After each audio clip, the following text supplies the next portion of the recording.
Hey, Bevan. Hello, wrong chat. Ah, okay. It makes sense, makes sense.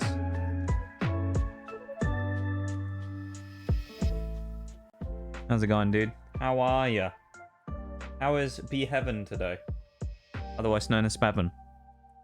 And thank you for the silent lurks, Twisted, Shaggy, and Spore as well. Thank you very much to the three of you. I really appreciate it.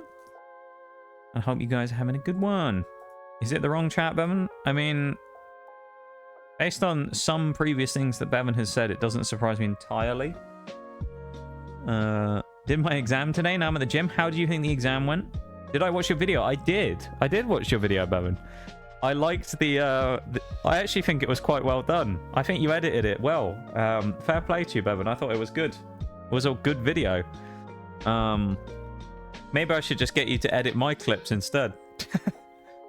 Employ you to edit clips for me. No, honestly, genuinely, I thought you did a really good job. I actually thought it was great. I like the editing and the, you know, the Monster Hunter clips and stuff as well. That was good. You got my clip in there when I'm Lance bashing with my shield up at Safijiva. Oh, that nukes me. Yeah, there's some good stuff there. I liked it. I thought it was good. Fair play. Fair enough, Bevan. Fair enough. I'll give you that. It was good. It was good. It was good. Yeah, how you doing then, my dude? How did the exam go? Hope it went well. I was gonna force you to watch it the day I made it. Well, I did watch it in the end. But I was AFK. Oh, did you join the VC?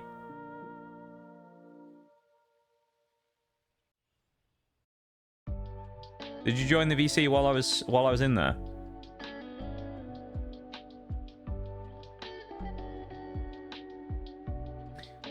Yeah, because I got up immediately from my PC to go and do some stuff. So I forgot to leave the VC, so I was probably just sat there. And I was gone getting food or something, so... Yeah, I forgot to leave or do whatever. MC was easier, multiple choice was easier, but the short answer questions were tough. That's fair. Yeah, the chippy, that's where I was, the chippy. How did you know? How did you know I was at the chippy?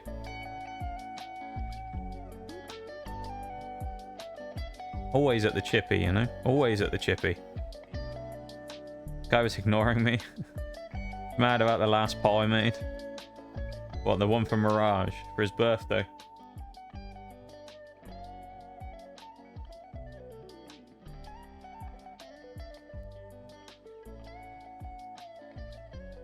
I'm kind of like nervous about today as well, because today is such a big like stream in the grand scheme of things for BDSP. So we have to challenge Cynthia today. So it's going to be huge. I'm really interested to see if we're going to be able to pull this off. It's going to be tough.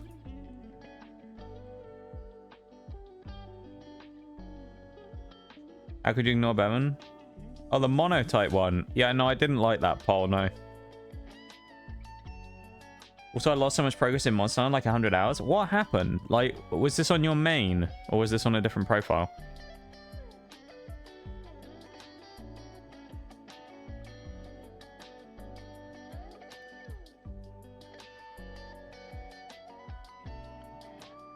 Makes you feel better? I thought that poll was so funny.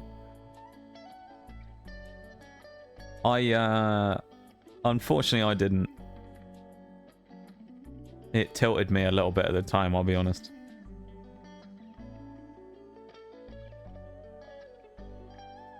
Cloud save fucked me over. On the main as well. What did you actually... Yeah, but you've got pretty much everything, though, so you can't have lost much, though, at least. Like, main progress doing stuff.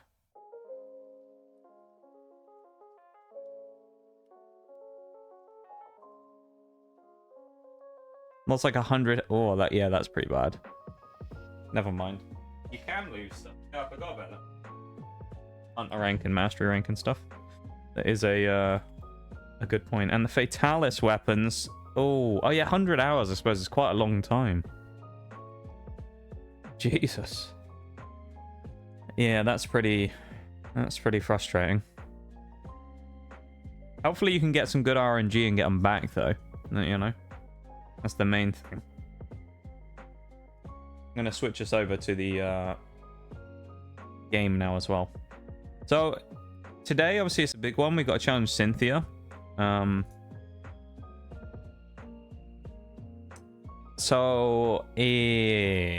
see, shall we? This is going to be interesting. Get rid of the music. So I've already got 5 of the 6 team members decided, which I decided before. So I'm here because I was trying to get this guy to give me a focus sash if I can get one, but he didn't. He gave me a black belt. So that's unfortunate. So the team so far, this is the team we're going to take to the Elite Four right now, at least. These 5. Orcs, hello. Quarter pounder with cheese. Thank you so much for the primer, my dude. 35 months. I really appreciate it. How are you doing? It's actually perfect timing as well for you coming in here, because I have to ask you a question. How are you doing though, folks? Quarter pounder with cheese. Indeed. I don't know who to add as my last team member. I honestly don't. What I'm thinking is one of these 4 water types. And out of all of them, I'm leaning Gyarados, but I don't know. I think it's got to be water for balance.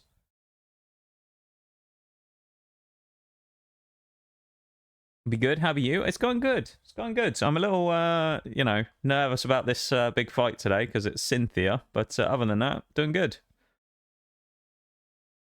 I think Clefable could have been good, but its nature is not great. So I don't really think that's going to be an option. And then Luxray, I think in this case, is probably just worse than Magnezone. Probably.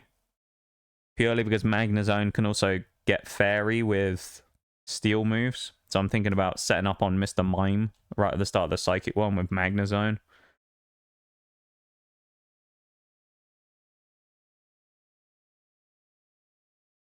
I also need to do the moves and stuff first, but I'm leaning Gary here, I think.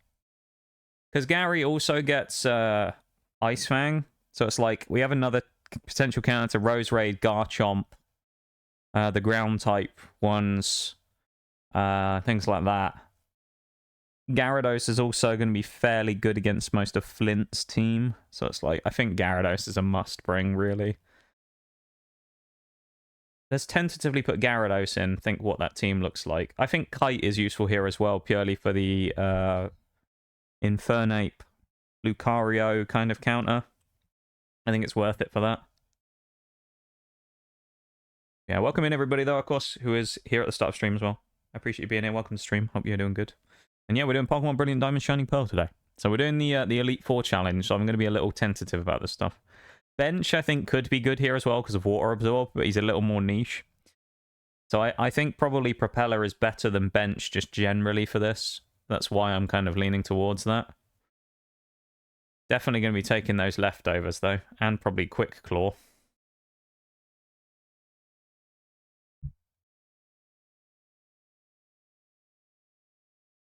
Magnezone is a must bring? I think so. Octillery? What does... Octillery can get Energy Ball, which would be nice. Have a look at Octillery. What have we got on Octillery? I've got minus attack. Increase special defense with Sniper. I mean, we could do some messing around with that stuff. It's Gyarados or Octillery, and I think Walmart Bag probably is just not quite got it in this game. I think Walmart Bag stays.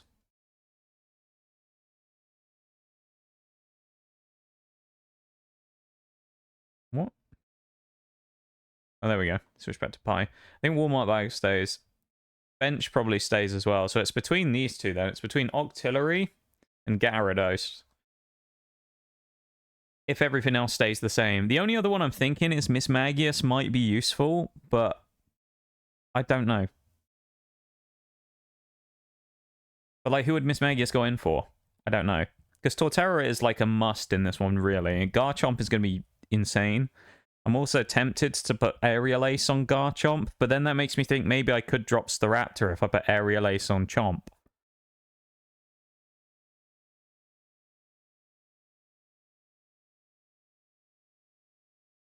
I don't know. This is a tough choice. Tell you what we'll do. While we're doing this, let's go to the move tutor.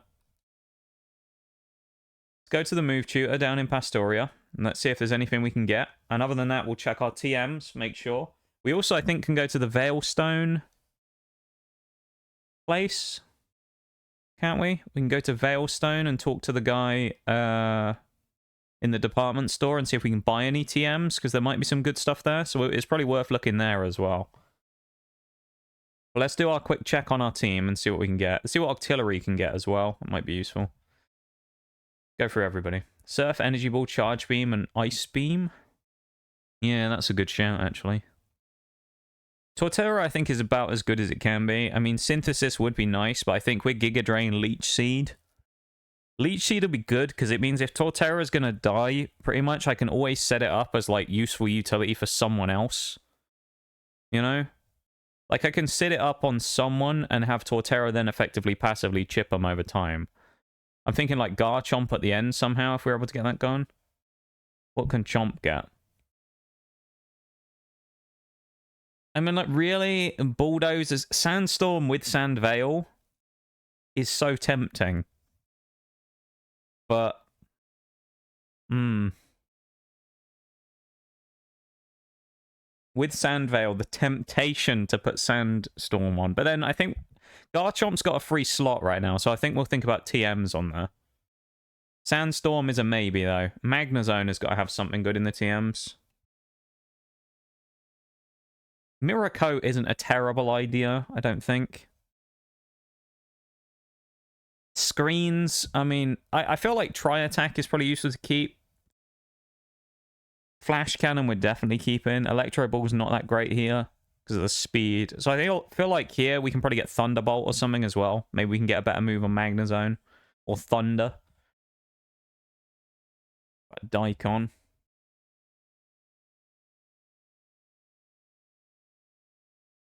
Ice Punch is good. Or Icy Wind is good as well. I think Ice Shard Blizzard is probably the way to go here, because if we can get it set up, we can guarantee hit on Blizzards. So I think we have to stick with Blizzard. I think if I could get rid of Woodhammer... Yeah, if we can get a TM for Giga Drain, I think we'll go with that on Abomasnow for recovery as well. Because I can always use the Blizzard up front on, like, Garchomp to break the Yachi Berry, and then hit him with an Ice Shard afterwards. I mean, Final Gambit strat on my thing here. I don't think it's worth it. We had Hazards, maybe Whirlwind. Double Team would be BS. I don't think there's really anything on Staraptor that's going to be that useful.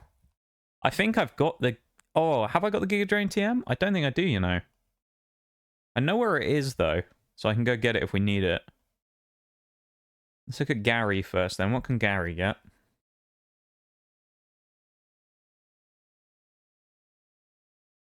I wouldn't say there's anything here on Gary that's worth grabbing. I think Dragon Dance might honestly be worth dropping, but... Octillery, what can we get? Oh, okay. I've been Soak. Whoopus Water Gun, Rock Blast, Gunk Shot. Gunk Shot would be good if it was a 100% chance to hit, but... Octazooka's too risky as well. Alright, so that was worthless then. Let's go to Veilstone. Yeah, honestly, Staraptor's moveset is kind of garbage. It has a few good moves, but it's a Laceon I want to go to. Giga Drain is just back here by the tower, I remember. Let's go grab it, shall we? Scold. Oh, yeah, that's a good shout, actually, now you say it. Scold Octillery, though? Ooh. Yeah, I think TMs are probably going to be where we'll get the bulk of our, like, extra moves on here.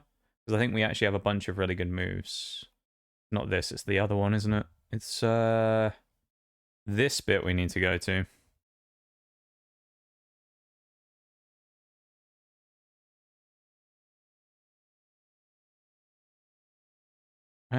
We don't need Repel, it'll be fine. I think this should be Giga Drain. Really? Psyduck comes back again. Thank you for the luck, Nova. I appreciate it. You have a good one, yeah? Take it easy and thank you so much for the luck. Expert Belt. expert belt artillery. The only other thing as well is, yeah, is lack of items, which, like, we don't really have that many great held items, I feel like, in this game. Alright, so a bomb of snow is getting Giga Drain. Like, that's just kind of a given right now, so we'll have to go and find it first. Oh, there you go.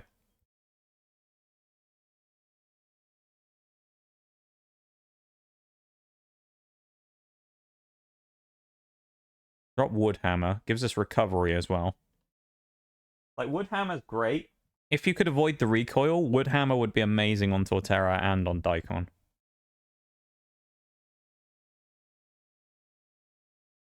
Let's go buy some first, I feel like. Let's see what TMs we can get from Veilstone. We also need to look at held items, but I think held items will rotate depending on the role we want the Pokemon to fill within the actual fight itself. So it's something to consider. I also don't remember what the item is up here. Where is it? There's a bit over here, isn't there, where there's that one. I have to go around, typical, I have to go around the other side where I just came from. Breh. I'm kind of nervous about this Cynthia fight, though. Like, I mean, we got to get there first. The rest of the Elite Four I'm not too concerned by, honestly. Cynthia worries me a little, though. Jar of Incense.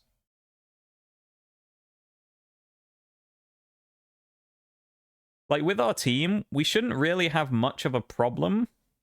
Because we have a good team. But, like, yeah. It's just one of those ones where it's like, I don't know.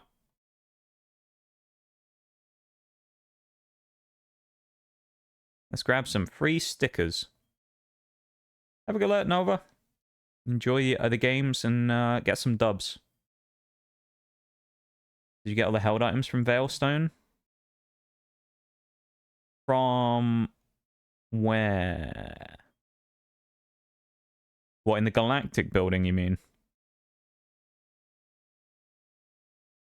Or just ones you can buy? You can buy them here, can you? I assume, actually, that must be what you mean.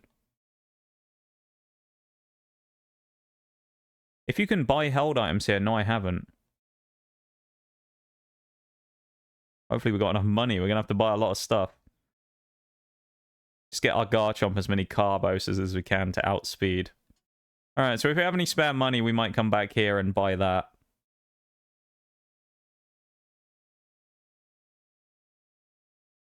What we got from here? This TMs. Fire Blast, probably not. Thunder, Blizzard.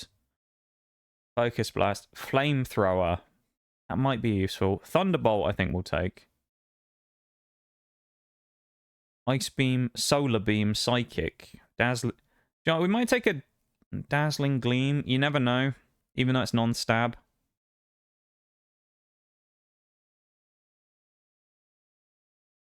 What else can we get? U-turn might be good on Staraptor, actually, as a pivot move. Honestly, tempted to get Protect as well, but... Hi, Mirage. How's it going, mate? How are you doing? Hello, hello. How are we?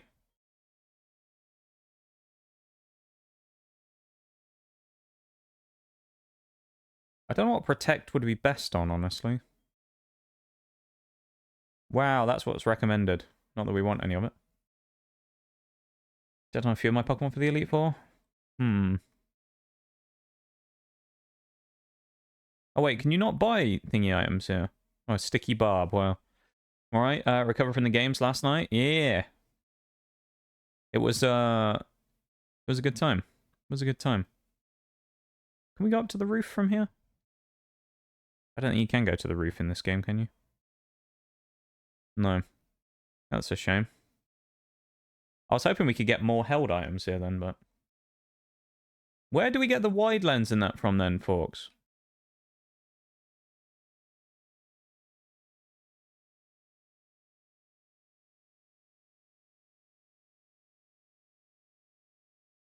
Yeah, it's nice to see you then, Mirage, mate.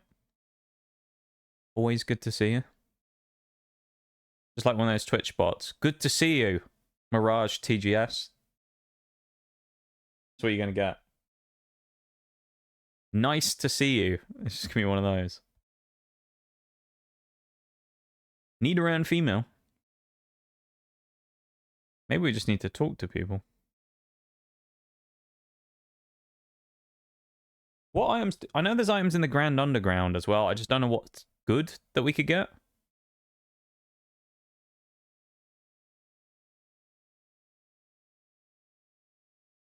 Two people standing by the gym are looking for a lens. After talking to them, talk to the stunky. And it's holding them. Okay.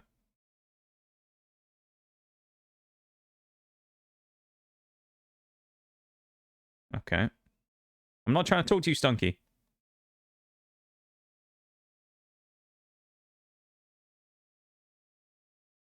Gave me the zoom lens.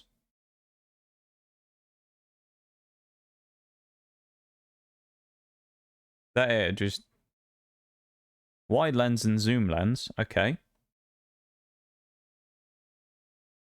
I think I might look quickly at a underground map and see if there's...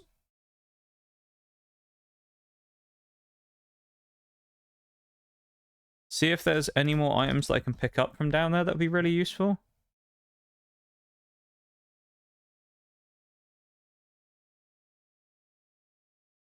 Because I'm sure there's some.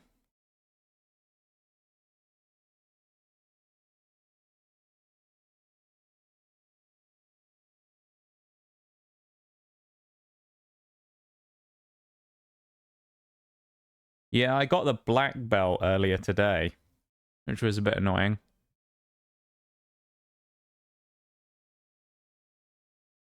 I didn't get the sash or anything, unfortunately.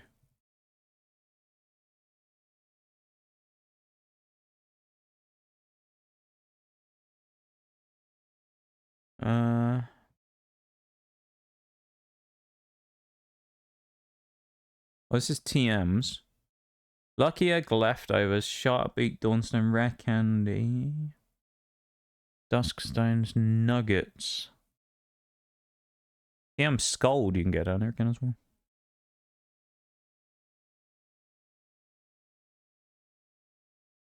I don't really think there's anything too great sounding down here, though, honestly, out of the items.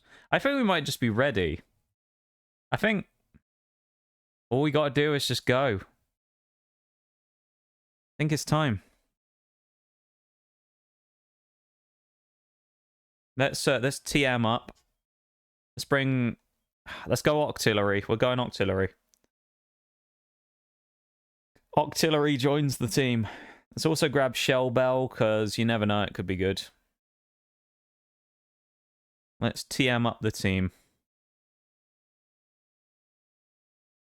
Thunderbolt, straight onto Magnazone, of course, instead of Discharge.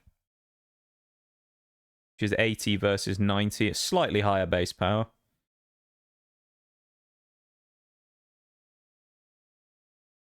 T-Bolt is good, though. U-turn, I think, is probably wrong if we don't put it on Staraptor. I think it's just useful as well. It gives us an option to switch in and out easier. We don't have a Volt Switcher. So, the question is, what do we drop it for, though? I honestly think Quick Attack is probably the thing to drop it for here. Because Aerial Ace will be useful. And in case we don't want to use Brave Bird. So I think we kind of have to do it for that. Close Combat's too good to keep. Like, to get rid of, really. Let's go through everything, though. Work Up, no. Rock Smash. Stealth Rock, no. Rock Tomb, no. Bullet Seed, no. Pluck, no. Pluck's actually not terrible. Especially with the citrus berries and stuff running around, but... How much does Pluck do? 60 base? It doesn't miss. What do you reckon? Do you think it's a bit of a weird niche strat, Forks, to switch Pluck for Aerial Ace for Pluck? Just so I can nick items? I don't think it's a terrible idea. There might be a few things I could steal a citrus berry from. Corn isn't worth it. Grass knot. Thief. Thief Octillery. Joe, I'm going to do it. I'm going to put Pluck on instead. Let's go Pluck Staraptor instead of Aerial Ace. Because you never know. We might be able to nick a berry off something and kind of ruin it. Like, even when I think just something stupid like Spiritomb, just nick its citrus berry. And then U-turn on it and just switch out into Magnezone, who will just wall the shit out of it. The temptation to run Volt Switch as well on Magnezone is quite high. Because, like, we can get rid of Screech for 3, and then we still have a free option of any other move that we can put on.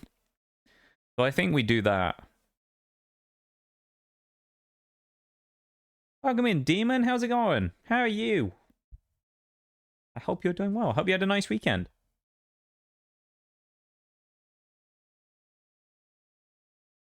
Shame we can't get Drain Punch on anything.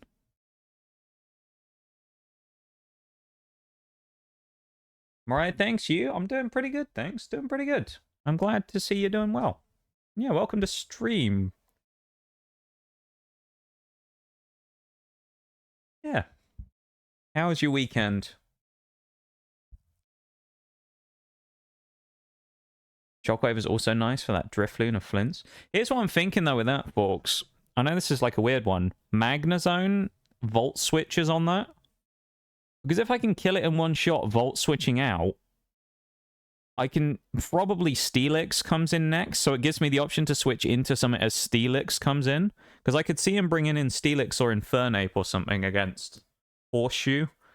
Because there's no way he's going to switch into something rubbish against, like, I don't know. I'm almost tempted to run Aerial Ace Garchomp as well, which I know sounds really wonky, but...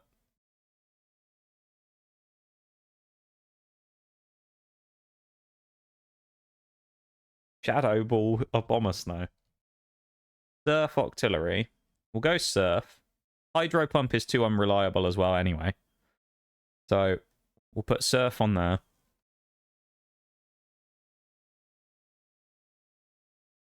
It was pretty average. You know, my cousin came over, but other than that, not much. How was yours? It was pretty good. We had a good time. Played some Pokemon Scarlet and Violet. Watched some sports stuff. It was good. I'll tell you what I'm going to do, folks, right now. Just for that.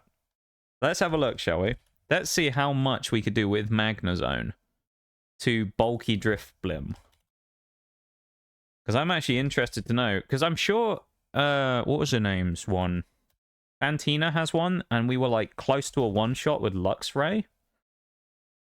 Magnezone is way stronger in special though, so I wonder. Let's just call him. Let's say he's 64 by then. He's leveled up. Versus, Drifblim is what? Probably 62,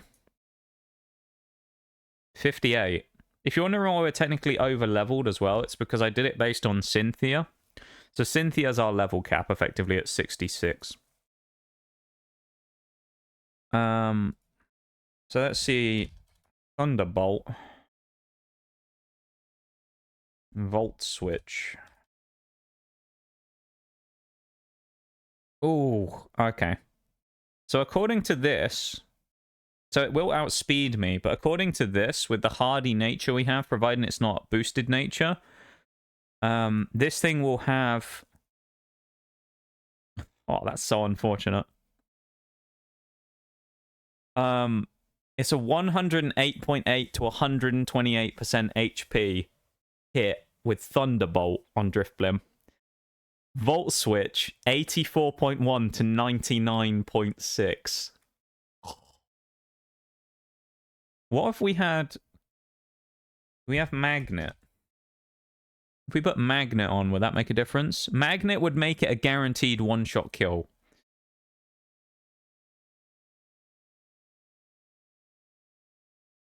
So we'd have to item Magnezone to make it one-shot Drifblim. But it could. With Volt Switch. Just. It's going to be really tight. Thanks so much for the lurk, Shaq, as well. I appreciate it. And thank you for the 7-stream watch streak. I do really appreciate it, man. And I hope you're having a nice one.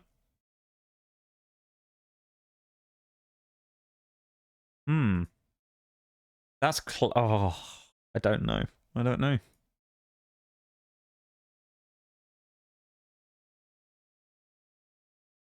There's a lot of things in these fights that are like real close 50-50s.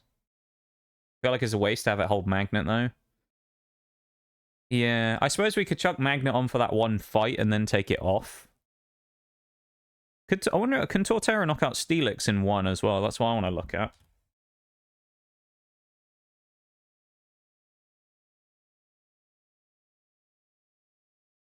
I don't know. Can Torterra knock out Steelix? Is it sturdy Steelix as well? I hope it isn't. Oh, it's sheer force, isn't it? Never mind. Was he 58 as well, probably? 57 Steelix versus my 63. We'll call him 64 by that point, Torterra. With EQ.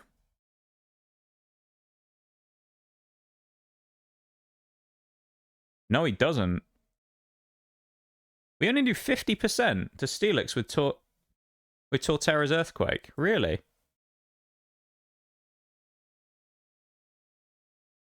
Ah. How much would he do with Fire Fang? 26 to 31. Think it'd be better having Goldfish take on Steelix? Thunder Fang, though, is the only scary thing. But I suppose we could hit it specially.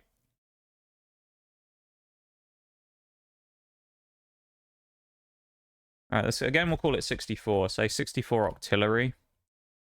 With... I mean, we don't need to change it off of Sniper, but we will, just for the sake of it. With what? Surf, probably. Surf is almost a one-shot. That'd be the only move we'd have, Surf.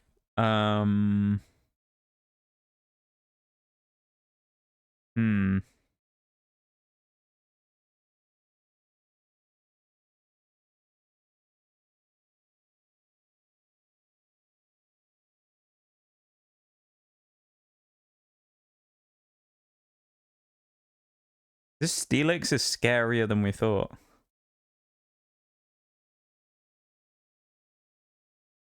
His Thunderfang will do 51.8 to 61. It's not a guaranteed one-shot kill.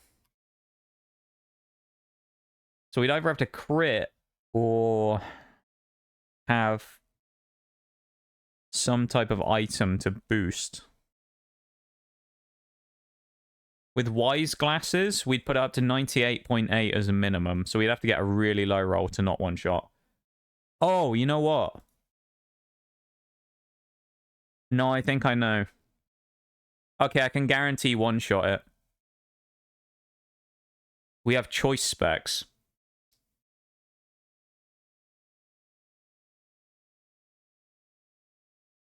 We have choice specs. Yeah, we picked up a set of choice specs from that guy. We can guarantee one-shot that thing. Ah. That's good.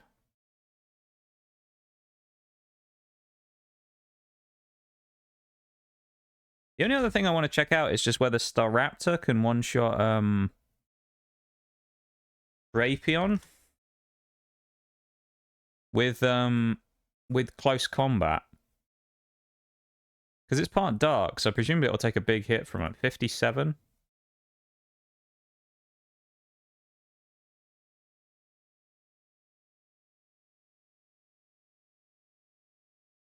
It's a shame we can't get acrobatics, because it'd be amazing. No, it won't. It won't do anything. Is it not super effective then, presumably? In which case, Garchomp is just the best choice then to deal with that. Aerial Ace Garchomp is looking really, like, sweet during this run, honestly. It sounds really wonky, but I think Aerial Ace Garchomp sounds really good here. EQ is a guaranteed one-shot on Drapion.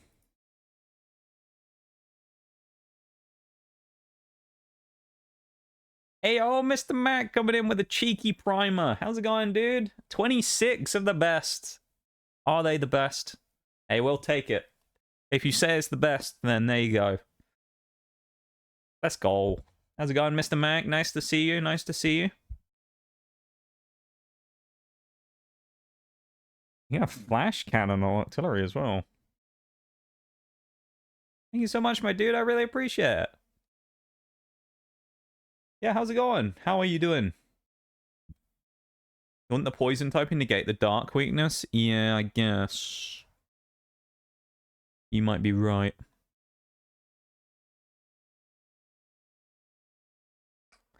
Do you reckon it's worth running Charge Beam in the end of Forks, or shall I run Scold? I only have one Scold, but I mean, it's the only Pokemon that can run it. Scold, Surf. Hmm. Oh, this is tough, man.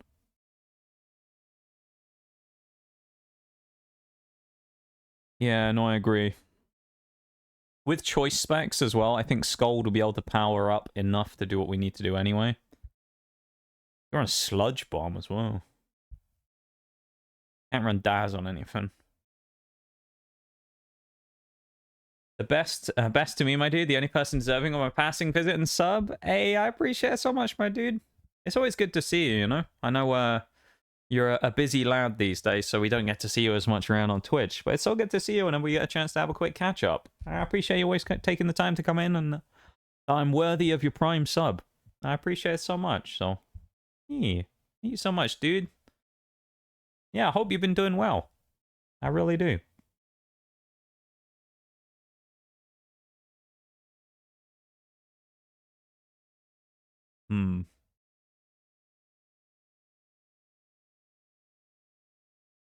I've got two choices here, folks, that I'm thinking. I'm going to run them by you. Garchomp's fourth move. We have Slash right now. Aerial Ace or Shadow Claw? Both are really good here, I think. Both are great options here.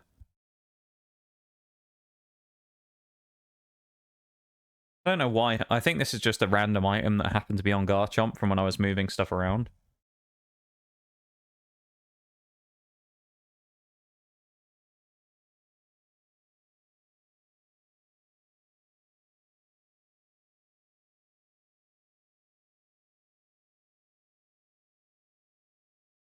We do have Crunch, though, for Lucien, of course.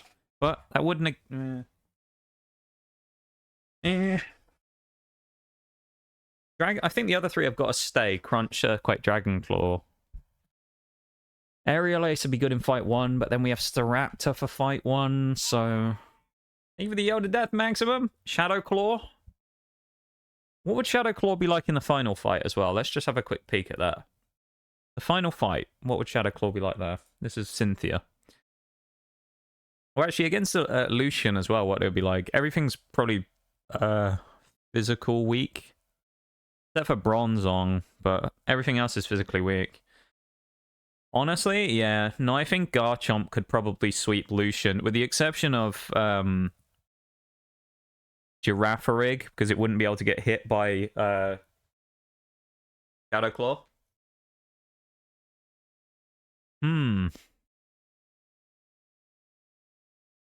Garchomp would be at the weakness of Lucien's Mr. Mime, but I could always Flash Cannon Mr. Mime and then switch straight into Garchomp on the Volt switch if I take out Mr. Mime. Welcome in, Zagsan, as well.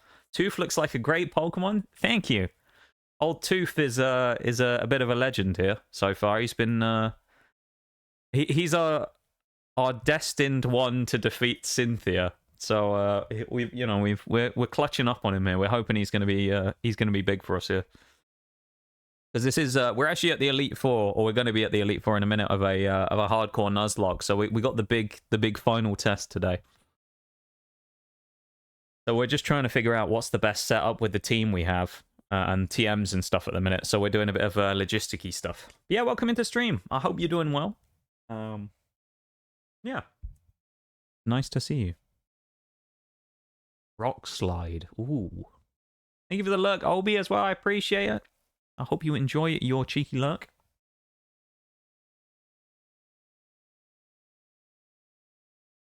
Rock Slide, eh?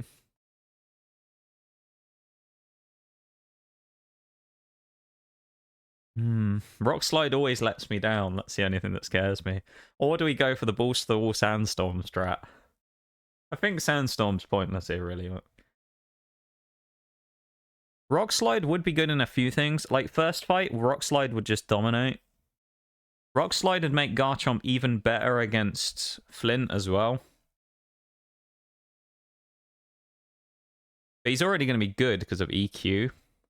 And then you can just crunch Drifblim, probably, because it's only got 44 defense.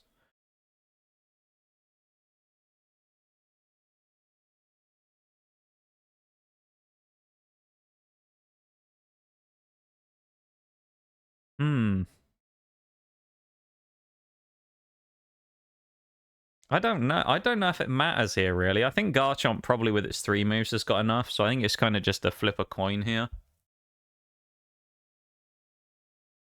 Stone Edge. You imagine.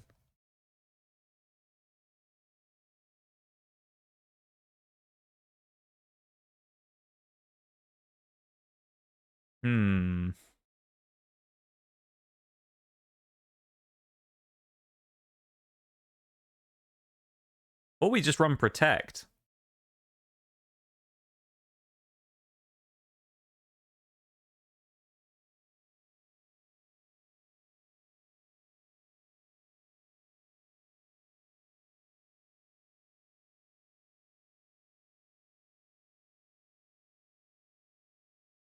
I think we're going to play safe. We're going to go Aerial Ace. We're not going to go for anything crazy. We'll go Aerial Ace. I think that's the way to go here.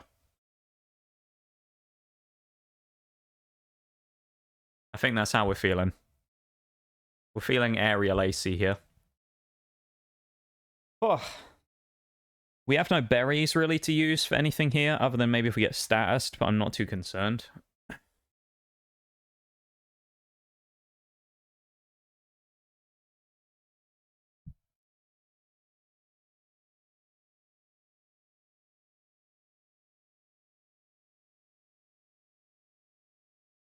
Okay, so it's got, I think it specs Goldfish here.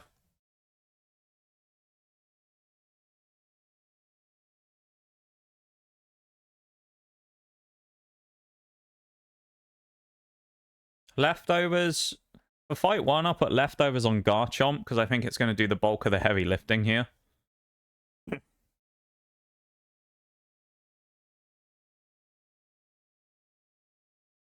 Wise Glasses, probably worth putting on Magnezone for now.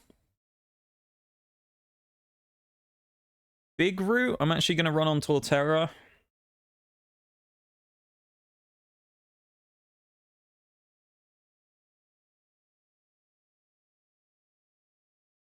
Shell Bell, Abomasnow.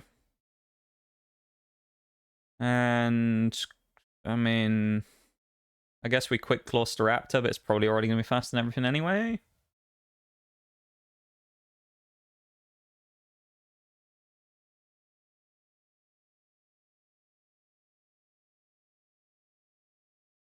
Yeah, I guess this is kind of just what we run here. Unless we just run Metronome.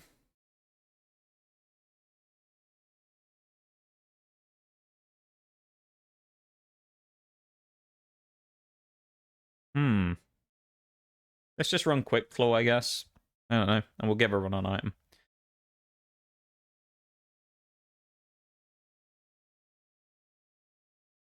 That's for later on. Do we have enough ethers and things here? We don't have many, do we? We might want to grab some of those before we go. Can we buy them anywhere, do we know? Ethers and max ethers and stuff? We'll put all 3 of those on Garchomp, actually. Oh, it can't get any more attack. Or Staraptor. Oh boy, we can't put it on barely anyone. Okay, everyone's got their stuff maxed out then. Interesting. Oh yeah, Icy Rock. Do we have an Icy Rock? We don't have Icy Rock. Oh boy. I think we're going to go for it, though. I think we're going in here. This is it. This is it. What we've all been waiting for.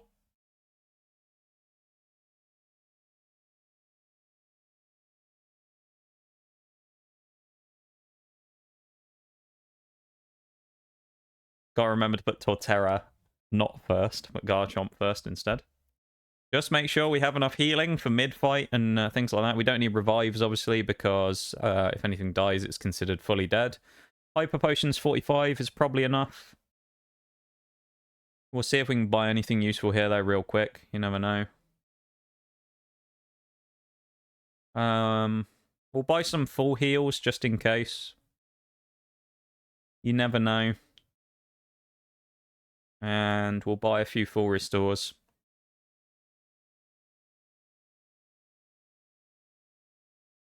20 is probably enough, though.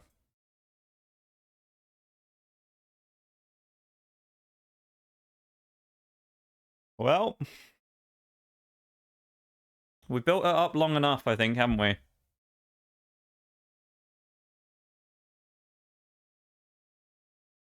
It's time, chat. Time to meet our maker. We've been here before. And we have fought this, we've been down this path before, and we lost once before.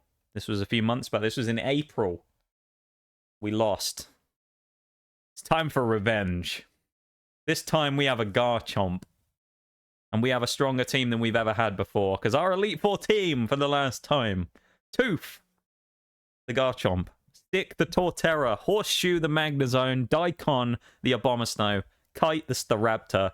And Goldfish coming in clutch last minute. Choice Specs Goldfish, the Octillery. Let's do this. Kind and Aaron, I ain't scared of you. Honestly, Aaron's scariest Pokemon isn't even Drapion, it's Heracross with Guts. So that thing is kind of scary, don't get me wrong, but I'm not scared of it because, I mean, it doesn't have Ice Punch or anything, so it's not really that scary to me. His worst move is like Facade, but here we go. Wind it up. One-shots here would be really nice. I don't know if we will, but Garchomp is pretty strong, so... Okay, no, not quite. That's fine. We'll take a bunch of damage here, but we can always switch to Staraptor when we need it. Ooh, that's an annoying start.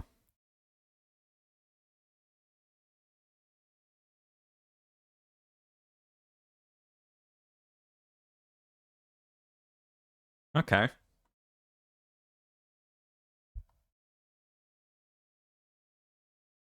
Interesting. Well, that's Pokemon number 1 of the Elite Four dealt with. We're making our way downtown right now. Cleaving through.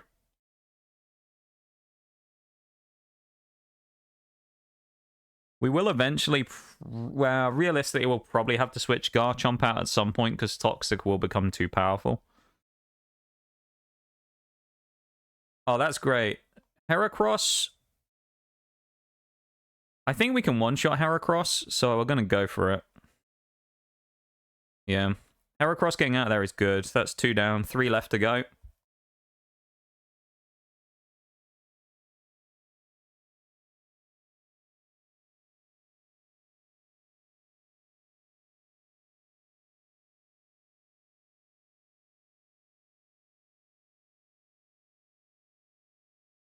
What does this thing have, move-wise? I've got an idea of what I'm going to try here. Quiver Dance, Psychic, Shadow Ball, and Bug Buzz. I'm going to make a switch. I'm going to switch into Staraptor here. It might go Shadow Ball or Psychic or something. I think we can eat it, knock it out. But I'm thinking we need to get Garchomp safe and like stop the poison chip. So I think we get him out of there now and bring him back in for Drapion. Quiver Dance is fine.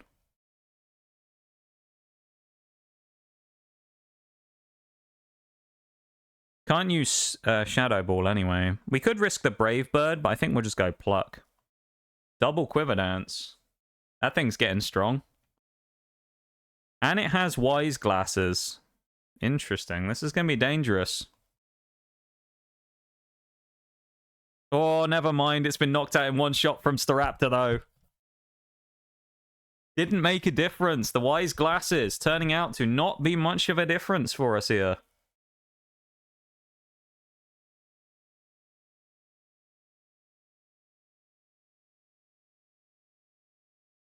Honestly, we could Brave Bird and then U-turn, but...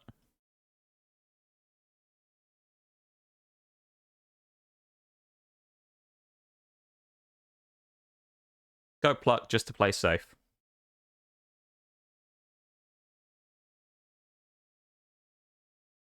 Nick the Citrus Berry there as well. See, I think that Pluck strat actually kind of works quite well. Quick Claw activating anyway. This one is looking good so far. Especially with the damage, we don't necessarily need to switch out yet on the Drapion. So, Drapion's worst move on us is probably Cross Poison, which he does have Scope Lens. So we have got to be careful, because if he does crit us, it could do a lot of damage. I'm willing to take one hit, probably, before going for a U-turn and switching out.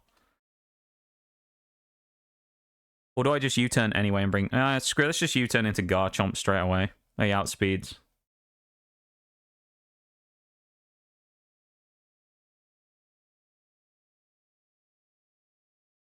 Drapion should not outspeed Garchomp, I don't think, no. Garchomp should be faster, so this should be a formality now.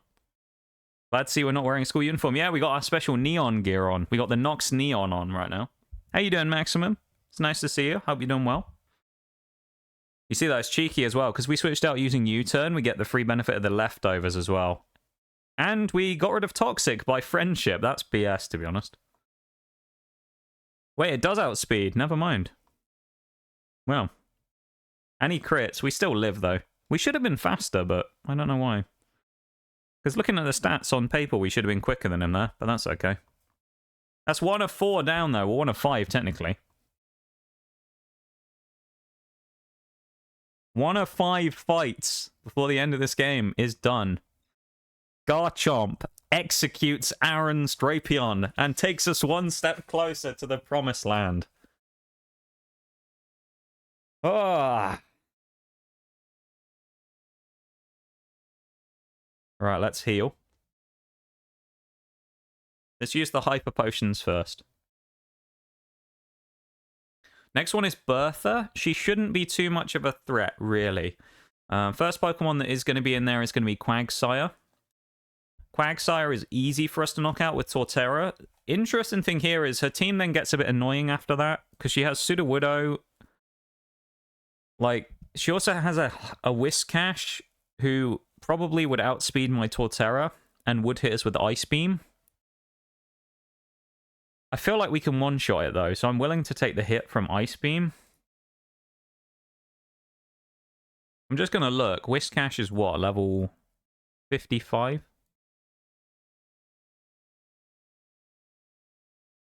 Torterra. It will be 63. Giga Drain. It's a one-shot. Alright, yeah, Torterra, I think, is 100% the lead here, then. With Big Root. I think items are pretty much as they need to be here. Octillery may well play a part in this fight as well. Here we go. Round 2. Ding, ding, ding. Stats never took that god-awful class. That's fair, honestly, Maximum. For fairness as well, here we go. We'll save between each one. We will save between each one. For legitimacy. You see? We save between each one. Here we go.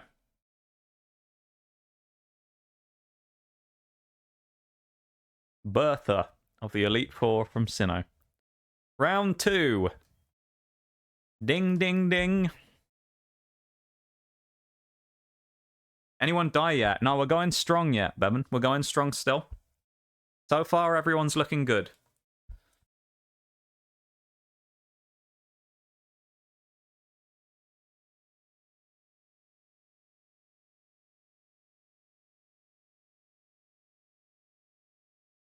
Time for Torterra to take to the stage.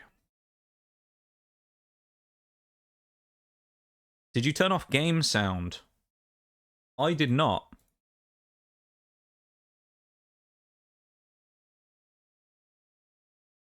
Can you not hear game sound? No sound? Is there no sound? There should be.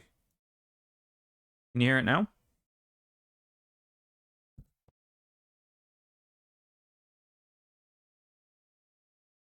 That's really weird. Let me close my capture software and bring it back up and see if that fixes it.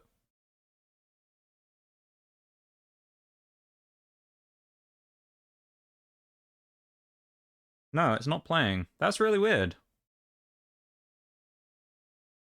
I'm honestly not entirely sure why. Oh. I'm stupid, that's why. There you go. It should be working now. I never changed my audio sources over when I started.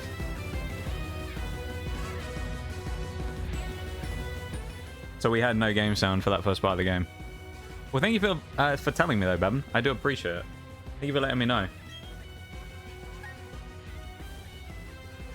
Here we go.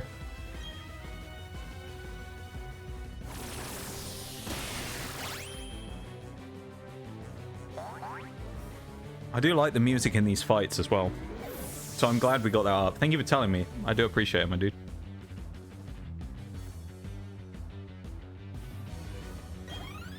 Right. Whiscash obviously coming in. Might outspeed us. It's going to be interesting to see. It's going to come down to like EVs and IVs and stuff. If we outspeed, we one-shot him. We one-shot him either way. It's just whether he hits us with an ice beam first. If he does hit us with ice beam, we probably get most of our health back as well. We outspeed him. It is going to be through the berry, though, so he might live. He does. Okay, we're going to get hit with Ice Beam.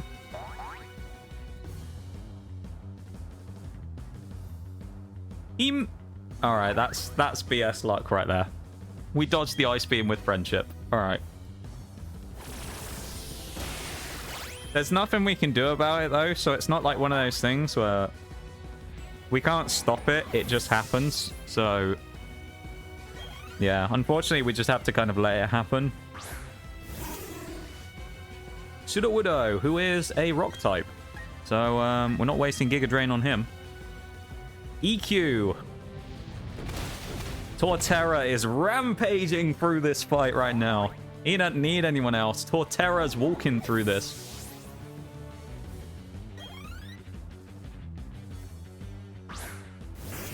Golem has Sturdy as well, which is an interesting thing. But what that means is we're just going to do this instead. Oh, he outspeeds as well.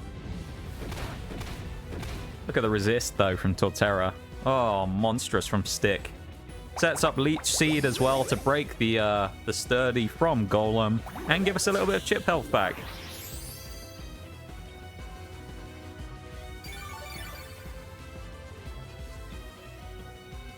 I'm pretty sure we'll get back to full health from no matter what damage he does to us here with Earthquake. Interesting thing here is going to be Hippowdon. So Hippowdon does have Ice Fang.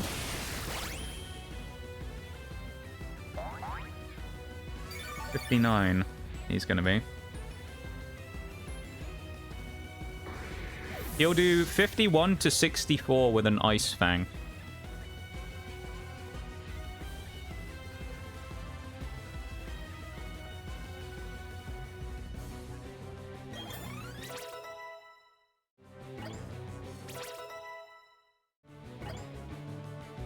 Who's faster as well? That's also a question here. Us. Torterra should be faster. We're actually fairly evenly matched, so...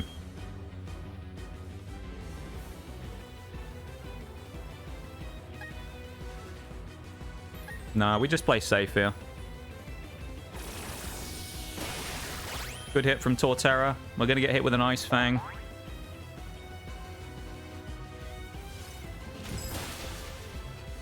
That did more than I expected.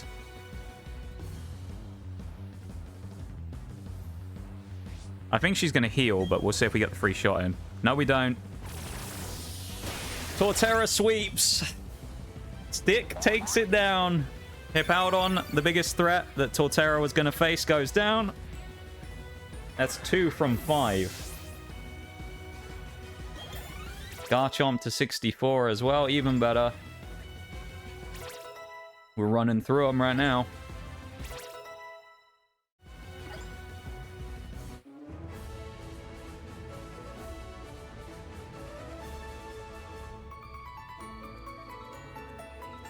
That's 2 down. Next one is Elite 4 Flint. Flint, who I have memories of fighting before, and I don't like Flint. I fought Flint before, and when I have fought Flint before, it's left me with some problems. Because I remember Flint was the one who destroyed my Gastrodon. In that run where, the first ever run we did, Flint was the one who killed Gastrodon. So I do hold a little bit of, you know, kind of frustration against him, to be fair.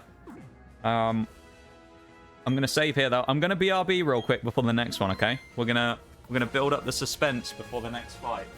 We're also going to make sure we set our Pokemon up first here before we do this, so we don't do anything else.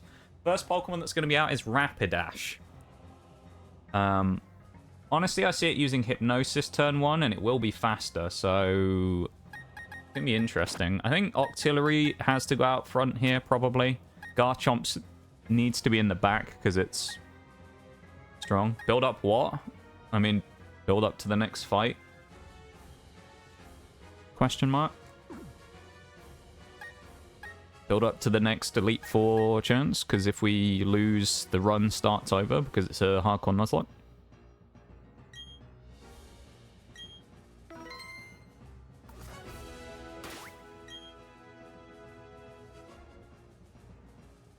Anyway, BRB. Switching to the BRB screen. I will be back in just a minute. Suspense. I don't need to start changing people at this point. Oh, I see. I see. I see how it is. Alright, everybody. I'll be back in a sec, alright? BRB.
Let's do it, chat. It's time. Welcome in, Eternal. Perfect timing for you there. Welcome to stream. How you doing? It's good to see you, my dude.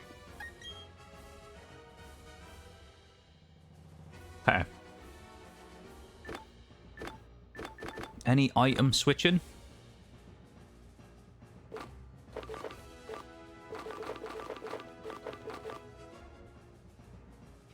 No, I think we're okay. Although I'm tempted to switch soft sand onto Garchomp, but I think we'll stick with that for now. Are you cold there, Nova? Doing awesome? Let's go. That's what we want to hear. How are you doing, Nova? Hopefully you're not cold. I'm glad to hear you're doing well, though, Eternal. That's really good to know. We're currently about to challenge fight number 3 out of 5 of the Elite Four and the Champion in Pokemon Brilliant Diamond Shining Pearl. And our hardcore Nuzlocke. Got someone's number today. Let's go! Huge dub. Epic dub, my dude. Let's go. That's what we love to see.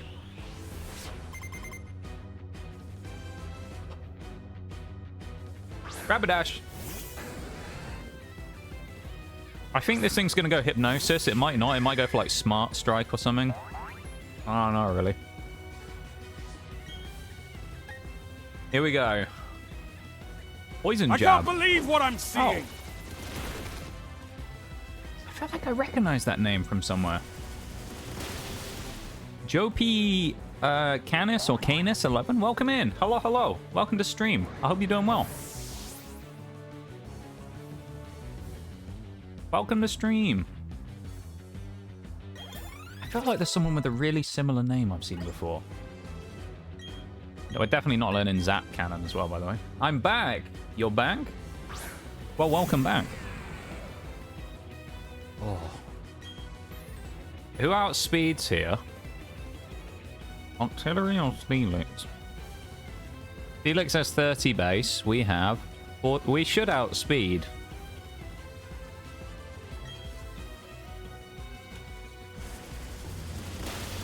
Nice. Oh, yeah, I knew I recognized the name. JP. Welcome back, JP. Long time no see. How's it going? Thank you so much for the follow. Or the refollow, I guess. Tyler got most of the missions done. Let's go, though. That's what we love to see. I'm glad you got those missions done. That's the main thing. Oh, I mean, this thing might go high jump kick. I'm scared.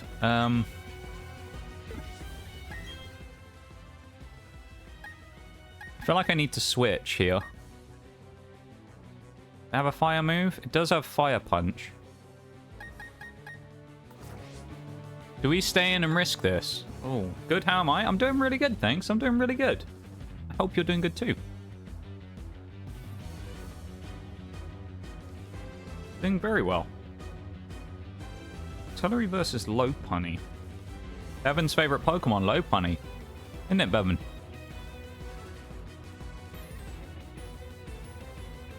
$57 versus 64, is it? 64? We have what? HP? 127.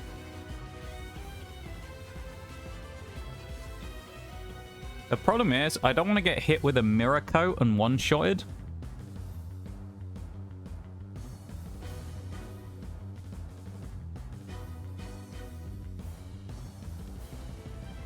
Okay.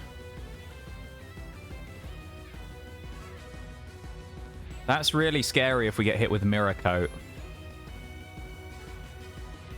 Oh.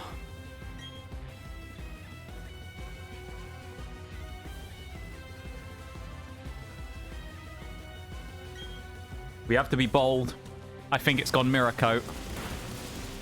Oh no. We got the burn. No! Oh, we got the friendship bullshit! Mirror Coat! Mirror Coat missed its retaliation strike. No way. Friendship saves us from Octillery getting executed. What an insane piece of luck. I think we can get away with it if it's already dead as well. So we're going to go for the Scold again. It's going for the high jump kick, and it's got minus attack from the fire right now, from the burn. We live it, and Octillery executes the sniper once again. Snipes Lopunny. What a shot. That Scold helping us out massively there. Oh, that was clutch. Drift Bloom coming in. I think we'll stay in here as well, because, I mean... Oh, no, we got choice specs, though, so we have to go Scold anyway. I think we'll use Scold once, and then we'll make a switch if we need it. Oh, God. How was my day? It was really good. It was really good, actually, Nova. Nova? Sorry. Eternal. I see you two right next to each other in chat. That's why I said that. It was really good. I'm doing really well. Oh, burn. That's so nice.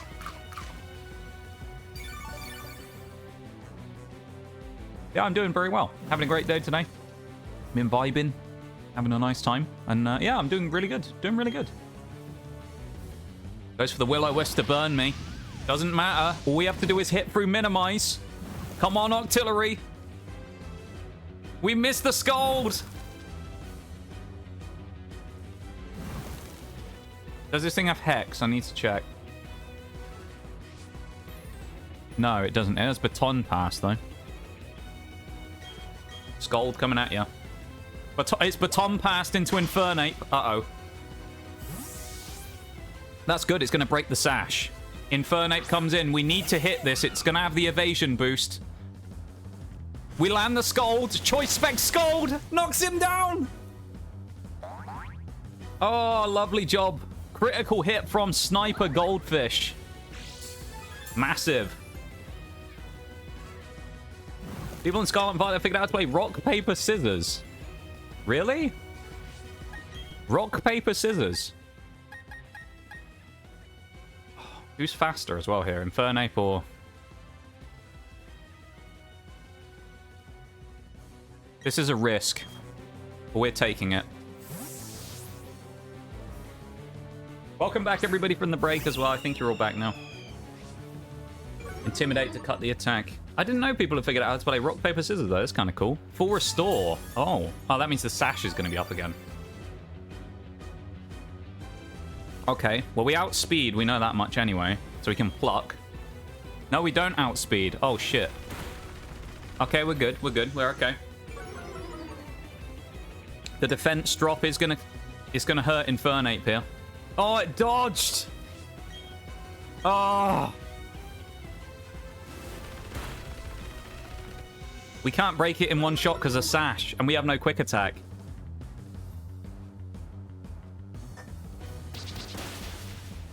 No, the sash broke. Never mind, Infernape goes down. That's massive. It's a 1v1 Drift Limber. Well, we can just switch if we need it. It could Strength Sap, though, is the only problem. I think Magnezone has to come in here. Let's test the Magnezone theorem. Burned Drift Limb. What's it going to go for? Can't Baton Pass. It could minimize, though. Come on, Magnezone.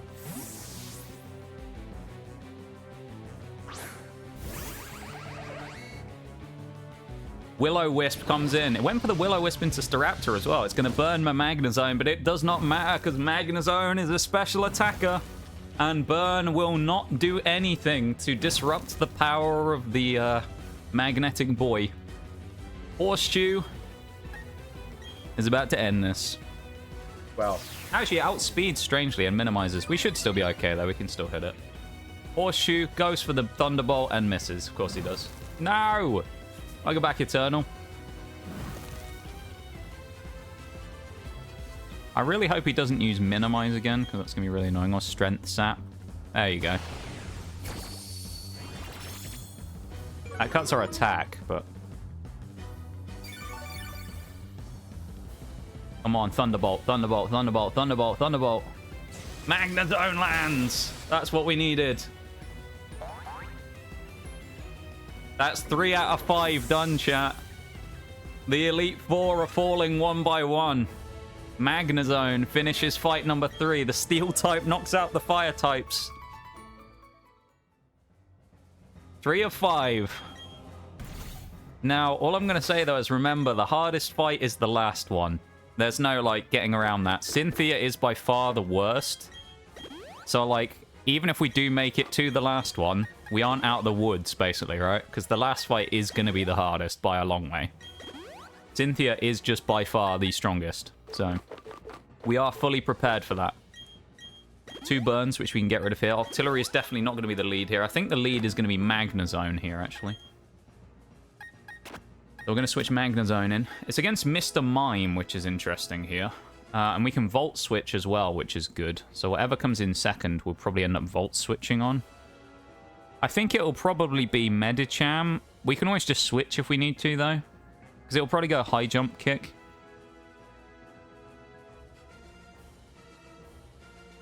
Does Zone have enough speed for that, though? Be 60 speed? No, probably not. Alright, so it's got to be a Zone lead. The question is, can he knock out Mr. Mime in one hit? Mr. Mime blank set at level 59.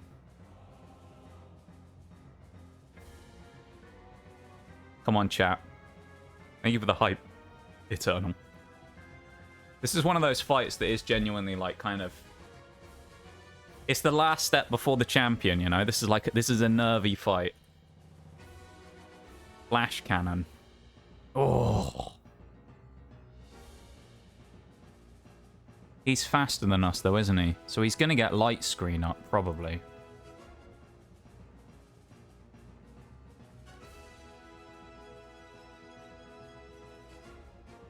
Can I put light screen on? Okay. And then we have Wise glasses on. Okay. I think he's going to double set up screens.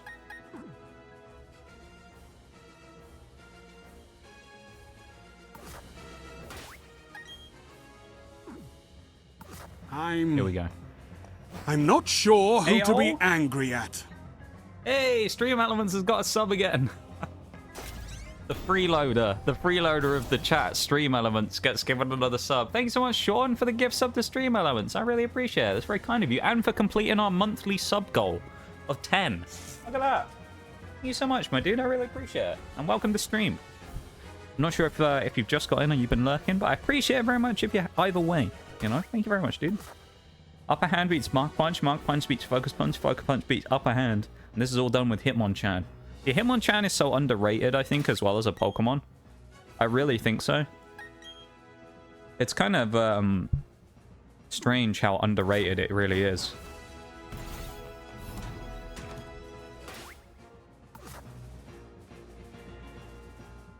This is it. The final test, really, before Cynthia. Been lurking? Well, I appreciate the lurk, my dude. Thank you so much. And thank you again for the gift sub. I really do appreciate it. Very kind of you. This is for you and Stream Elements. We shall destroy Lucien for you. Dino Chicky Nuggies. Let's go. Chimpkin Nuggies. So I calculated this already. This should be a 2-shot. He's probably going to set up... If he sets up... Well, it doesn't really matter what he sets up. Hopefully he goes for Reflect. If he goes Reflect first, we 1-shot him. If he goes Light Screen first, we 2-shot him. Okay, it's a 2-shot then. Screens go up. We are Wise Glasses, Magnezone with Flash Cannon Stab. So it's going to be big either way. Ooh, that didn't do as much as I thought it would. That was less damage than it should have done. Unfortunate. Okay. And he's hit us. He's not even gone in for interesting. He didn't go for Reflect. That's weird. Okay. Well, we got that, though, still. We broke through. He hasn't set up Reflect, which is nice. And we've wasted a turn of screens. Okay, we're fine. You got this? Thank you, Eternal. I appreciate it. Hi, Zazuma. Welcome in. How you doing? I hope you're doing well. All right, there goes Mr. Mime. That's 1 of 5 down. Probably one of the more annoying ones. It's mainly the support mon of this team. Hope you had a nice weekend. 65 on Artillery. Medicham. We knew that was coming. Medicham's probably going to go high jump kick here. So I think we'd be foolish to not switch into Staraptor. I think we have to do this. Normally I'd say Garchomp is a good switch here, but I don't think it is, purely from the perspective of it has Ice Punch and we get the Intimidate. Is this a Nuzlocke? It is. We're at the champion. Well, we're at the Elite Four, I guess, not the champion. So, oh, Jesus. Oh, it's going to be 1-shot or bust here.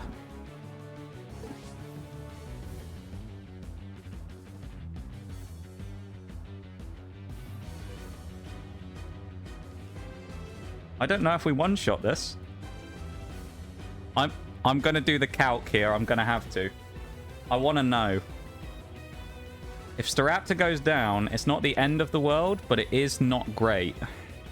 That Intimidate probably saved us as well, I want to say. I think if we didn't get the Intimidate off, we die there. We don't one-shot. The only way we one-shot is if we use Brave Bird. Oh, no. I can't believe what I'm seeing. Mimi Maple, thank you so much for the follow. I really appreciate it. Welcome in. Hello, hello. I might have to switch here. How much will U-turn do? Oh, this is scary, dude. This is the first part we've run into that's really like a oh crap, you know, moment. U-turn will do 31 to 38% and would give me a switch into... It'd have to be Garchomp, probably. We will outspeed. Garchomp's going to get hit by a high jump kick, though. And that's what we have to do it. We can't sack Staraptor. Let's play it safe. But yeah, thank you so much for the follow. I really appreciate it. Welcome to stream. We're doing a hardcore Nuzlocke right now. Pokemon Brilliant Diamond Shining Pearl. And we're in the Elite Four. So we're at the harder part of the game now. It's very, very tense right now. It's a very tense situation. High jump kick missed because of bullshit friendship again. Let's go. Medicham basically knocks itself out. Oh, it's coming clutch so many times to save us. Aerial Ace coming out from Garchomp. No prisoners today. Staraptor hung on by a thread, but somehow I think this fight might be just about over now with Garchomp out. Thank you for the belief. I appreciate it. We'll do it for everybody. I've lost this run before. We got to... Lucien and Cynthia ended up decimating most of my team last time I did this in about April. It was months and months ago. But this time, it's different. Alakazam, the ace, coming out early and going for a nasty plot is going to be his biggest mistake. He's going to die. There's no way he can survive this from Garchomp with a crunch. No way he lives it. What a misplay from Lucien. His ace Alakazam is gone. It's just Bronzong and Girafarig left now. What a misplay. What if the sky was down? Well, I feel like I'm missing context here, aren't I? Oh, it survived. Damn. I'm surprised it lived that. Trick Room. Okay, well, it's going to be faster than us then. Thank you for the belief, chat. It genuinely goes a long way. It's gonna go, it has to go Psychic or Light Screen. It can't do anything else.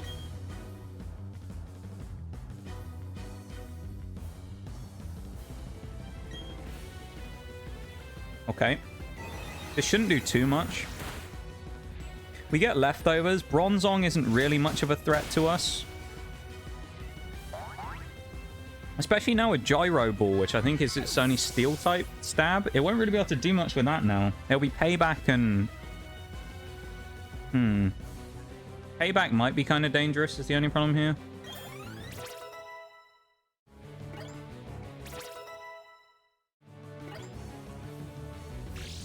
Do I have anyone slower than Bronzong? 33 speed. I doubt I have anyone slower than Bronzong. No, the only one who's slower than Bronzong is my own Bronzong, who I don't have. He's not with us. I think Tooth can probably live a Payback. We can't use Earthquake because it's Levitate Bronzong, and this will not do that much damage. He's going to move first as well, so his Payback won't do as much damage because of that. Yeah, this should be as good as done. Hopefully we can get 50 out of this. Oh, exactly 50 almost. Levitate, Leftovers Healing. He's going to get the old thing there as well. It's going to be 2 hits. I think we should be fairly safe here, honestly, with Garchomp. He might well full restore again as well. But I could see him healing at some point. Goes for the Earthquake. How much does it do to Garchomp? More than I thought. Damn, it did about 60. He's going to restore, I think, this turn. I'm pretty sure he's going to full restore.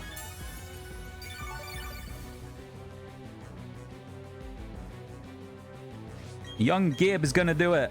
No, he does go for... Why would you go payback? That's such a bad move. If he went Earthquake and he crit, he might have actually knocked us out. Garchomp, though, lands the final blow against Lucien. Setting up the match we've been waiting for. Oh, boy. I've been waiting for this fight for weeks. It's redemption time, chat. The only thing standing between us and Nuzlocke glory is Cynthia. Oh boy. The final test. Anyone ready for 14 minutes of stall again between Gastrodon and something else? Gastrodon and Octillery Stall Fest.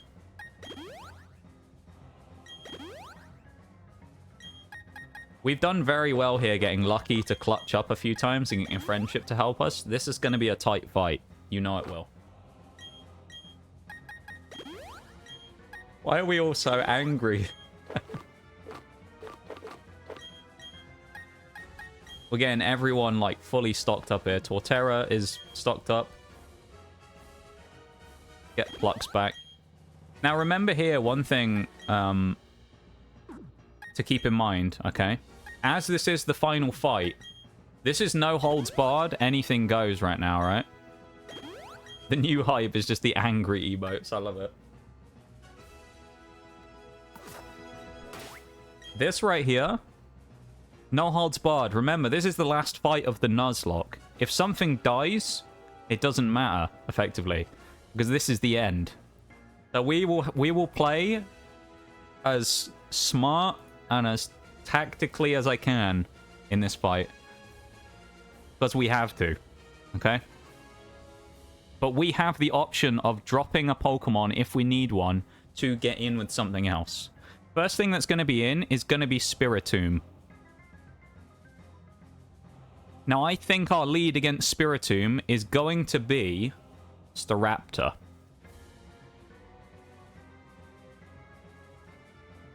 Because, I'll explain. He has a Citrus Berry that we're going to instantly nick, because I think he's going to Sucker Punch me turn 1, okay? If he does, and we hit Pluck, because we will outspeed Spiritomb, it's not very fast, and we use Pluck, not only will we get the free damage, he will hit us with Sucker Punch, and we'll steal his Citrus Berry and re-heal ourselves. So we'll fully heal ourselves, probably, from all of the damage he will do with Sucker Punch. His Sucker Punch will do 28 to 33%, our Pluck will do 38%, and our U-turn is about 30. What about Brave Bird? Brave Bird will do 76 with 18% recoil. Okay.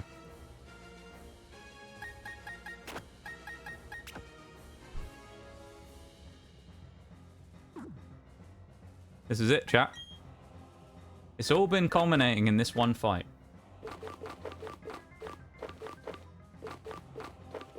This is where we make it. My cousin ate my grilled cheese, so I signed him up for Grindr. I think thing. That's an interesting revenge plot right there.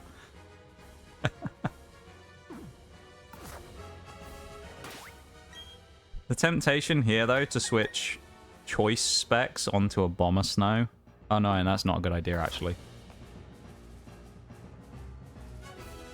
Here we go. Welcome in, though, Blazing Blue. How you doing? The slow walk, chat. The slow walk to our destiny here. We're going to listen to that piano music as well. Here we go. It's time. Make or break. Was it 4 weeks have led up to this?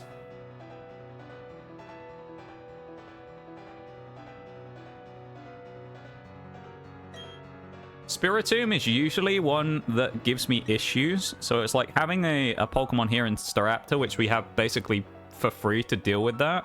Because worst comes to the worst, I can always sack it against Roserade. Because if she brings Roserade out, I can just use Brave Bird and effectively use Staraptor to, like, suicide itself to one-shot it.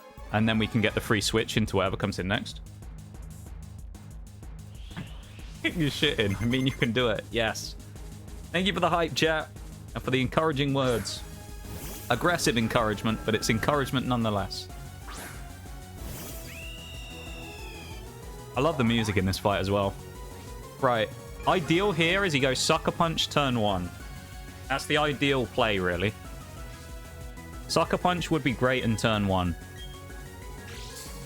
We get the Quick Claw, so he has not Sucker Punched. So we are going to take damage this turn then.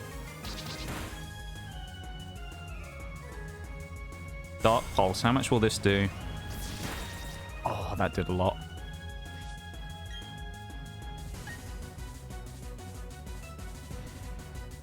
It'll knock us out again if he hits us.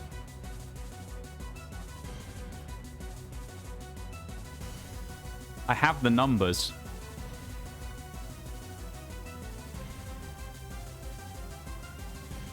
I think it's time for a bold play here. Come on, Staraptor! All you need to do is take him out. No! Oh, that's so unlucky. Leaving him on a sliver as well. Oh, the sliver would have been... If we'd have got that sliver, that would have been great. That leaves us in a bit of an awkward spot now. It's going to full restore. Who's the best switch? Probably Torterra is the best ring in here, I think. Let's ring Torterra out.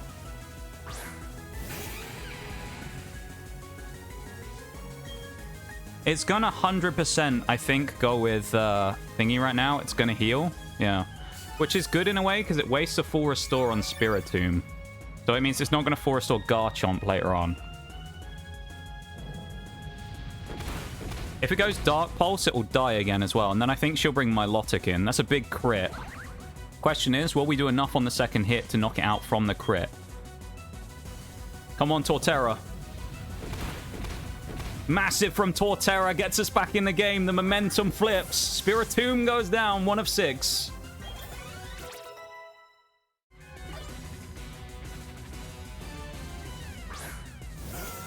Milotic is going to use Ice Beam. I don't know how much damage it is going to do, though. Or if we'll live it. I think we will, but... Who's faster as well here? Milotic got Torterra. Milotic, so we'll get the recovery here on Torterra. It's also going to be pretty much going to need to take a big hit now. We also get the free switch into Magnezone if we want it, but... What, are we 65 on Torterra? With Giga Drain? Versus this Milotic is what? Level 63? And it is Marvel scale. Oh, Ice Beam might one-shot us. This would be pre-Marvel scale.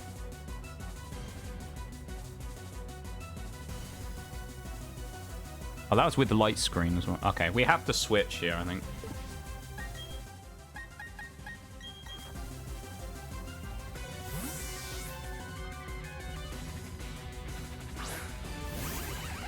This is Zone's job in this fight.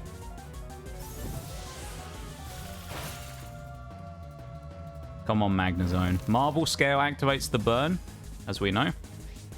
This thing's special defense has now gone up. Let's see. We can take one more hit from Scald. Okay, burn on us is not great, though. Oh, that's good, though. Interesting choice now. I think Milotic goes for a full restore. It may go for the kill, though. Withdraw. Oh, Gastrodon's coming in. 100%. Yeah. Nah, that's annoying. I can't Volt Switch out, either. Does this thing have an Ice move? If not, I'm bringing Torterra back in. It doesn't. It has Sludge Bomb, though. Octillery with Energy Ball is an option here as well. They would lock us into Energy Ball. That's actually fine if we do that, I think. How do you remember all the names? I've only ever played Pixelmon. Honestly, I have no idea. That's gonna hurt.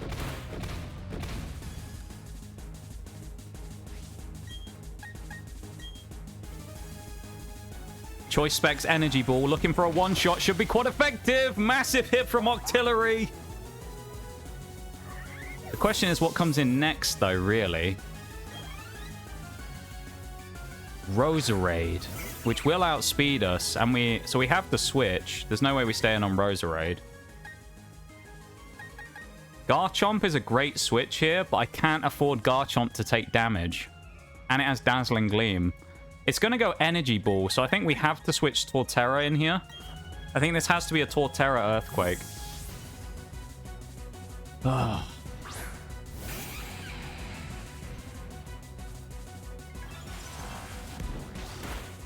Whoa, that did so much damage. Why did that do so much damage? I think we're in trouble now because I suspect Sludge Bomb will now knock us out.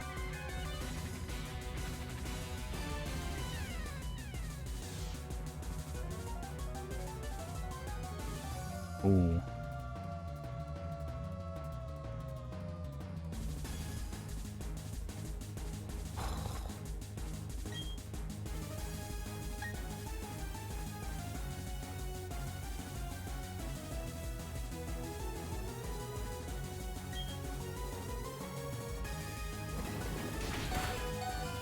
Ooh, that was incredibly lucky. We didn't get poisoned. Torterra needs a crit to one-shot, though. And we didn't get it. Although I think it might full restore again. I think we have to EQ in case they go for full restore, yeah. Another chance. Torterra needs a big hit here. Come on, Torterra. Come on, Stick. This is what you were made for. Crit. No. I don't think they full restore again here.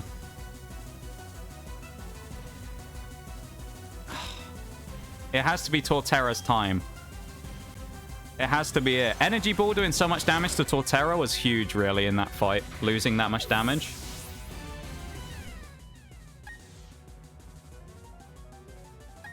Question is now, what am I willing to risk? Because Garchomp has to be the natural switch here.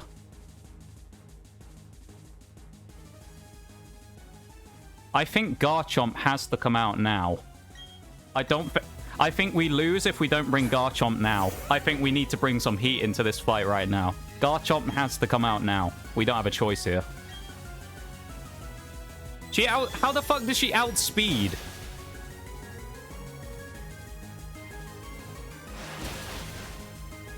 That doesn't make any sense to me. We have a 102 base Garchomp with, like, maxed out speed and a speed nature. Ugh. Alright, we're in trouble now then, basically. Because now Lucario will one-shot my Garchomp. Will Milotic outspeed us, though? I don't think it will. It might go Mirror Coat. Ugh. Magnezone... Oh, I don't know. I don't know what speed Milotic's got. Don't they all have maxed out stats? Thank you for the lurk, Nova. I appreciate it. I need to have a look at Cynthia's team here. You have a good one, dude. I need to actually get the full-on, like, stat sheet out right now and find out.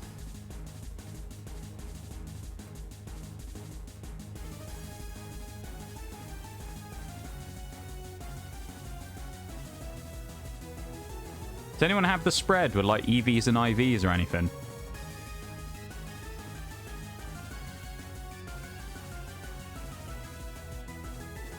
Because I think they're all maxed out, aren't they?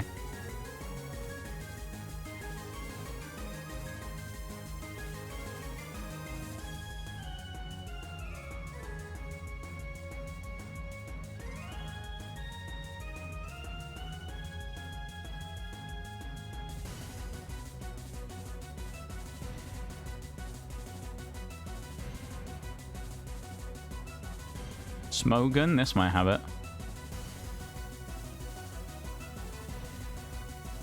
Okay, yeah, we got the spread. Oh, this is platinum, though, isn't it? No, this isn't platinum.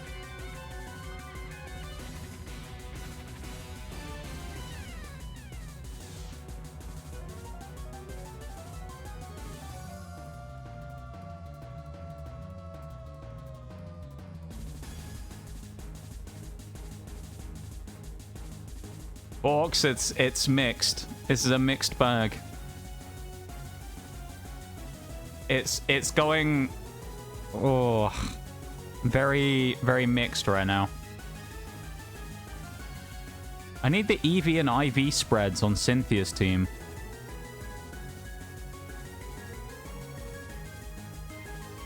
I mean, if we use the Gen 4 ones, we'll go with that, I guess. It has HP and special defense and special defense.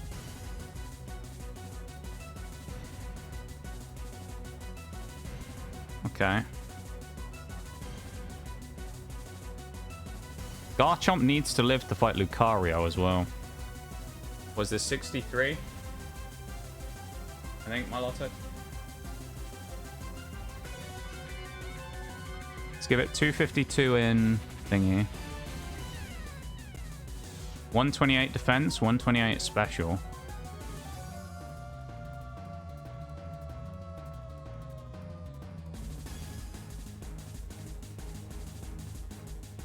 Means a Bomber Snow is going to have to fight Garchomp at the end.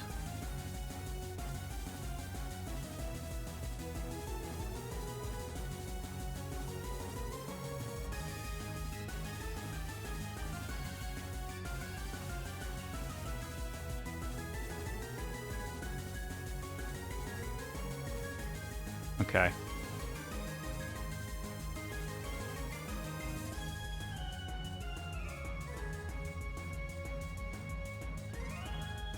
I think we have the Earthquake. We should outspeed.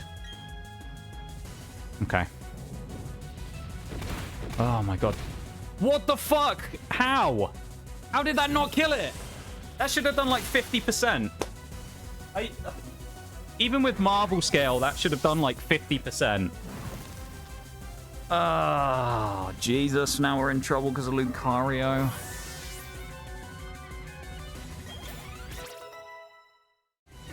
Yeah, we have nothing for Lucario now, so I'm pretty sure we're going to lose. Fuck, man. It's literally Lucario and Garchomp are the last two as well. We have nothing faster than Lucario. We can't... I don't think we'll win this now.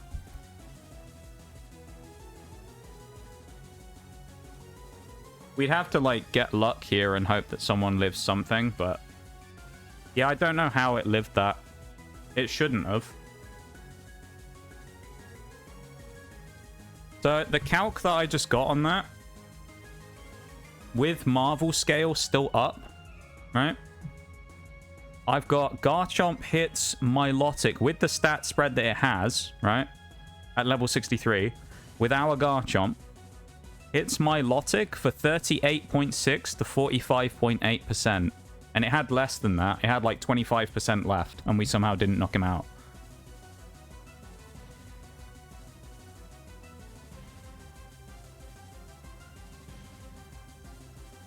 Lucario is going to outspeed everything, because I'm pretty sure it's max speed. So I don't actually think we can win. Oh, God. Yeah, it is. It's 252 speed.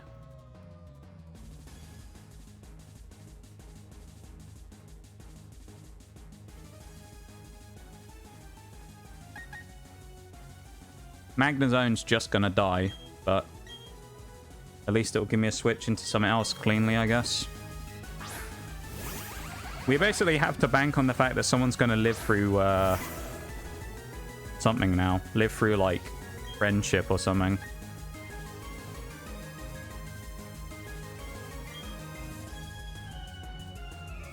Well...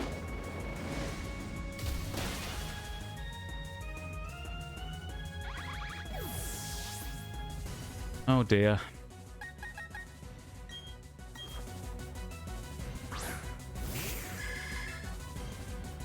We have to scold. We don't have a choice here.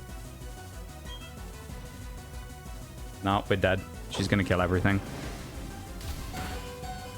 Oh, hang on. Choice Spec Scold needs to one-shot. No!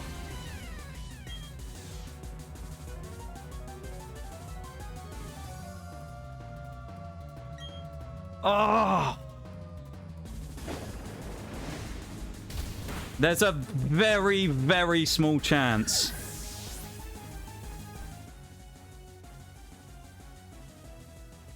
There's such a slim chance, but this is still possible.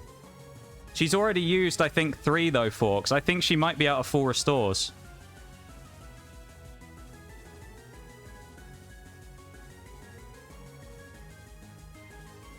I don't know if we're going to be able to do the damage, though, because it's, well, like 4 times resisted. If she doesn't have any left, there's a chance.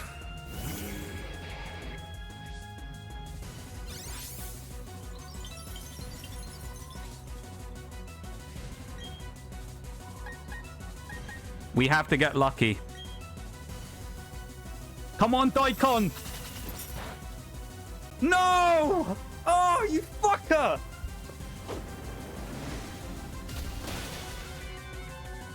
It doesn't matter. The chip will save us, but we lose. There's the only way we win this, and it's like it's possible, but it's so unlikely, right?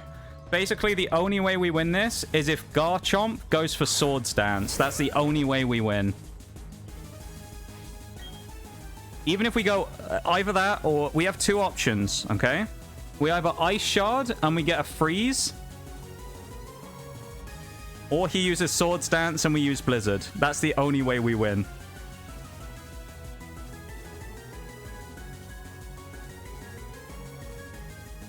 That's the only way we win. Ice Shard doesn't freeze. It has to be Blizzard then.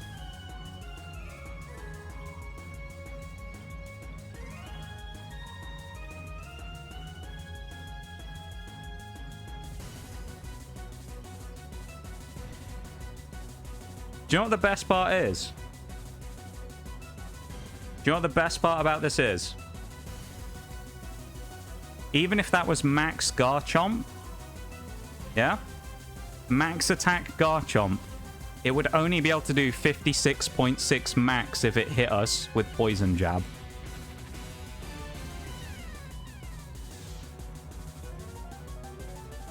It knows it can one-shot me.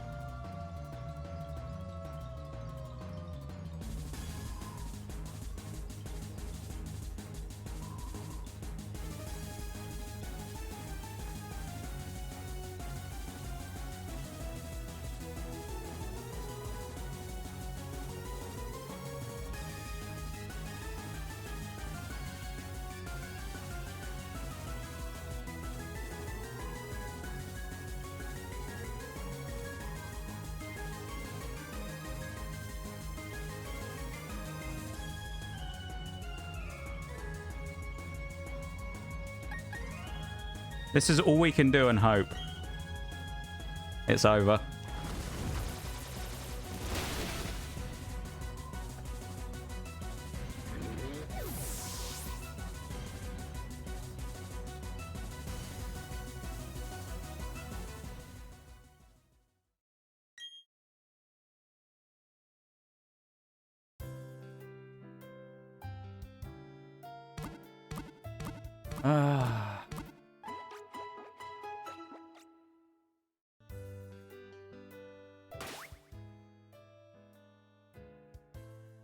That's so disappointing.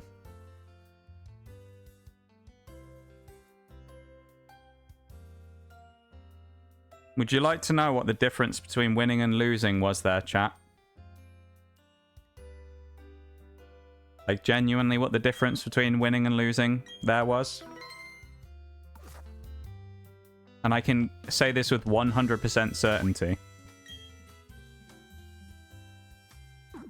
If a Bomber Snow kills Lucario and doesn't leave it with about 5 HP off of Ice Shard, we win.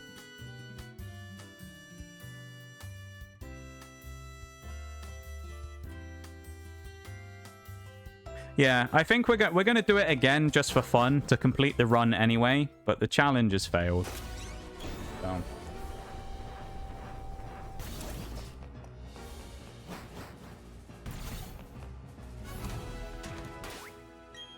And do you know what the worst part is as well? And I don't know if this would have made a difference.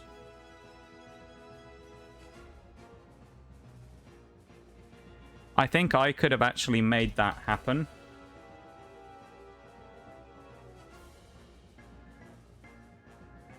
Because we had 2 rare candies in the pocket, and I'm pretty sure I could have given it to boost Daikon's level up and eke out that extra amount of HP from the hit if he'd have been rare candied up to 66. Did you save outside of Cynthia?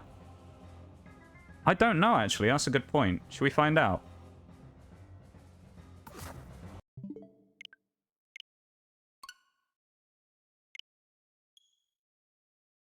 Yeah, because it will just put us straight back before the fight, actually, if we get there, of course. Which we'll just skip the rest of the Elite Four, of course, which will be nice. Let's see. Oh, I'm so devastated that we lost that. Ah.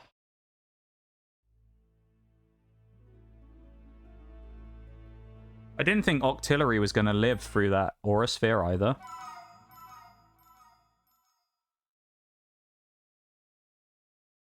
It's like there's a couple of different ways where you look at that and you go, it might have been different. It's like, oh no, this puts us back here again, doesn't it, afterwards? If Octillery had burned with Scold, it would have been different as well, because it would have died. Lucaria would have died to burn after Abomasnow's Ice Shard. It still would have, like, you know...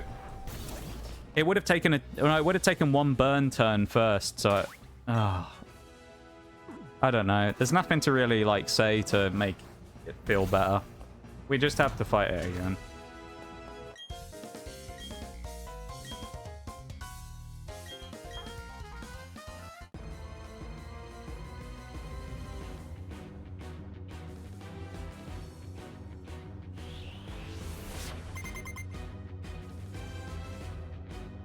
I feel like deep down I knew that was going to happen, but I don't know.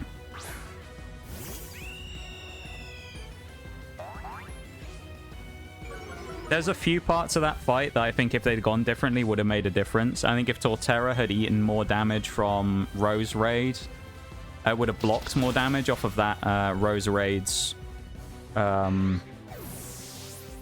energy ball. It would have made a big difference.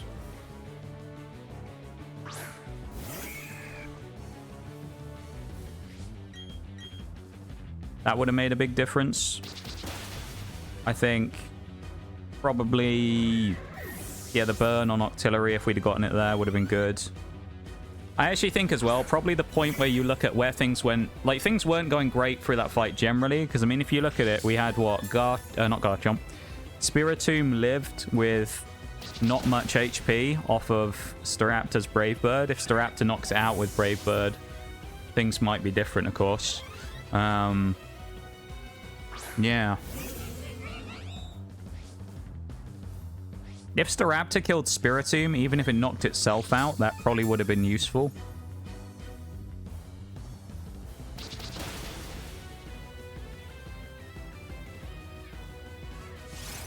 I don't know. There's too many parts of that I can pick apart and say, well, what we should have done differently. Because at the end of the day, we didn't. So there's kind of no point dwelling on it. It's just sucks.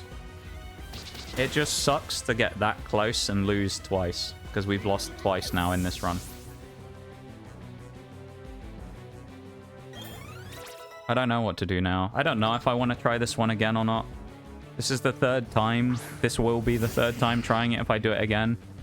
I don't know if I want to do it again.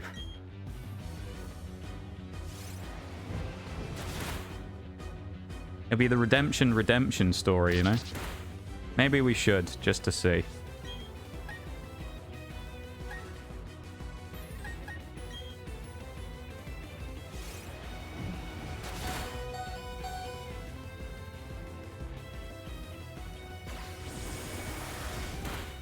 I let you down, though, chat. I let you down.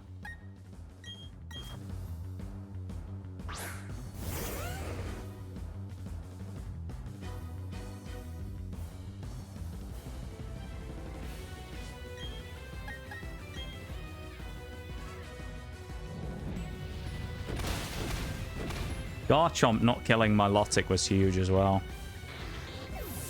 It's kind of the same thing where it's like another one of those, if Garchomp maybe was one level higher, maybe it knocks out Milotic as well.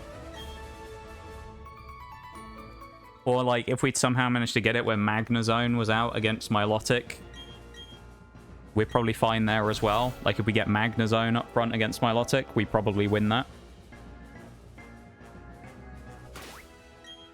Torterra sweeps this entire fight. We already established that before.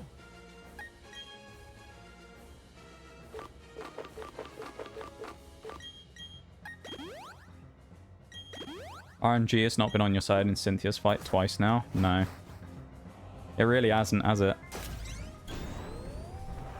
I think, honestly, it's another one where it's like, if we took less damage from Lucario to the point where we had, say, 50% HP, I think Garchomp would have gone Swords Dance, because it would have assumed they couldn't kill me in one hit, so it wouldn't have tried. Usually the way that Pokemon, like, I'll let you in on a little bit of a secret. Usually the way that Pokemon, like, AI works, if it can see a guaranteed kill, most of the time it will pretty much go for it, right? So if it knows it can knock you out from the point at which you're at, most of the time it will go for the kill.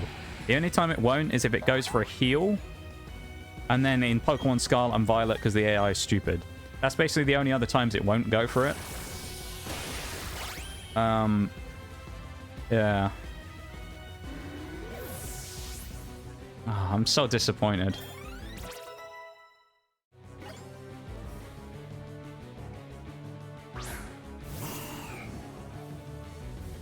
This thing's going to use its berry again, of course.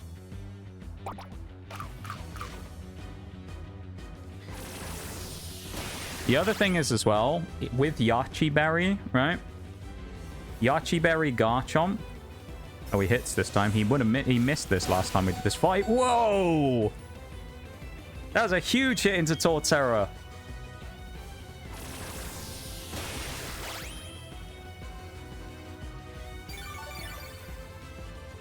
But, yeah. Garchomp with Yachi Berry would have still lost. He would have taken about 75% of his HP from Blizzard. So...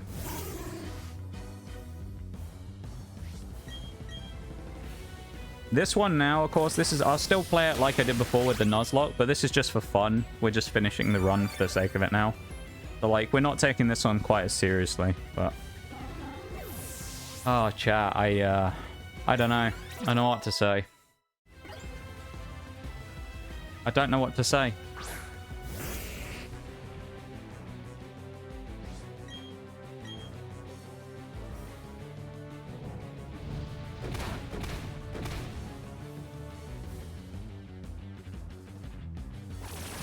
That stings to lose that. Really does.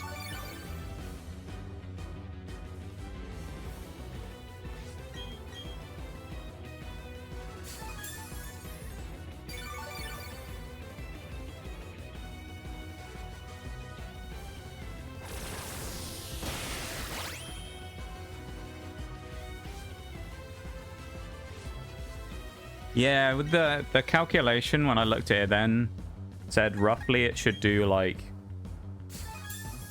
70 to 85%, something like that, through Yachi Berry. And then like the minimum, it was like 35 to 45% or something like that on Ice Shard, so...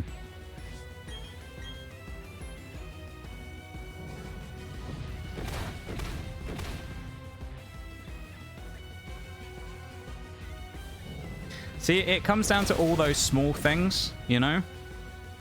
It comes down to all those small things where it's like, you think about the prep as well, and you go, you know, Octillery versus Garchomp. Would Octillery have not Octillery versus Garchomp, Octillery versus Lucario? I mean, there's RNG around. Would we have lived a hit from, you know, if we got lucky, would we have lived a hit again? Like, was it a low roll? How did, you know, like, how did we actually live the shot?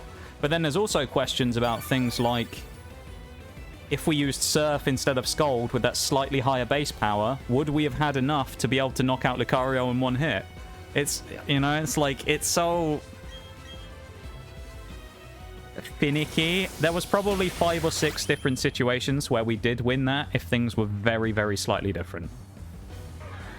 Which makes it more annoying that we lost, because, like, there were so many situations where I think we could have won that.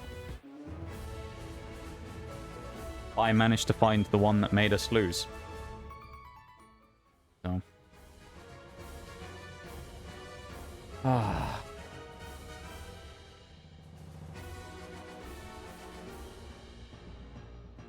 I know it's like just a stupid Pokemon run, so it doesn't really mean anything, but that's so, like, crushing to lose that.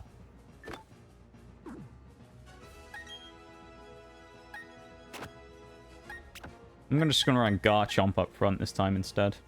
Last time I ran Octillery, but... Actually, you know what? Screw it, I'll run Octillery again. Nitpick the whole run if you really wanted to. I think at the end of the day, RNG just let us down. Hit the minimum on almost every attack, it seemed. I think so. We seem to hit outside of the ranges of what I was expecting a lot of the time as well. We hit, like, minimums a lot of the time, and... I think... I don't know, some RNG didn't go our way. There's a lot of parts of, like, the Cynthia fight that you can say probably changed the course of it. I think Spiritomb living through Staraptor was big. I think the switch on Magnezone getting burnt was annoying, but the switch on Magnezone into Gastrodon, I feel like I should have seen that coming. You know?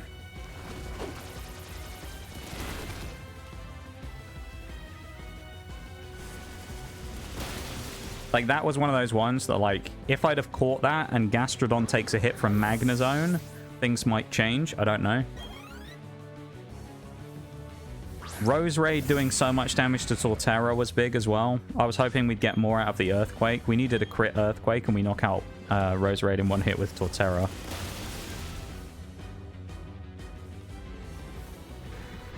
Because we have no fire coverage on the entire team, which is, like, the unfortunate part, I guess. Maybe we should have switched... Oh, but then the Dazzling Gleam from Roserade outspeeding Garchomp as well, which probably shouldn't have happened. Oh, this thing's gone Mirror Coat again. That's... Okay, we're probably going to die now then if it hits. Yeah, we're... Okay. It doesn't matter, because for the sake of just finishing the run, I'm just going to res Octillery anyway. Because the real part of this is just, we've proven we can beat everyone else. It's just the Cynthia fight. So I'll just res Octillery after this now.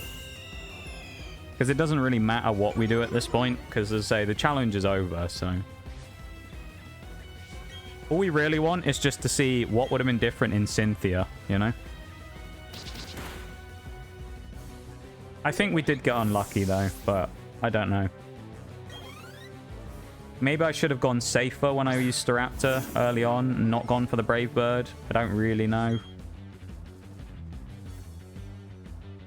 Let's see how much Pluck does on this thing. That's not terrible, actually. We'll U-turn and switch out now into Magnezone.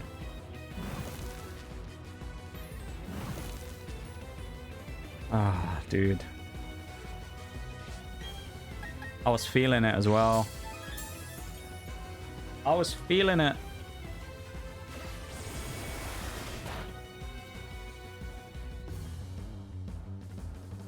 That was a crit as well. Crit through our burn. Kind of funny.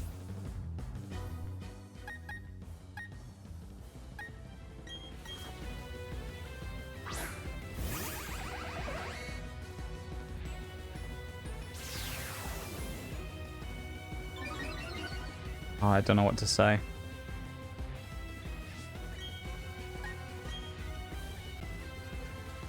Oh, he's going to bring Infernape in. He's going to take a hit from T-Bolt then. But he's going to close combat me, so...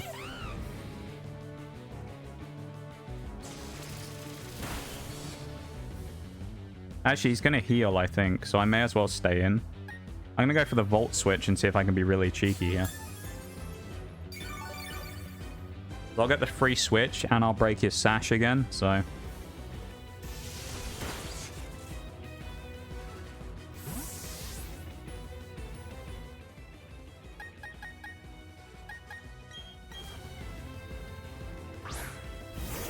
Sucks to get so close and lose, like, lose when you put so much time. Yeah. When the thing is as well, it's like, it's one of those things. Well, I probably ground off stream for like 12 hours as well, grinding up Pokemon and stuff. So it's like, it's not only just the stream time, but the actual play time as well, off stream and stuff, getting everything ready and making sure everything's as good as it can be. It's so frustrating to lose at that point, especially at the champion as well. In a lot of games, the champion fights really aren't that bad. You know? Like, I wonder, would things have been different if we did have Gastrodon this time? I don't know, maybe. If we had Gastrodon instead of Octillery, potentially it would have been bulkier and Storm Drain and things like that, but like, it all just comes down to clutch stuff, doesn't it? You know, maybe Octillery does land a sniper crit and one-shots Lucario out of nowhere. You know, it's all kind of RNG and getting lucky at the end of the day at certain parts, but...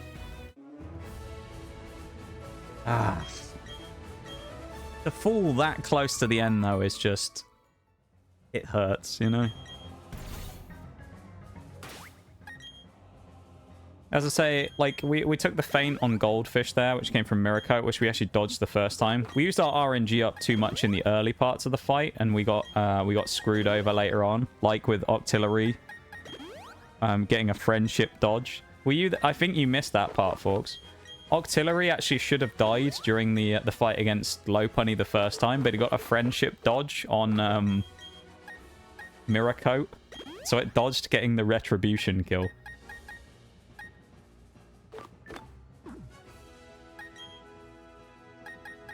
They tried to nail the coffin shut, yo. but you Welcome in, lot just Cozy Gaming. won't stay down. This is Hello. yours now. How's it going, Cozy Gaming? Welcome in. They tried to It's nice nail to the see coffin ya. shut, but you lot just won't stay down. Oh wait, a double raid. This is Ayo. yours now. Double raid right on top of each other. Thank you so much for the double raid, everybody. I really appreciate it. Thank you, thank you. Lucien and Cozy Gaming. Thank you so much, guys. Welcome in.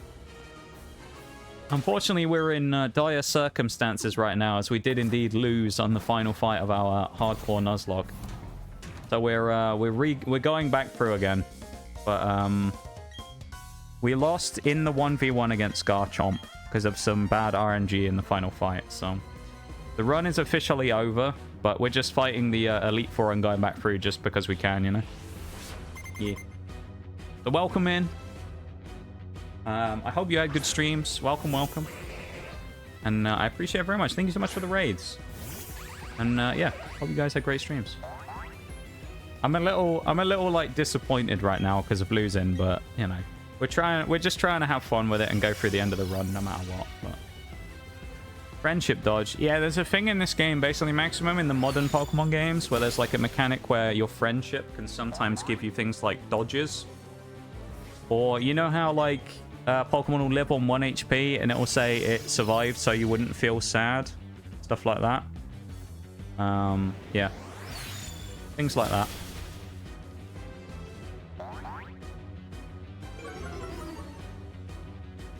So, yeah, I don't know. I don't know. I'm so sad we lost. We got so close as well. Featuring one bro avoiding being tackled by another bro. What is known as a friendship dodge. Yeah, as I say, so it's basically sometimes you'll see like the hearts appear where it will say like it did something because it didn't want you to feel sad or whatever. You can get rid of statuses using it if you get lucky. You'll live on 1 HP sometimes. Or you'll land like a crit and it will say it wanted to impress you, so it landed a crit or whatever, you know? Stuff like that, you know. Hope the stream's going well. It's going pretty well, Cozy. It's going pretty well. We're having fun. We unfortunately did lose the run, though. We lost at the final hurdle, which is the champion, unfortunately, so it is very sad. We did this last time and we switched into Kite, who very nearly died. So if we do that, we'd have to U-turn out again into someone else, or we just switch straight into Garchomp and one-shot it. Let's try same again. Yeah, it is what it is, though, you know. Thank you so much for the raid. I really appreciate it. But, oh yeah, I don't know. I don't know. We got close. The objective of the run, of course, for anyone who doesn't know, this was a hardcore nuzlocke. So we were trying to get to the... There you go. There's a friendship dodge, I think, wasn't it? But we were trying to get through the entire game without obviously doing a hardcore nuzlocke. So if a Pokemon was knocked out, it would be, you know, it would be considered dead instead of just knocked out. So we managed to get all the way to the final one. We got to the final Pokemon. We got to Cynthia's Garchomp. We got unlucky before. It would have been an insane... If we'd have won it, it would have been an insane clutch. It was a Bomber Snow with like 20 HP versus Garchomp, which we could have won if it had gone Swords Dance, but because we had so little HP, it was going to always go for us. So, yeah, it's disappointing. We got a bit unlucky, but it is what it is, I suppose, at the end of the day. Let's just bring Garchomp back in.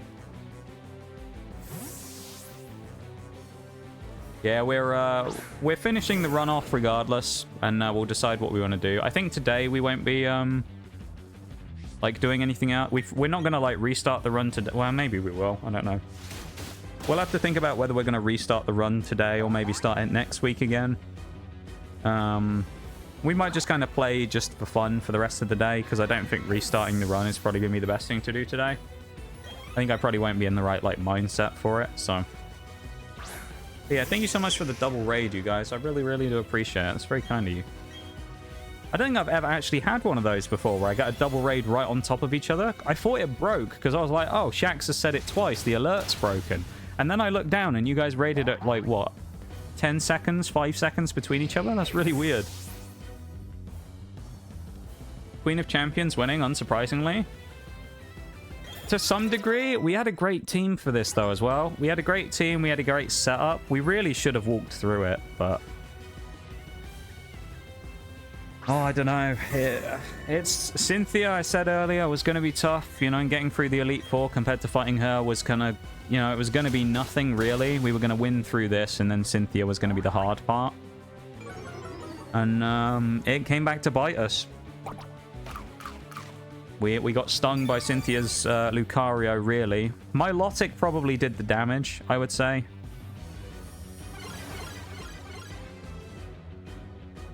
Milotic getting us with that Ice Beam. If Garchomp had killed Milotic, things might have been slightly different at least. Because we may have still had a chance to at least, like, challenge the Lucario with Garchomp. And it would have changed things. Because our Garchomp inevitably would have lost against hers. There's no way it would have won at that point. Because we would have just been outsped. Because her Garchomp, for anyone who doesn't know, has literally like the max stats you can get for Garchomp's speed. It has like... pretty much has like the perfect stat spread. Including a speed nature. So Garchomp, her Garchomp is as fast as a Garchomp can be. So no matter what, we weren't going to outspeed it. So ours was destined to lose. But it may have got lucky, you know, a Swords Dance or something might have come in there and we might have got one free hit, allowing a Bomber Snow to knock out with Yachi Berry. So either way, we set up again here. The question is, where do we go this time? We know that same thing as before. Spiritomb was going to be up front. Can we beat Spiritomb in a better way than we did last time? I don't know if we can. I don't think there's anything we can really do to actually change much here.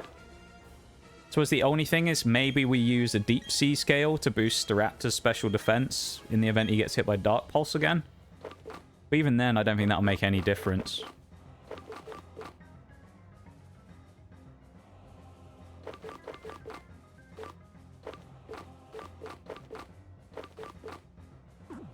I think we're going to try the same lead again, though.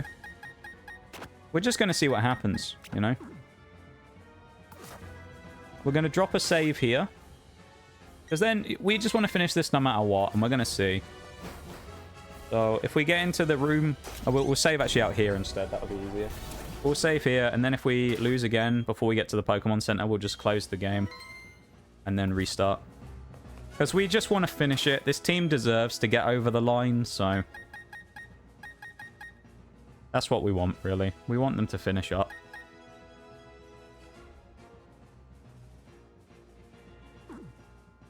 Here we go. Cynthia round 2. Come on, chat. We came so close. So close the first time. Let's just finish it. This is for pride this time. This is like the 3rd place final, you know? They're like, yeah, you made it to the top 3, but now you've got to, you know, this is for pride. You going to finish in the top 3 or are you going to get knocked down to 4th? That's the real question here. I don't know if it, like, realistically with this Spiritomb, I wanted it to go for Sucker Punch, which I don't think it will. So it doesn't really give me much of a choice here because I don't have any other move I can heal with. So we're going to pluck and pray it goes Sucker Punch turn 1 again. Or hope it goes Sucker Punch turn 1. Which it doesn't. So we're going to nick its Citrus Berry anyway. It's fine.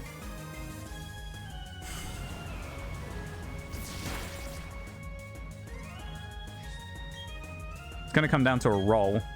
We're going to try it.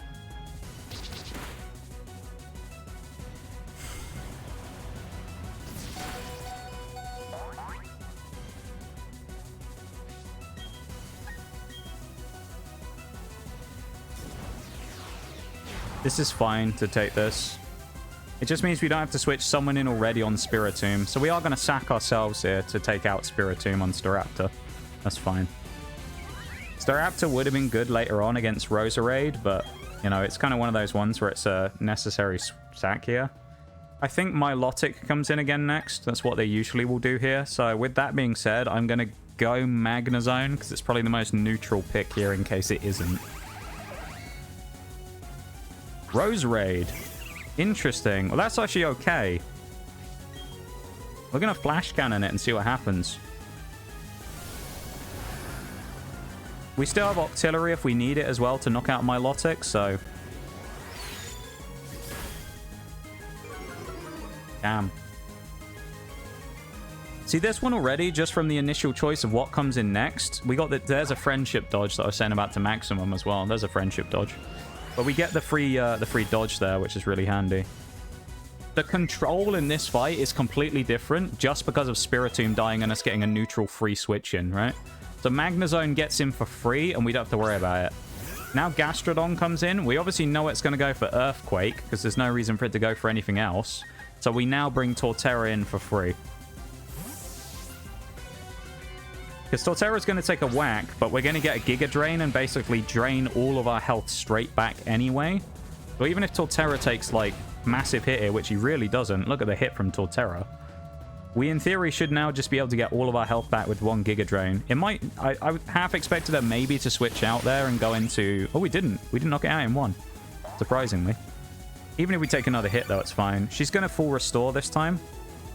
So that's fine. Goes for the Rock Tomb. There's another Friendship Dodge. See, look, this is the RNG we didn't get last time. She's gonna full restore. There's no reason she wouldn't.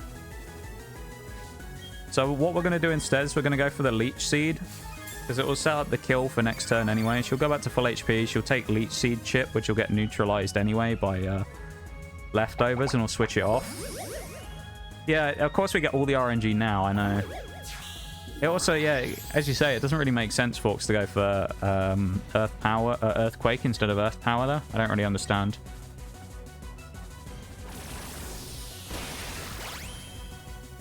Oh, okay. Gonna depend what goes first here, whether it's the heal or if it's the Leech Seed, as to whether she dies or not. I think it's the heal first, isn't it? Yeah. So I think she'll live with a Sliver again.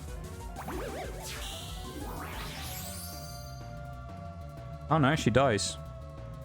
See, it's like I say, these fights, like this one here, we're in good terms, right? That's the main thing. We're in like a good position. Probably Milotic comes out now. Yeah. Now we know that Milotic is probably just going to go straight into an Ice Beam.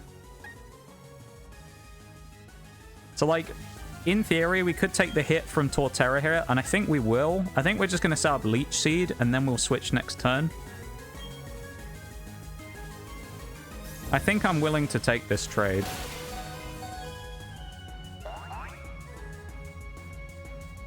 What an absolute tank. Torterra, take a bow. Monumental.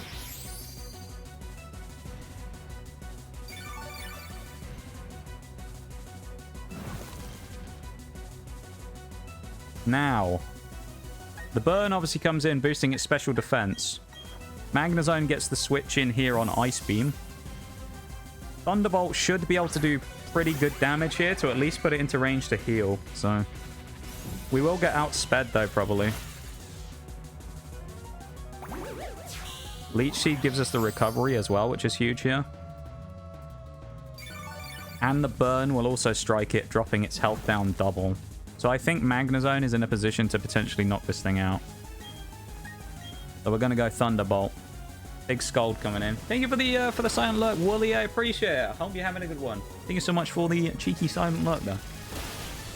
Lovely stuff from Magnezone. See, look how different this is if things had gone slightly differently at the start. It's just the way that it completely changes the match, where we're able to exert control here, you know? Now, obviously, we know Magnezone is going to die here unless it lives by complete luck. So Magnezone will die to Aura Sphere, so we'll take the punt anyway on the Thunderbolt. Because it'll give us the free switch if we want it anyway. So Magnezone goes down. We have the option of bringing Torterra in, but we know he's going to be slower. So it's really an option of really who we go into here. Torterra will be slower and he'll die. Tooth will get hit by a Dragon Pulse. I think we bring Octillery in now. And we leave as many as we can here for Garchomp. Because I think at least if we do this, we can put him into heal range. And go for a double Scald.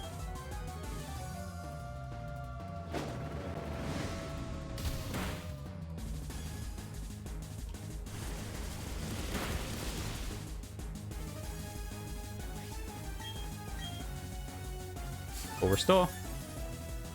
Fire Blast would have been good here, to be fair.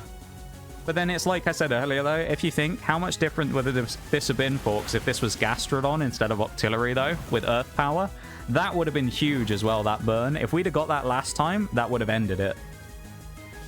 Welcome in, Fan. How are you doing as well? Give a shout out for Fan Keki, please. While we're here. We need the shout out for Fan Keki right now. Unfortunately, though, Fan, we actually lost the Nuzlocke run. We got 2 burns in a row. Oh, my God. But we actually would have... so we lost the Nuzlocke officially in the last run because Cynthia got a really good lucky fight against us and we got mugged, basically. So we lost the Nuzlocke already, but this is just the revenge fight, you know? The run is already done because we lost, so this is just the giving our team the what they deserve by winning the run, you know. Garchomp, it's never going to go Sword Stance here, and we can't go Ice Beam anyway because we're locked in on choice specs, so it's going to kill us, that's fine. Just because I'm interested to see how it would stack up. I know Daikon is obviously the option here. I just want to do this just to see how our Garchomp would have actually done against hers. Because I'm just intrigued. How much would we do with a Dragon Claw? And will we live hers? Because ours is pretty fragile. If we would have lived one, I bet we'll do about a similar amount then. Oh. It was a crit. How can we get so unlucky the first time and so lucky the second?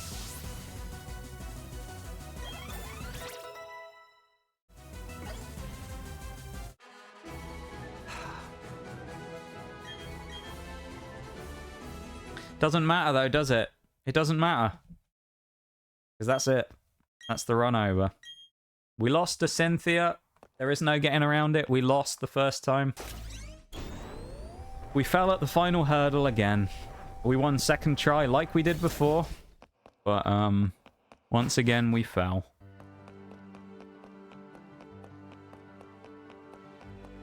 I will say, though, this run compared to the first try we ever got here was a lot smoother. We lost 4 Pokemon until the final fight.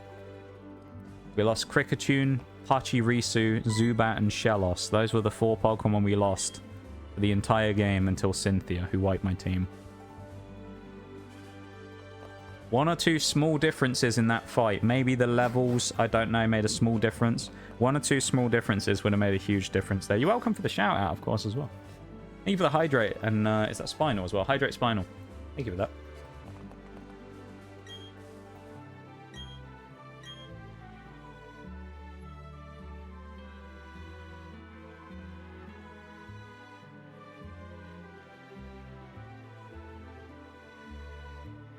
I can't say I'm not disappointed. But this team deserved to go all the way and end it, and I'm glad that they got their chance to do it, you know?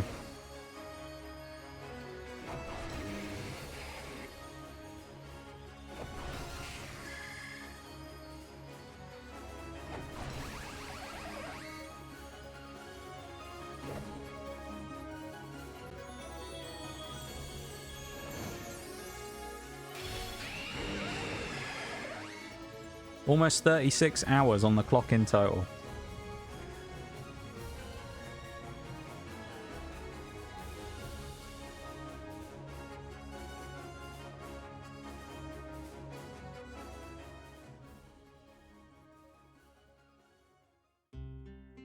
We left something out there, though. Let's go, Nox. I'm proud. Nah, we lost the run, so... Like, I'm glad we were able to finish it for the team, but the fact we lost is... kind of tarnishes the whole thing, really. This is the one that I've never beaten. I beat Sword and Shield first try, I beat Scarlet Violet first try, but this one's got me twice now. Or I've lost at Cynthia both times. And it stings a little, you know? We even got the perfect... We got a fucking speed boosting Garchomp. We got all kinds of stuff. Just...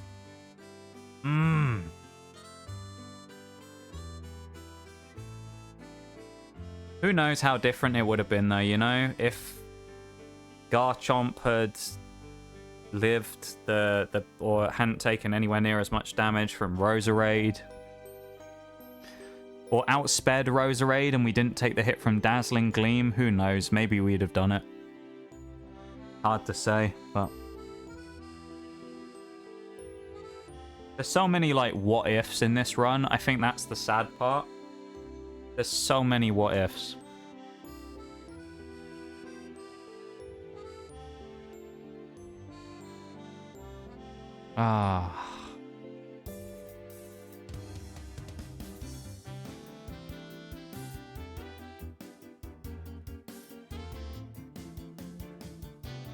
What-ifs are unavoidable? Yeah. Yeah. I suppose. Welcome in, No Chill. How you doing? It's good to see you. Hope you're doing well. We missed you.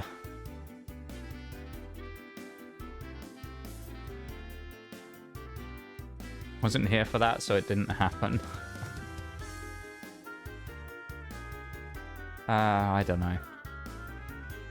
Do you think it would have made a difference if we'd have had the trade evos? We'd have had Golem and Machamp and stuff. It's all a dream that you'll wake up from. Yeah. You were trying to cross the border, you and that thief over there. We get the Skyrim intro when we wake up.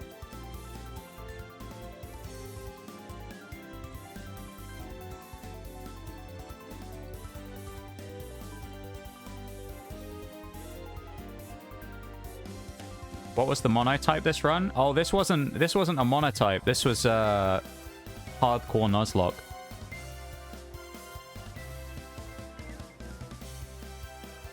This the BDSP one, yeah, hardcore nuzlocke, and unfortunately we lost at Cynthia. We had one Pokemon left to beat to win the run, and we lost to Garchomp. What are you planning on doing for the rest of the stream? I'm not going to start a new run, I don't think, yet. I don't think it's worth doing today. I'll probably just make tons of mistakes and it'll be really bad. We'll probably just do something in this game, like this version of the game, for a bit. And then I think probably for next week, I'll restart the run on Tuesday and we'll go from there. But today I think we'll probably just run around and meme for a bit. I don't know what we can do. I guess we can explore the post-game stuff and see what we can do there. Give our team a little bit longer to, you know, live in the sunset. I also think Torterra's the way to go again if we do another run like this. I think Torterra is the play here.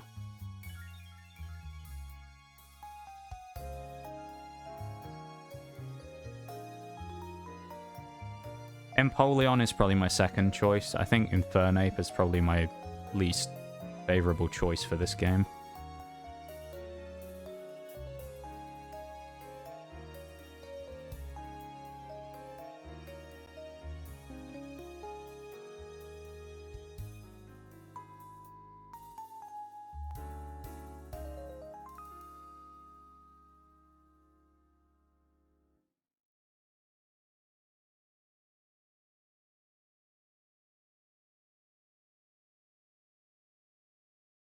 Break is, I think, a break might be necessarily, might be necessary here. Fight God.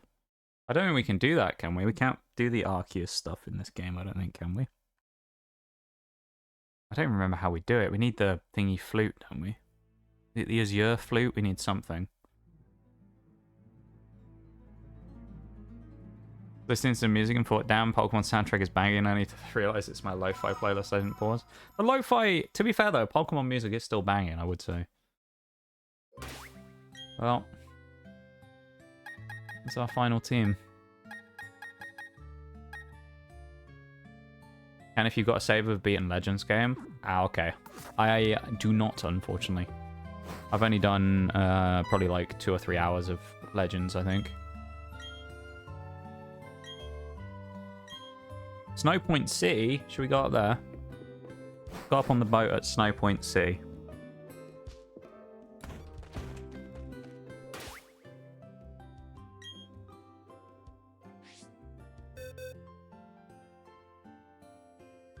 Would Gyarados have made a difference? Probably not. I suppose the only thing you can say with Gyarados is, like, in the final fight at least, it probably would have been a better option against specifically against the Rose Raid. That's, like, the only thing, isn't it? It's like, it probably would have been a better option here. That or Zong might have been decent, but... And then we had Clefable. Might have been good against Spiritomb. Who knows, really? Too many what-ifs. We gave it a good go, though. And if you go... oh, yeah, I already read that, didn't I? Have you considered doing a Nuzlocke of Legends Arceus? I don't know if it's really, like, how possible it is in that game, honestly. Because it is, like, the format's kind of different, so I don't really know. Like, I don't know how possible it is to do it in that game.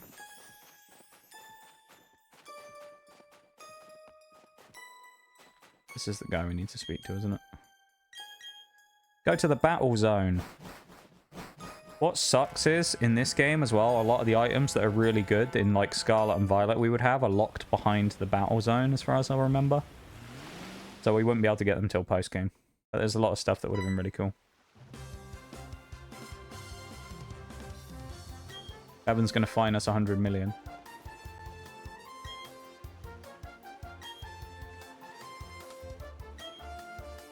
I don't know if I've really ever done any of the Battle Tower stuff in this game.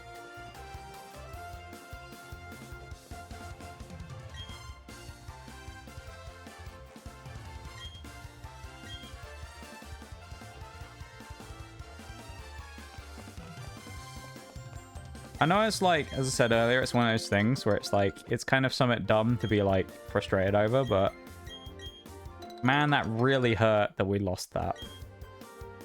I really felt like this was the one. Yeah, in the older games, it's like, I feel like when you play the new games, it's kind of, you forget how hard a lot of the items, the really good items are to get. I mean, Leftovers is really easy to get in this game, thankfully, but other than that, most of the really good stuff is like, yeah, you're not getting really before the end of the game. Like, you think about Scarlet and Violet, what are we at, like, Gym 4 or something of ground? And we've already got, like, Leftovers, Assault Vest, you know, shell bell, all kinds of stuff. So, like, yeah, it's unfortunate.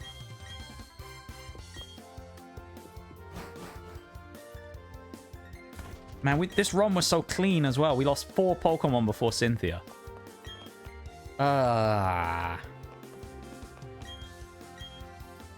Pokemon Legends Arceus, I know one run that you could do. You use only one of each species of Pokemon, and you can't use one from that line again. It's very difficult.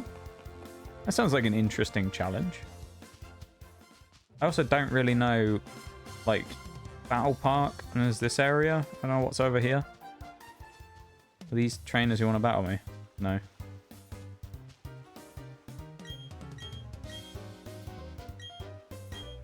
That sounds like an interesting run, though. Remakes, Elite Four teams are overtuned. I think, I'd agree. I think one thing with them is, compared to some of the other games, they probably are a little. Just because, like, I mean, you think they all have items as well.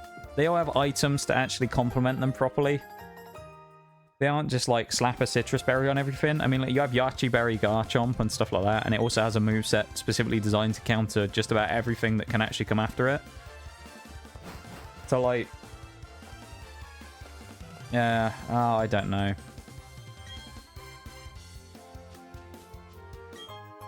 Razor Fang, wow. That means we could get Gliscor if we wanted it.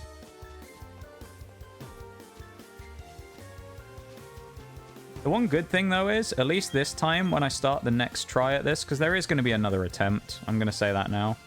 But when I do start the next attempt, which will probably be next week, I can do it on the right profile this time, which will allow us to get the trade Evos if we need them. So we will have the option of bringing in a Gengar and a Machamp and a Golem and stuff like that if we get lucky. Also gives us the option if we end up getting them in the Grand Underground of Magmortar, things like that. Well, potentially if we can get the items we need anyway for those, but... that's hyper training, dude.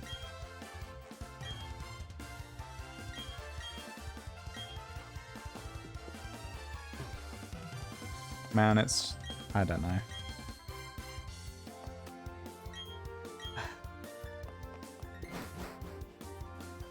I don't know what to say. I'm so, like...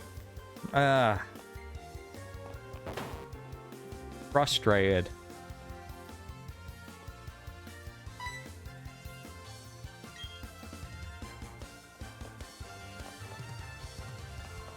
I don't think I've ever done this in BDSP either, even on like the runs I've done for fun. So, is that Stark Mountain up there?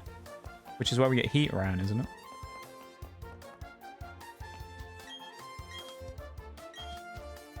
Oh, this is the battle tower then, is it?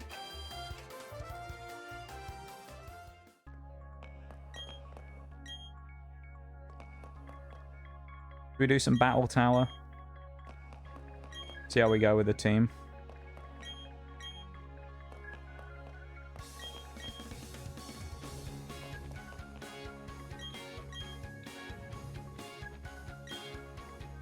Go on, let's do doubles, shall we?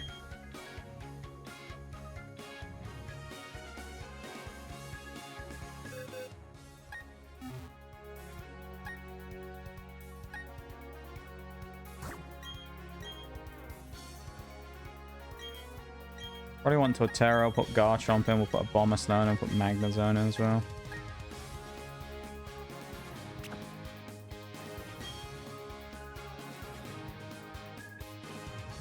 I love the Battle Tower, it's so much fun.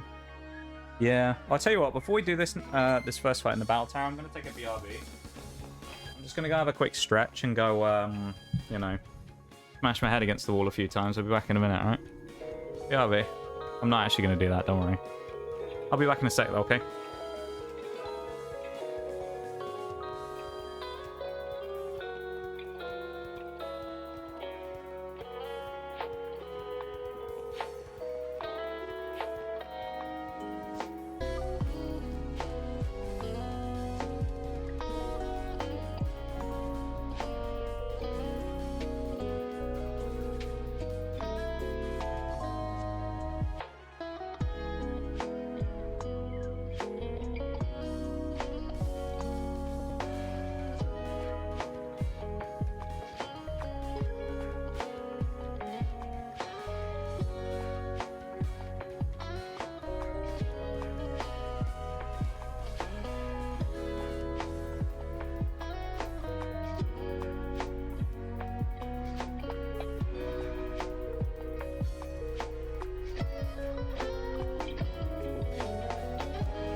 We back.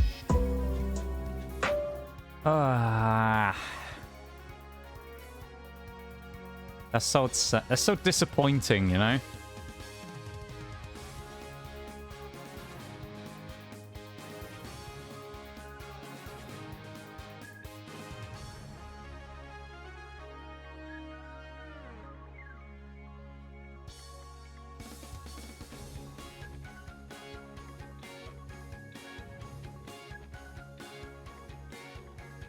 Out of interest, would our Garchomp have lived a Dragon Pulse from Lucario?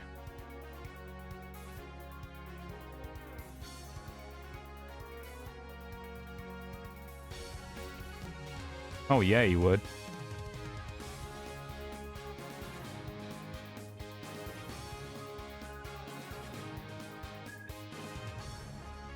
Oh, dude, Garchomp would have had such an easy win against Lucario as well. And we'd have outsped him. Oh no, maybe we wouldn't. Hang on. Yes, 252.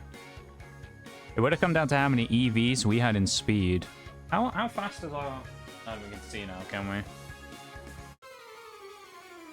It would have been interesting to see, because I actually think that Lucario Garchomp fight, if we'd have made it that far, would have been a really interesting fight.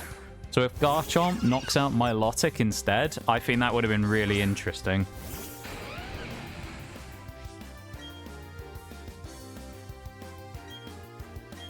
This is an interesting team that they're using.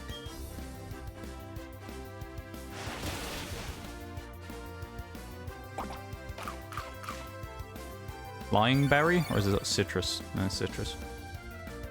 Ah, chat. I don't know. I can't help but feel like I've let you down though, you know?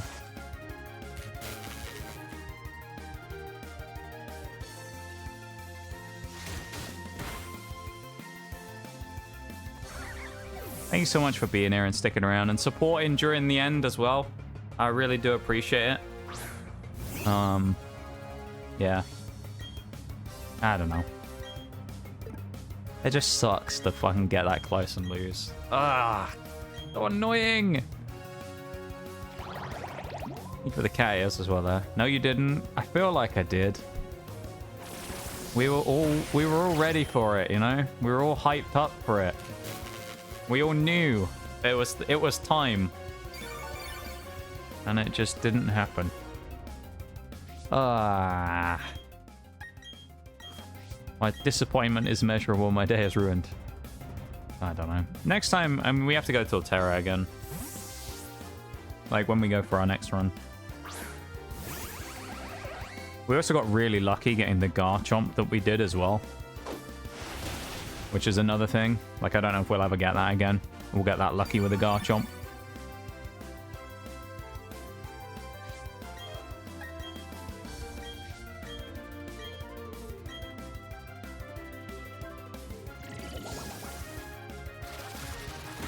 Damn.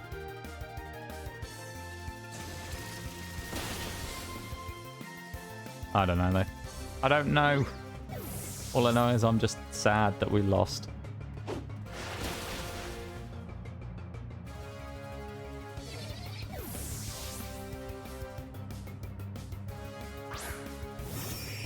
I'm not going to get over that for a while, I think. That's such an annoying one.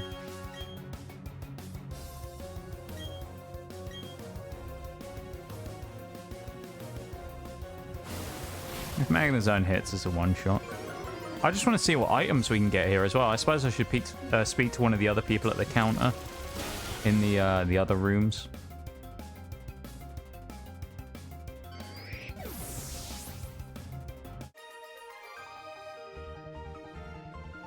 Add backwards is Das, and Das not good. Yes. We'll go to 5 fights if we get the option, and then we'll drop out. Keep battling.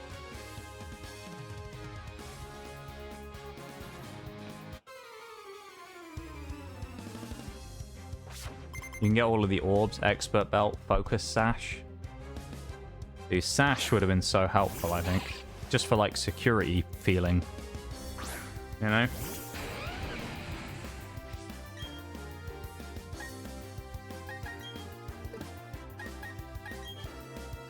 We'll crunch the shop it and we'll go for a dragon claw into the Riolo, I think.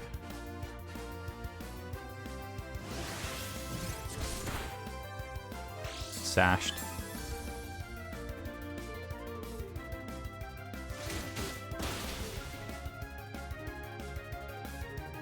I just, every time I think about it, I'm like, we were so close. That's the worst bit. It wasn't even, if we got absolutely dominated in that fight, it's one thing. We were so close. We got to the 1v1, you know?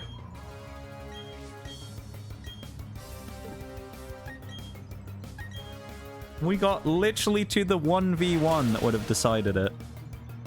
I can't move past it, you know? That's gonna hurt.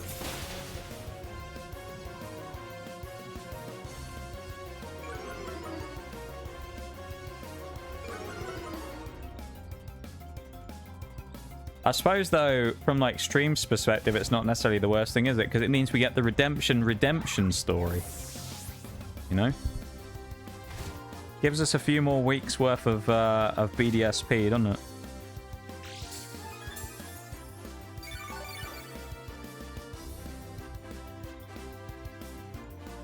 Oh, Lombre, one of our favorite Pokemon. Pretty cool. More suffering? Yeah, more suffering, exactly.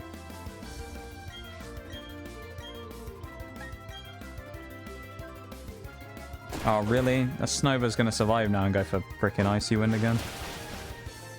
Sash.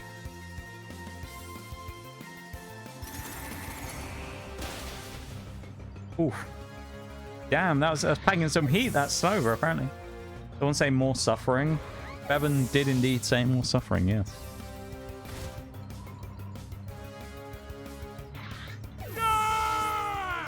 Leave for the Lord Shags, yes, Maximum. Oh, man.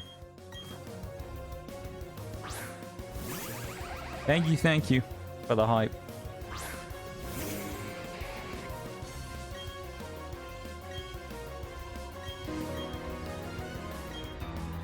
I think we need that theme right now. We need to kind of feel sorry for ourselves for a little bit. I think the sad part about the Cynthia fight, above all else, right, was like there were parts of it that you go, oh, we got unlucky or whatever happened here. I think the part that was like the saddest about that, there were so many slivers in that fight.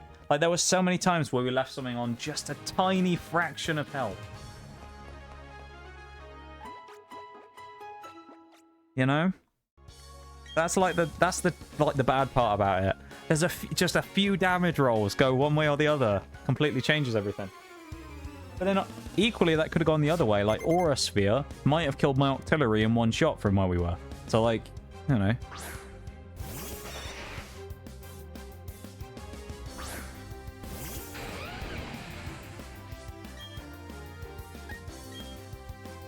Hey, Trico though. That's kind of a cool Pokemon to see. This might be a double one-shot here, actually.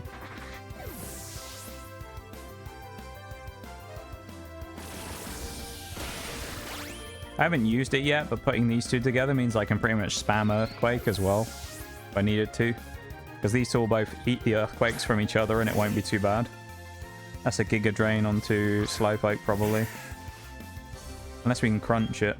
Actually, yeah, I think we can crunch it. We'll go Giga Drain there, and then we'll go crunch on Garchomp into the Slowpoke.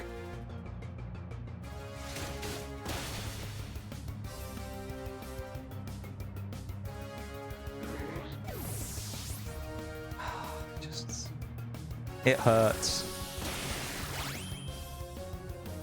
It hurts so much.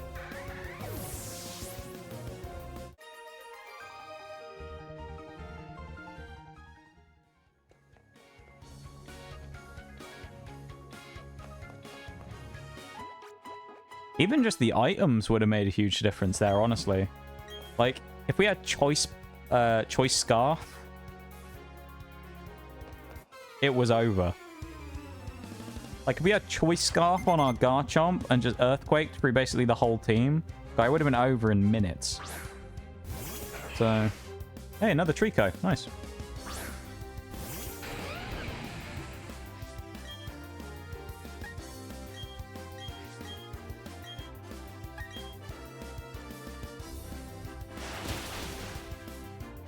Yeah, I don't know, man. I don't want to keep going on about it, but like, ugh, so... To be that close stings, you know?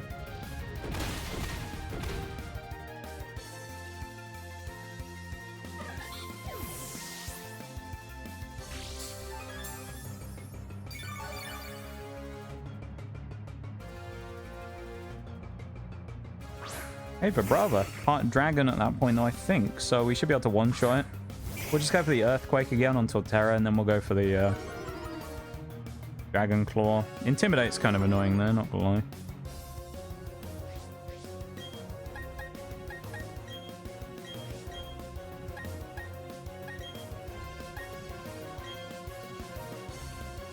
This might not one-shot. Oh, it does. Never mind. Intimidate made no difference to my Garchomp. This will knock out my Torterra. Yeah. I think, as I say, I don't think today is the time to start another run.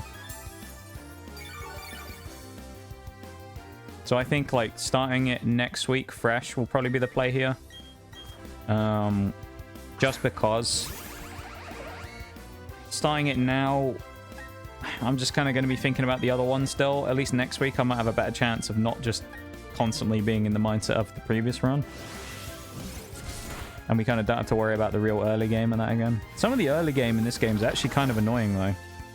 Like, without Absorb, the fight against Roark is actually a kind of a pain in the ass. So, we'll see. Thank you for the lurks, Azuma. I really appreciate it. Thank you for being here and supporting during the tough time of the actual end of the run. So, thank you for being here. Thank you for lurking, hanging out. And I hope you have a good one.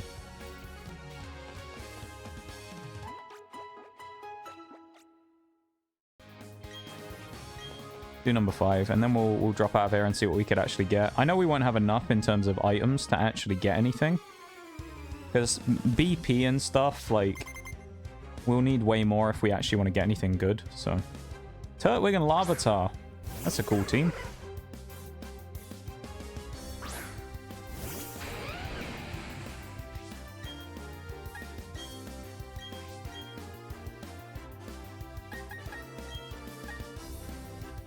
We can aerial ace the Turtwig, can't we?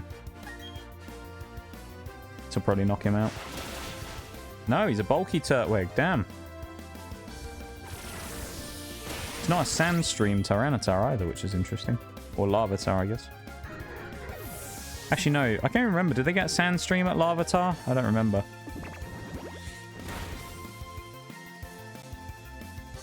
Hippopotas. Oh, that's going to activate Sand Veil, which is cool. Well, Garchomp's going to be really evasive now, which is nice. Exactly the same, into the same slots once again. Nothing changing about this turn.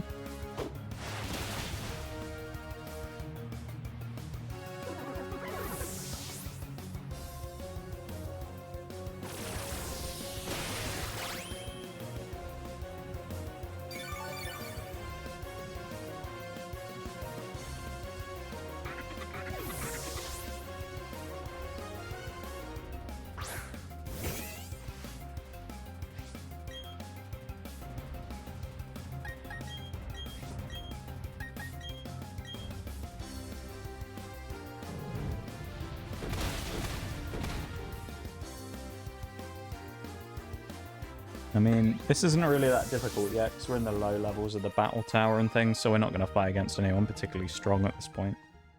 I think every 5 it kind of increases in difficulty, or every 10, something like that.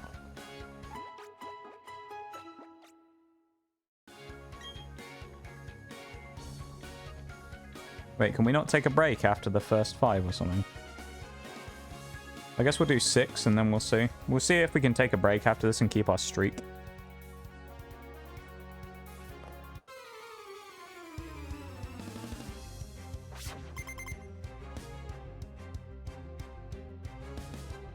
Bulbasaur, nice, look at that. That's pretty cool though, isn't it?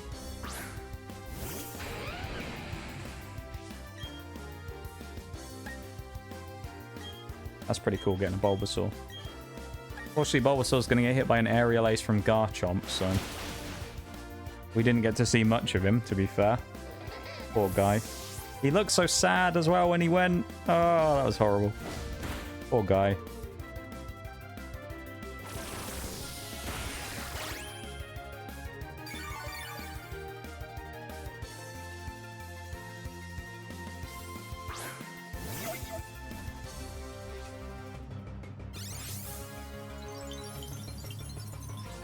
Life Orb could have been interesting as well in this run, actually, now I think about it.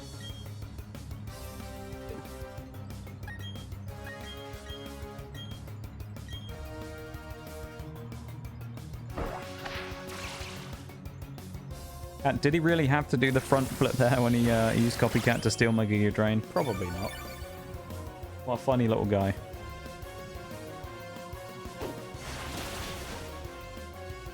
It's going to go Icy Wind probably on the Snow there. We didn't quite do enough, which is unfortunate, yeah. Big Icy Wind. It critted us last time on our Garchomp.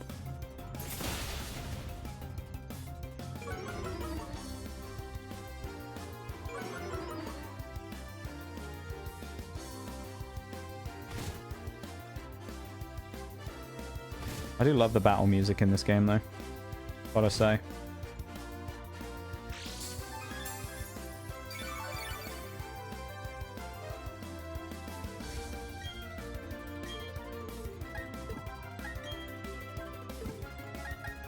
We'll just do the double Earthquake, actually. That'll knock everything out, probably.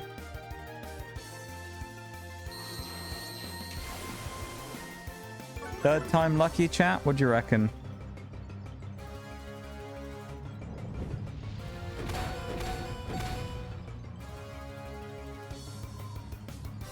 Do you think on our third try we'll do it? What do you think? Yes. We've learned so much. I know that much.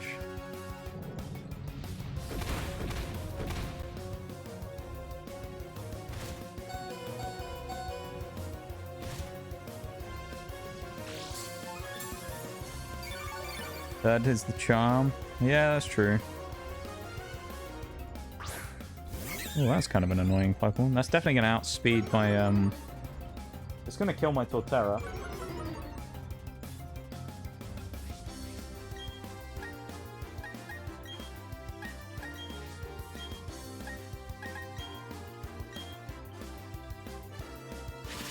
With the team we had as well, the actual rest of the Elite Four was a bit of a joke. Like, it was quite easy with the team we had.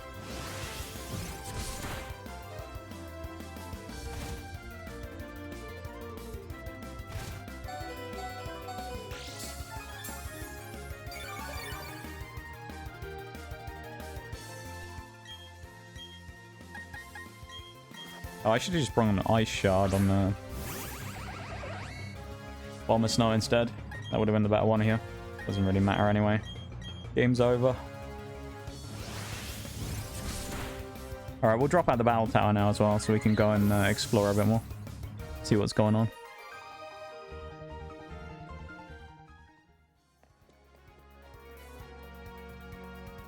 You guys believe in me. I'm glad you guys believe in me, you know. It was a tough one to take.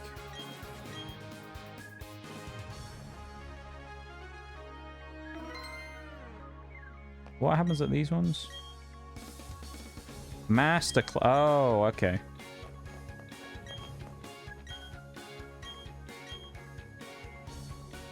Alright, let's go to the other place then.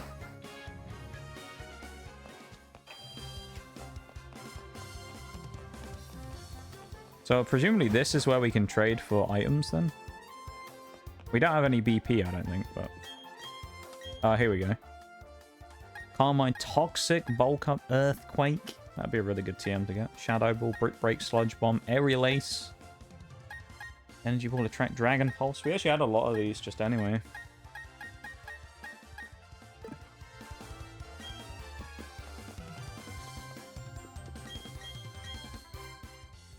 Oh, the ability patches and stuff as well.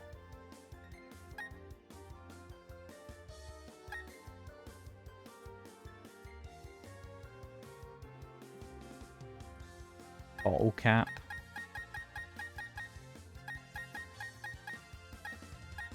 All of the berries we'd be looking for probably as well here. Or Toxic Orb, Life Orb, Flame Orb, Herbs, Bright Powder, Choice Band, Choice Specs, Choice Scarf.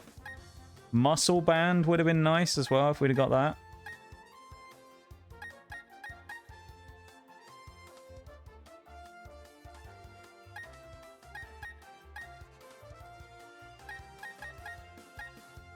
Oh, this is how you get Porygon, Zed, Dusk Noir then, and Rhyperior as well.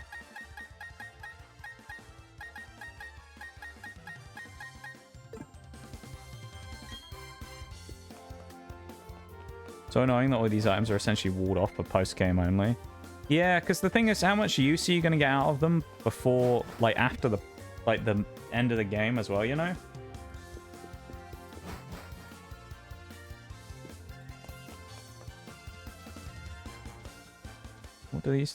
What did they actually say the first time? Have you been to the battle tower?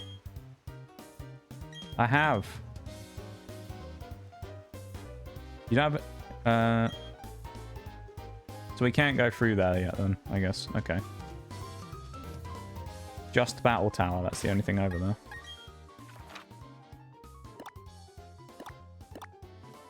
We can't go to the resort area.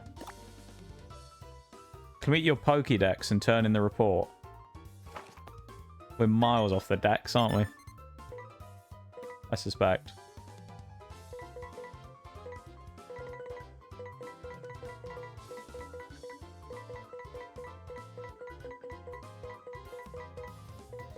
Actually, we're not doing too terrible right now. I don't think we've missed much of the first few.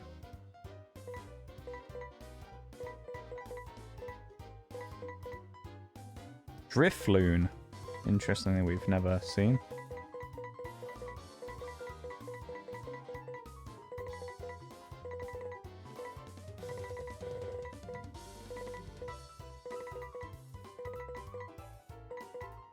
Finneon. This would be like Electivire and Rhyperior and stuff then. We've seen most of the Pokemon in the region then, actually. That's kind of cool. I don't know where to go or what to do now, though, is the only thing. I'm not entirely sure. If we go down here, it's like we can't actually finish the decks, but we can speak to them, I guess, and see what happens. Maybe we'll go in the Grand Underground. Oh, it's dawn. Celestic Town, we need to go there as well. I wonder if that's Giratina, we'll be able to do that stuff.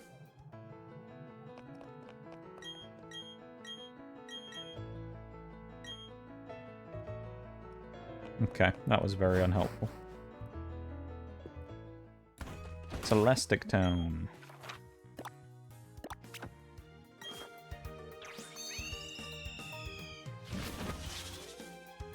Maybe I do start the next one today, I don't know. Ah. I don't know. I don't know what to do. Maybe I should just start the next one today.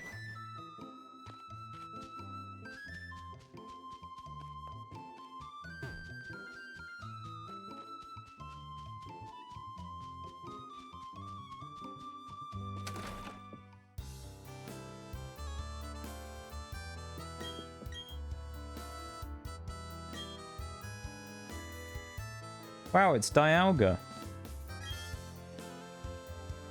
Is that all she wanted to say?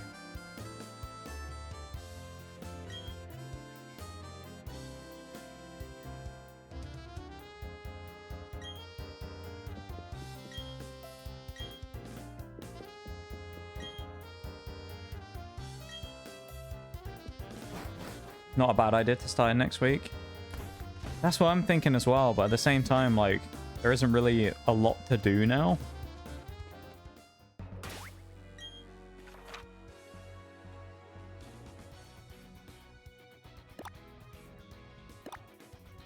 Like, minus just restarting, there isn't really much to actually do.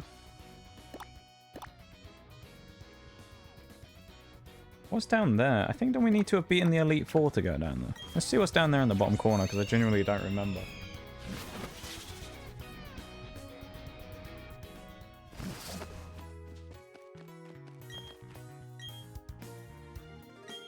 Congrats, champ. Shut up, Dawn. Don't say congrats. It wasn't good.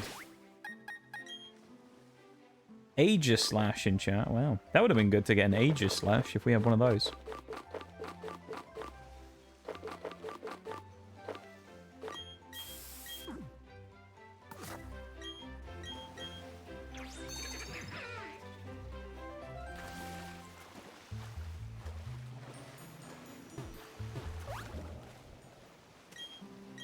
Yeah. See, I was thinking about like whether, and I said earlier about like whether I would actually finish the game again, whether I would actually do the nuzlocke again. I think I will, but it's because there was so many what ifs in this one. It's almost impossible not to say we need to try again. There was so many what ifs. It's too hard to be like, you know, to say, wow, well, that's it. We're just never going to finish again. We got so close to that point. It's like, I don't know. Oh, we can't go to Ramnus Park yet. When does this open, then?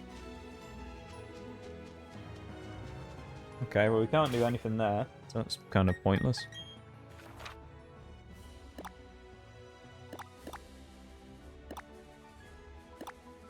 Lucien, Hearthome, Celestic Eterna. Let's drop a save, though. Let's, tell you what we'll do. Close that. Let's open up the old stream profile and see what we have on here, and then we might think about starting the new one today. Because we aren't necessarily going to get too far into it. We can just kind of chill, so... Let's see what this old profile actually has on it, though. Be interested to see. Because this would have been the original... I don't think this was the original Nuzlocke. I think this was the fun nostalgia playthrough that we did in this game. But I'd just be interested to see what Pokemon we have.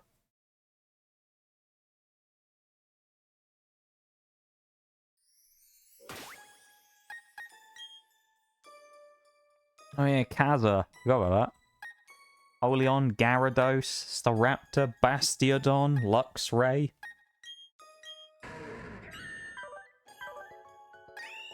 He has almost 300 defense. Sturdy, Intimidate, Torrent, of course. Ah. What do we have in the box? Do we have anything good? Oh, it's all trash.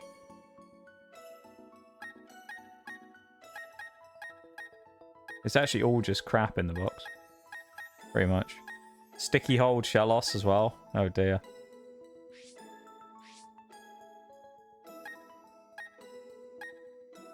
None of this stuff's even really good. Oh dear. I'm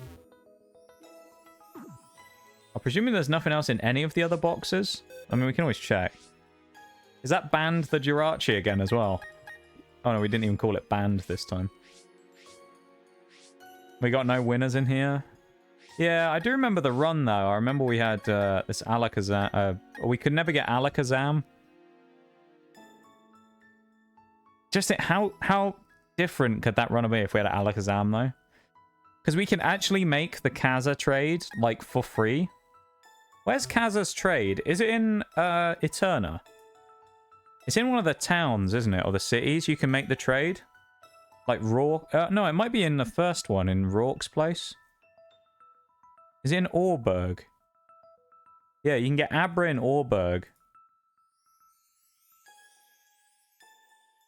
See, because, like, what I would look at this time is, I would give myself that as a free... If we do it this time, let's just think about, like, rules and stuff quickly, though, right? Let's say Kaza is, like, a thing here. I would say, like, in the event of doing this, if we were catching one specifically for the trade in Orberg, I would allow us to grab a second Machop so we could get the Abra. The only thing then is I would have to sort out the evolutions. But if you look at it here, right, what could we have had differently in this run? We could have had Golem, we could have had Alakazam if you count that. We could have had Steelix, we could have had Machamp. We could have had Gengar. So that would have been a number of different mons we could have actually got, potentially, if we'd been able to trade. Obviously, we couldn't in this case, because this is the wrong profile that we were on, so we couldn't trade. But, like, there was a number of Pokemon we could have got in there. We also, remember, really didn't use the Grand Underground as much as I said we probably would have as well. Because I said we'd get 1 for every gym. We actually only ever caught 2 in the Grand Underground, which was Magnemite and Bronzong. Those were actually the only 2 we ever caught. So who knows, maybe it would have been different if we'd caught a Pokemon there as well.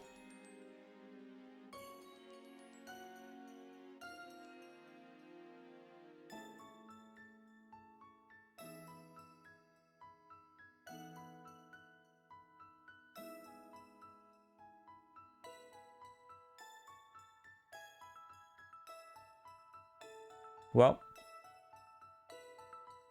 I'm going to clear the run. The run has been reset. I'm going to switch us to the lab real quick. And I will get everything set up for us to get into the next one. I guess we're just going to start, I think. Why not?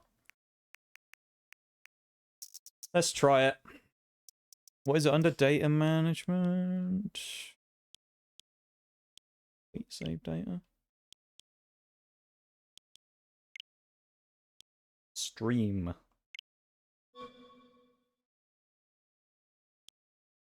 Goodbye, team. The stream nostalgia team are gone.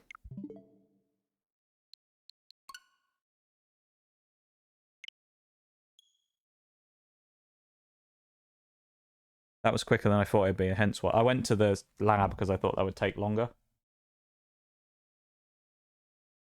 Here we go. I was faking you out with the last run, you know, saying it was going to be the redemption. This is the one. And this is the account that can actually trade, all right? We can trade on this account. This is the account that can do that. So I'll probably end up hitting you up at some point, Forks, and stealing your trading services.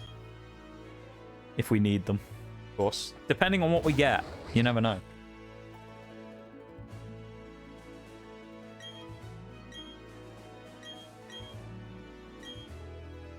So many heroes in the last run, though, you know?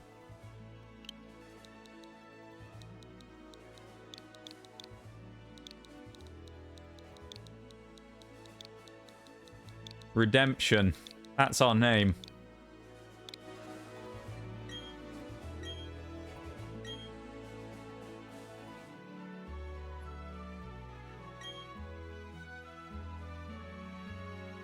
We're not calling him Bevan this time. We're calling him...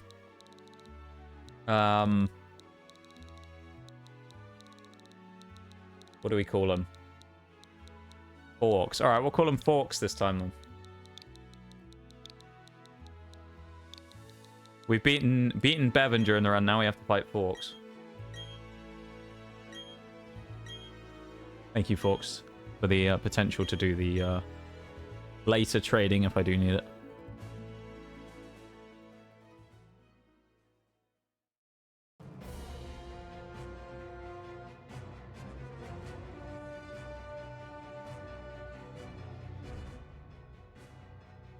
I need to shake off the other run, you know? Came in and now you're starting another run? I wasn't going to.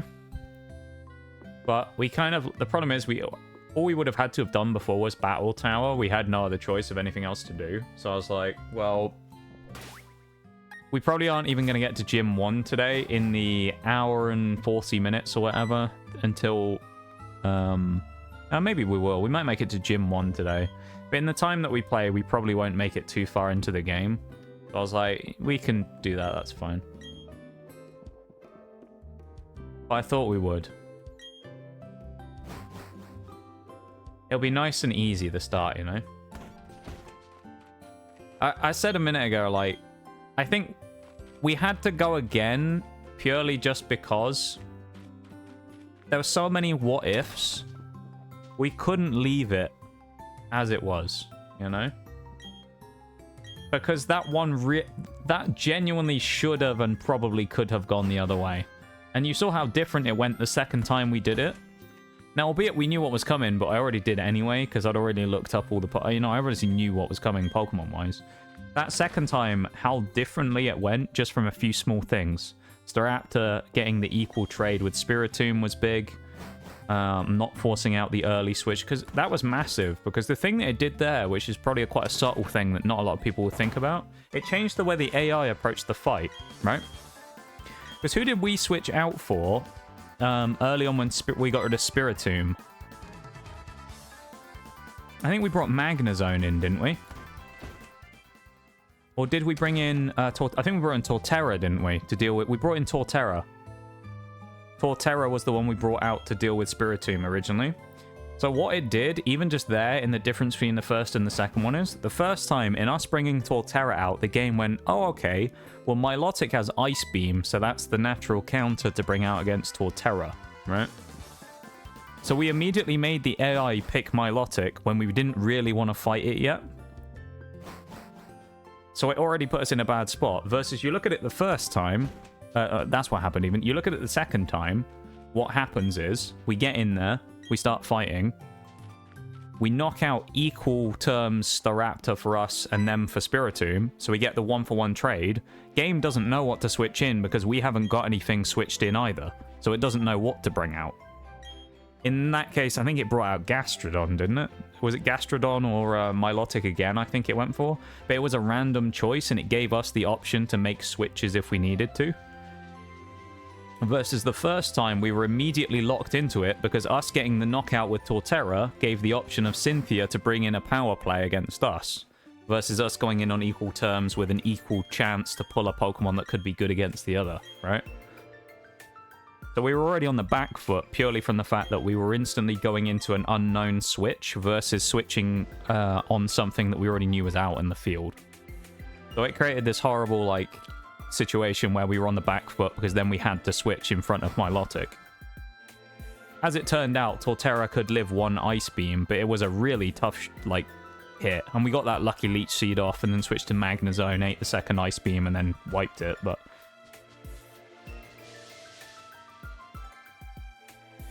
I wonder if Facade would be useful against that Milotic, honestly.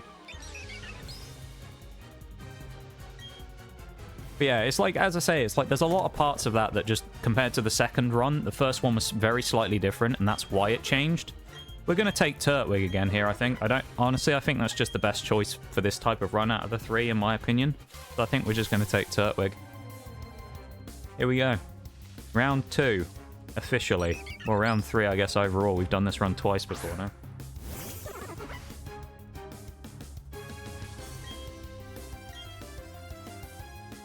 Male Turtwig, we are.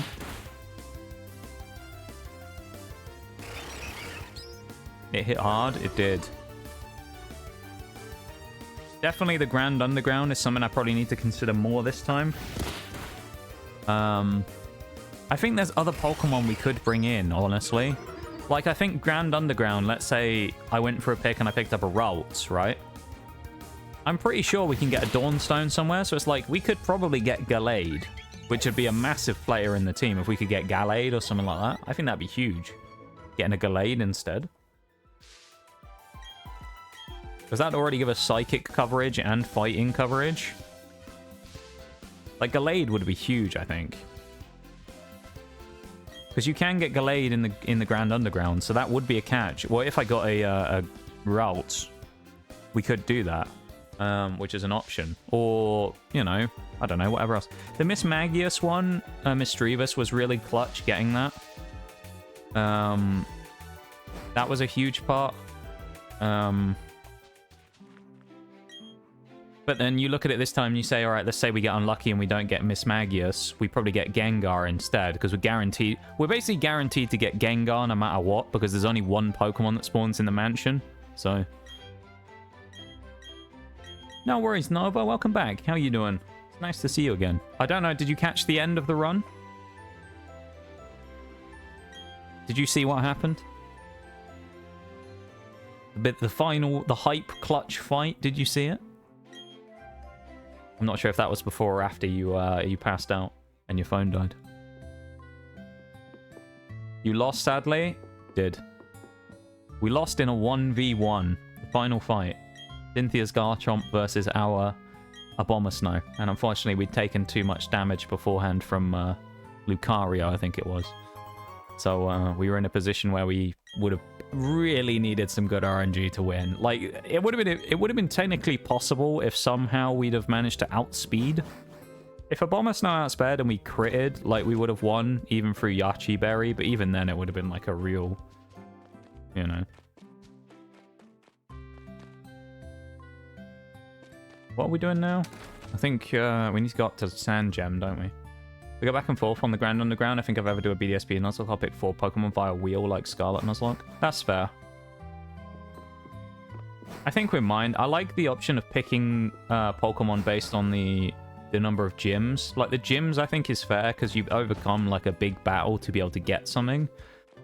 Honestly, and I know it sounds kind of dumb, the thing that puts me off of doing it in this game is the fact that it takes a long time to grind. Oh, a neutral Turtwig. Okay. Neutral Turtwig. We haven't got a name for it yet, so we'll just do that in a bit. But we have neutral, what is it? Exactly, which is heart.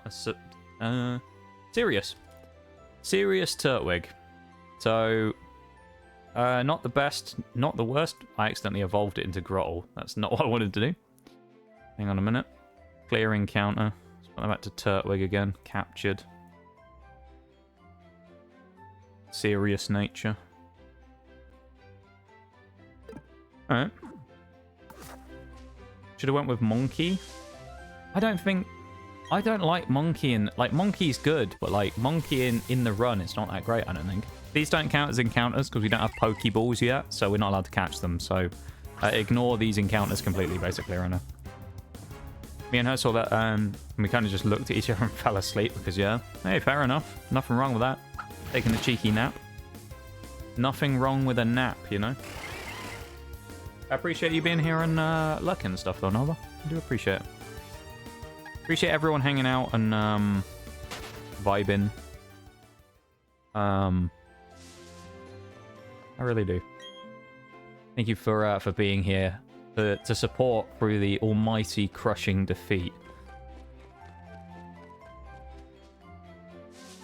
Name him Tank. Yeah, we'll have some interesting naming decisions of, like, do we name people the same things we did in the last run as well in some cases? Or do you think we should come up with new names and things for them? Maybe we name them based on the role they played in the previous run if we did them, you know? Turtwig was an absolute tank in the last fight, though, so that was cool. It's the only decent fire type in this game. That's the only reason I'd normally go with it. That's fair, honestly. I mean, it is the only good fire type, really. Well, the only other one you can look at, and I don't think it's as good as Infernape, the only other one I'd say even comes in the same league is Magmortar. But even then... Magmortar's a pain to get, so... It takes a lot of work to get Magmortar as well, and you need a Magmarizer, and you need to find a Magby. But other than that, there's not really anything, is there? I don't even think in the Grand Underground there's many fire types in general, either.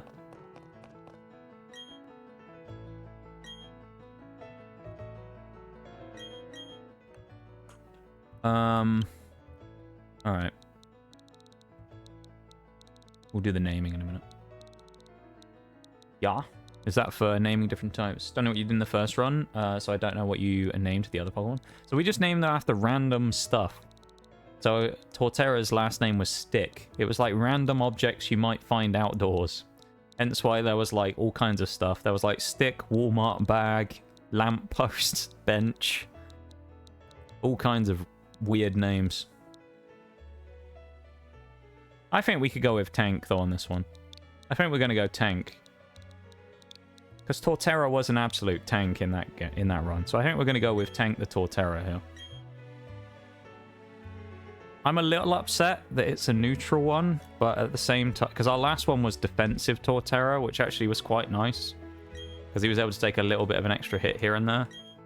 Like that Ice Fang that Hippowdon had. Like, Torterra might well have lived that, purely because it was defense Torterra. So... I don't know.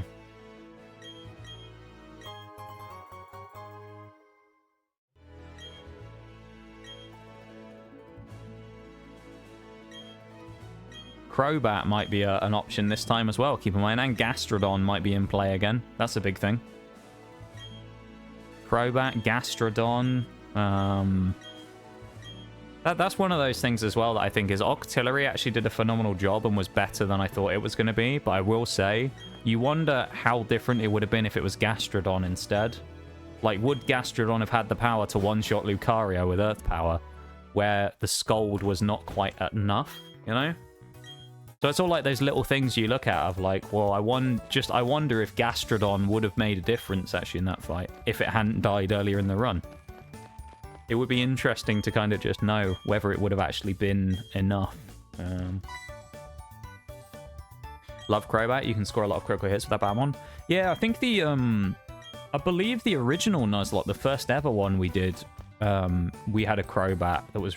Crobat was super clutch in our first ever run. Because I remember we had a really rocky start where we ended up running into big trouble with Maylene.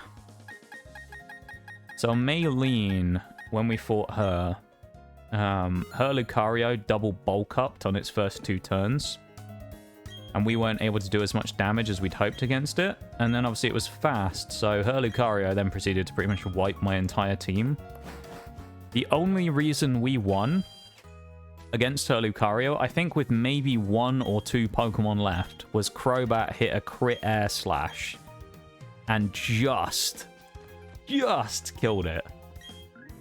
But it was one of those ones where, having looked at it, it was like really right on the edge. It would have to have been like a massive high roll as well and a crit.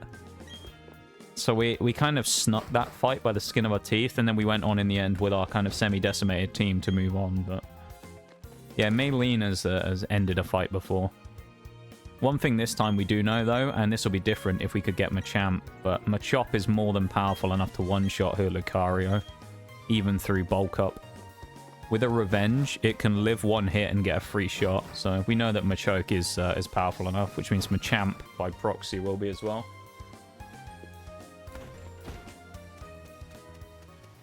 So I think we have Pokeballs now, but I don't think we're allowed to do catches yet, are we?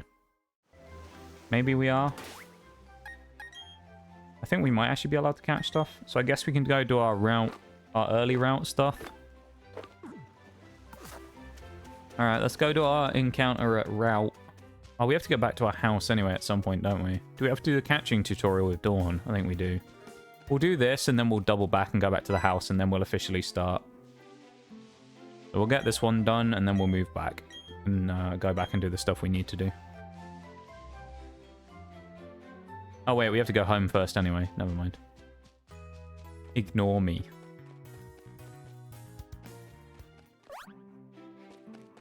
One thing to remember as well is we can guarantee get an encounter of a Magikarp later for a Gyarados. This is a thing that people don't use that much in this game. If you come back here when you get the old rod, you can get a guaranteed Magikarp from this lake. And it's a free encounter because it's in a town. So it's like a freebie you can grab. Not a lot of people really use it, to be honest. So one to keep in mind. Lake Verity is going to be our first encounter here. So the options we can get, because there's a lot of stuff we can't get here because of that, we can basically just get Starly or Bidoof. And then we're probably going to get the other one and the other route anyway, so it doesn't really matter. But let's see what we get. Starly or Bidoof. Bidoof. Probably the worst of the two we could have got right at the start, but, you know.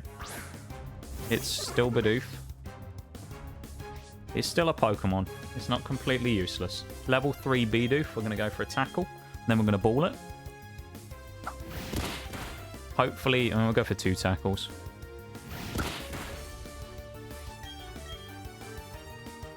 I believe, though. This run, I believe. We've learnt so much in the last few runs. Like, this is... Some of these fights are almost a formality now from the amount of times I've done them and the knowledge that I have on them now. I know that some of them are like, very doable. And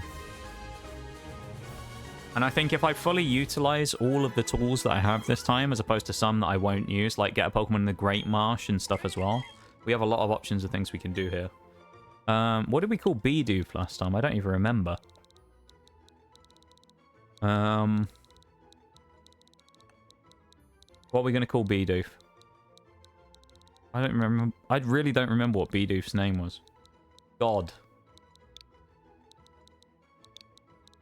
Be doofus. I'll go with the first one I saw. I like Be doofus though. That's quite a funny one. Planning on getting a Drifloon? Probably not. I'll probably just get whatever turns up at Valley Windworks at the time, I think. Hardiness. Oh, it's turning into that same one that we had before. This run happened once before when we did this. I can't remember if it was the one for fun or not. But we ended up basically getting like a bunch of Pokemon, and almost all of them were neutral natures. So that's 2 neutral nature Pokemon already. Bidoof and Turtwig are both neutral. It's unaware though, which actually is good. That's quite nice. Bidoof isn't necessarily like the best Pokemon in the world, but it having the ability unaware is actually quite nice. Let's go get ourselves a Starly here on Route 201, because I'm pretty sure it's literally the only Pokemon we can get here. And we get one first turn. Getting a Starly that presumably has Intimidate, which I don't remember what that means we need, whether it's Keen Eye or not. If we can... Ooh, okay. Critical hit, nice. Staravia was really big in our run last time, so... If we got like attack boosted nature Staravia, that'd be amazing. Although I fully expect this is going to be neutral natured based on what's happened so far. I think this is going to be a neutral one. Like, I expect this to be neutral Staravia. Or Starly even.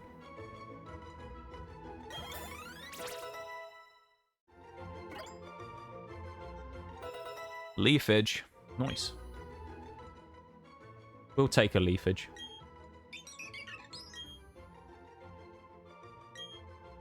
Nickname for Starly. Male Starly. What do we call the last Starly? That was, I don't even remember at this point. Honestly, I can't look at the sheet either. Genuinely don't remember what our last one was called. All I know is it was a hero. Tweety. Yeah, we got Tweety. The Twitlonger. There you go. Tweety, sometimes known as the Twitlonger, when we're here to cancel other Pokemon trainer teams. What do we got? Neutral nature? Oh. Well, I mean, that could be worse, but, like, minus attack's not great, honestly. Minus attack is a bit of a slap in the face. It's not the worst, because it's like, yeah, we are faster, but... I don't like that, though. It just means we won't hit as hard, which isn't the end of the world. And I mean, potentially, remember we said about, like, Crobat. Crobat could probably fill the role of Staraptor anyway. Because remember in the Elite Four that we did last time, we didn't need it necessarily because there isn't anything that really takes much damage from fighting, but we didn't use a single close combat in the entirety of the previous Elite Four. We only used Pluck and Brave Bird and U-Turn, so we don't really necessarily need it for, like, big hits. But yeah. Will it kill us in the long run? Probably not, but, like... It's important to remember, though, that it might affect us. Probably just not a huge amount.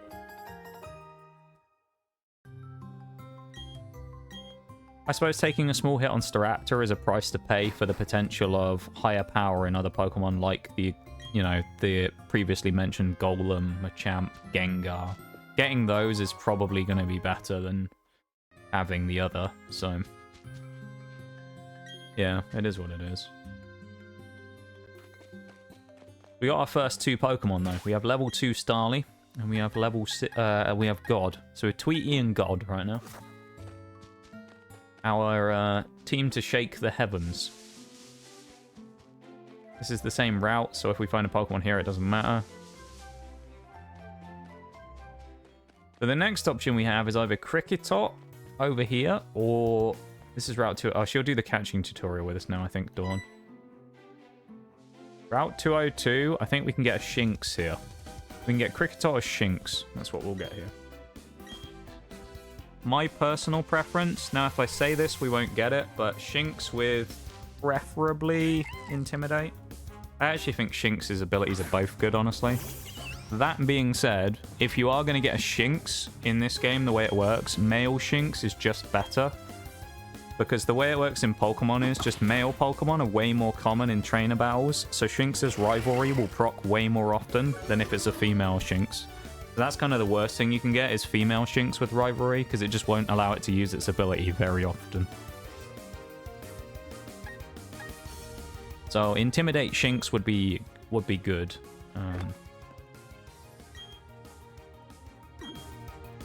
Of course, that's something to think about as well, you know. Would Luxray maybe have been good in that fight as well, instead of Magnezone? I don't know. I think Magnezone was really good there, actually, to be fair. I also now know that Magnezone will evolve in Mount Coronet, not Thunderstone, so if we do end up getting a Magnemite again, I can instantly evolve it at level 31 or whatever, 30, 31. So that'll be useful as well.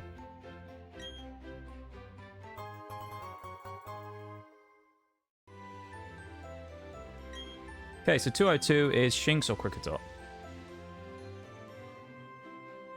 Oh yeah, Tract could be good. That's an option actually as well, yeah. That's an interesting way to look at it actually, yeah. You could always run a Tract instead.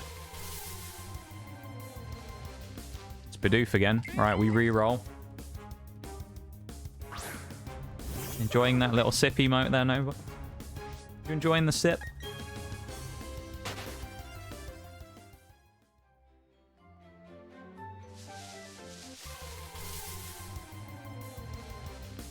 It's another Bidoof. Please, Bidoof. Please. Just go away and let's find a Shinx or a Kricketot. I don't even mind. I'd rather have Shinx than Kricketot, but Kricketot still has a use, at least for the second gym. So, you know, it's useful to remember that it is still good. Like, either way, both of these Pokemon are decent. It's just Kricketot basically runs out of use after Gym 2. Shinx. We'll find out in a second. Is it Rivalry or is it Intimidate? We're going to find out in about 3 seconds. It is Rivalry. Male Rivalry, though, so that's okay. We'll still have Intimidators on the team as well, because we can still get Gyarados and Staraptor anyway, so... Well, I didn't look at the ability on Starly, though, to be fair. I don't even know what its other ability is, whether it gets Keen Eye at Staraptor or something. Thank you for the Hydrate.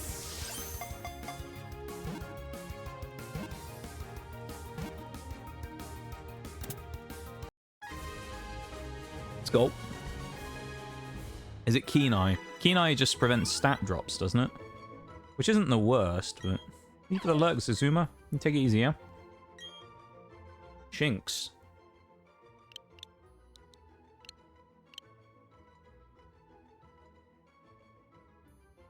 A name for Shinx is what we're thinking here.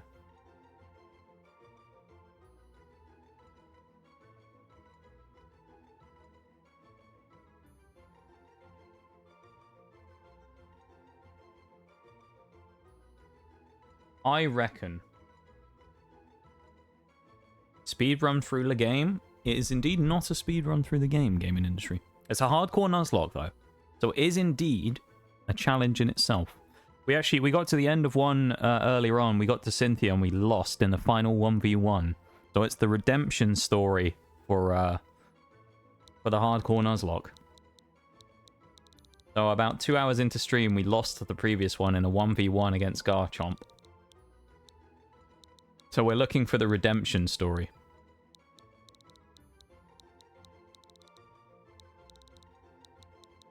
What do we want to call Shinx? I don't know.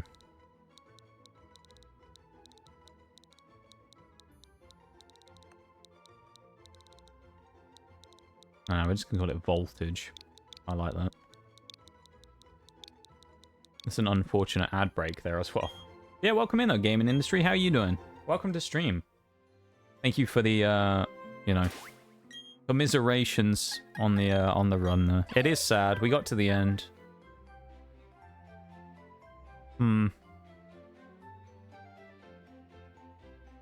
That's not the best Shinx either, admittedly.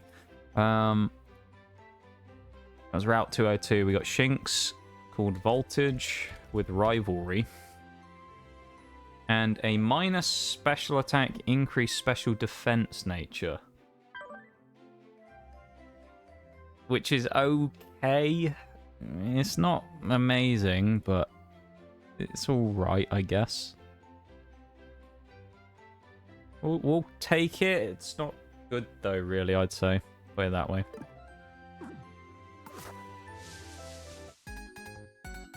We'll just spam Turtwig for all of this as well. Like, Turtwig's our best chance of just cleaning house on Gym 1 anyway, so... Because no one else we're going to get before this point is going to be really good. The only thing we might get is like a Badoo, maybe. Or Orberg, so... One thing that would be nice, just as a general thing, if we could somehow get an Abra to actually stay in a ball this time, it would be amazing.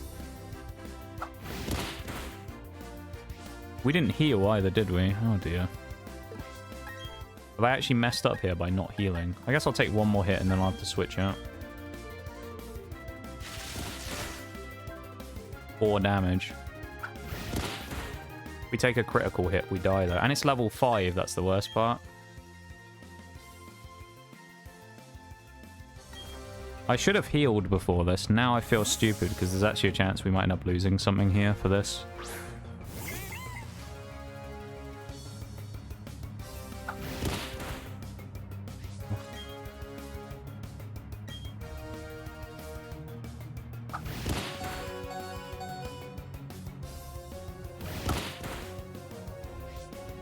If we heal, it probably makes all the difference here.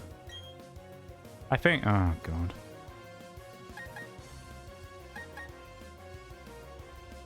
I actually feel so stupid now because I realized that we might have fucked this up already. Let's just get to Cynthia again and beat her for this time. I believe... Okay, Growl is actually useful though. Thank you for your belief, gaming industry. I do appreciate it. And welcome to stream, of course. I hope you're doing well. Welcome in. Yeah, welcome in. Okay, that doesn't help us. Oh my fucking god. Jesus Christ. Literally by not potioning there, I've lost it. I'm gonna lose something already here, so I'm honestly just tempted at this point to just restart already. The temptation to just restart because of me being stupid and not healing, because now something's gonna die no matter what, because like Turtwig can't outspeed, so it'll either die to a tackle or whatever. And the only way we win is if it uses Growl and then Turtwig gets like a kill on it. So, I mean, we'll switch and see what happens. But welcome in, A-Knight. How you doing? Good to see you. If it growls, we get lucky. Okay.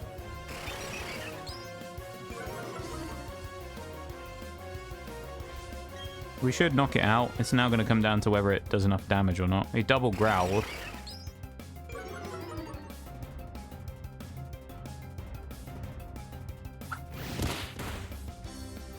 Crisis averted. That's why you always heal before your fights. Which I didn't do. And that would have made a big difference there. Please tell me he doesn't have another Mon. Thank God. Youngster Tristan. Bit of lucky RNG there. Yeah, well, that's good news, A-Knight. Great news. I'm glad that you've got your new stuff in. I'll waste some potions. We'll get loads of money in the end anyway, so it'll be fine. Yeah, how you doing, dude? Hope you're doing good, though. Hope you're having a good day today. Turtwig up front will be fine here. I don't know what these trainers have, but Turtwig will just be the best option. Oh. I'm glad we got through that, because I actually thought we were about to lose something there for free. So, that's good at least. I mean, honestly, the way I did that, I probably deserved to have that happen. But I don't know. I should have gone Leafage there, actually, because it's neutral, isn't it, against Bidoof. And we get the stab. I'm going to go Leafage then this next turn.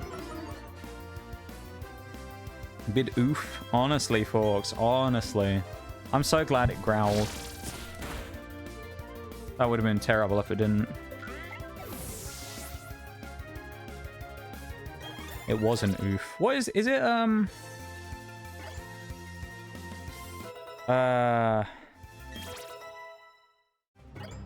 14 for Cranidos. Cranidos is level 14, isn't it? I think the first level cap. Or am I thinking of Scarlet and Violet where Katie has level 14? Oh, it is 14. We'll have to be careful then, because I don't want to overlevel Turtwig before the first gym. No worries, Nova. I hope you have a good one. Thank you for being here. Thank you for hanging out, and you take it easier. Hanging out through the dark times of us losing earlier on. I do appreciate it. Can you take it easier? Can't wait for Game Freak to add smoke in the new Pokemon DLC. Yeah, I saw the leaks. I saw the leaks, Bevan. Yeah, they're adding the SAS operators as new Pokemon. Yeah. Game heard you and felt bad. Honestly, A-Knight, you might be right. You might honestly be right there. I think the game just felt sorry for us after Cynthia.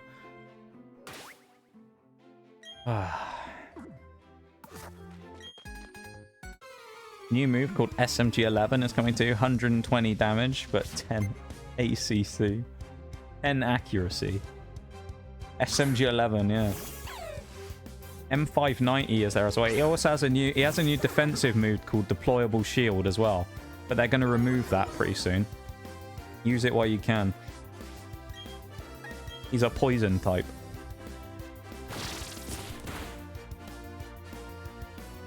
Yeah, Lear's fine. I feel like every nuzlocke in BDSP has the same first 4 Pokemon. To be fair though, I think that's because there's no real variety at the start. Like if you look at it, if you get Bidoof and Starly, the only thing you can get is Shinx or Kricketot after like route 202. Was it 202? Like it's the only things you can get. Because the problem is with the sheet I use as well is it shows all the possible encounters, including the post-game stuff. So you'll be like, oh, I can get Zigzagoon here as well. And it's like, no, you can't. It says you can, but you can't. It's because you can't get it until post-game and you get national decks. If you're wondering about Nature's Forks as well, basically everything has not gone so well so far. I don't know if you've seen the Natures, but it hasn't been great. I'll put it that way. Hope stream goes bloody well. Only way from rock bottom is up. Indeed it is. Hopefully we can recover, you know, and come back. I'm hoping for it. But thank you, though, for being here, Nova. I appreciate it, and you enjoy the rest of your night. And we will see you soon. Maybe tomorrow for some Monster Hunter, perhaps. But basically, I'll show you the list forks so far. Not seen the Natures. That's not very promising. It's not really. Turtwig is neutral, which... neutral's okay. Like, neutral's never bad, but it's also never good. It's alright. We'll take a neutral. We have neutral Bidoof, which again is alright. Unaware, though, is kind of cool. Like, I'll take an unaware Bidoof. That's actually okay in some cases. Then we start going downhill. Minus attack Staraptor is not quite what I was looking for. I mean, increased speed is nice. But minus attack is going to hurt us probably in the long run. But as I said, it's like we probably will. If we can get lucky and we get Crobat anyway, we kind of mitigate that later on. So, because Staraptor's already quite fast anyway, so it probably doesn't need the speed, but... And then we got Shinx, which is Keen Eye as well, so I don't know if that means it will turn into Intimidate or not. So I'm actually going to look at that right now. Will we turn into Intimidate, or... Oh, we can only have it. It can also have Reckless as a hidden ability. Oh, okay, so we're guaranteed to get Intimidate. That's good. Shinx doesn't have what we wanted. Shinx is Rivalry. It's Rivalry of minus special attack, increased special defense. So really the attack that we needed on Shinx isn't affected. Because Shinx is a physical attacker. But like, that's not bad. And it is male Rivalry Shinx, which at least is slightly better. But like, Intimidate would have been very nice there. We'll put it that way. Like, I think Intimidate would have been nicer. We'll keep Tank out front as well, because we can go for Abra maybe later in the grass. Yeah, the nature is okay, actually. Like, honestly, increased special defense isn't terrible, because it means things like special ground moves.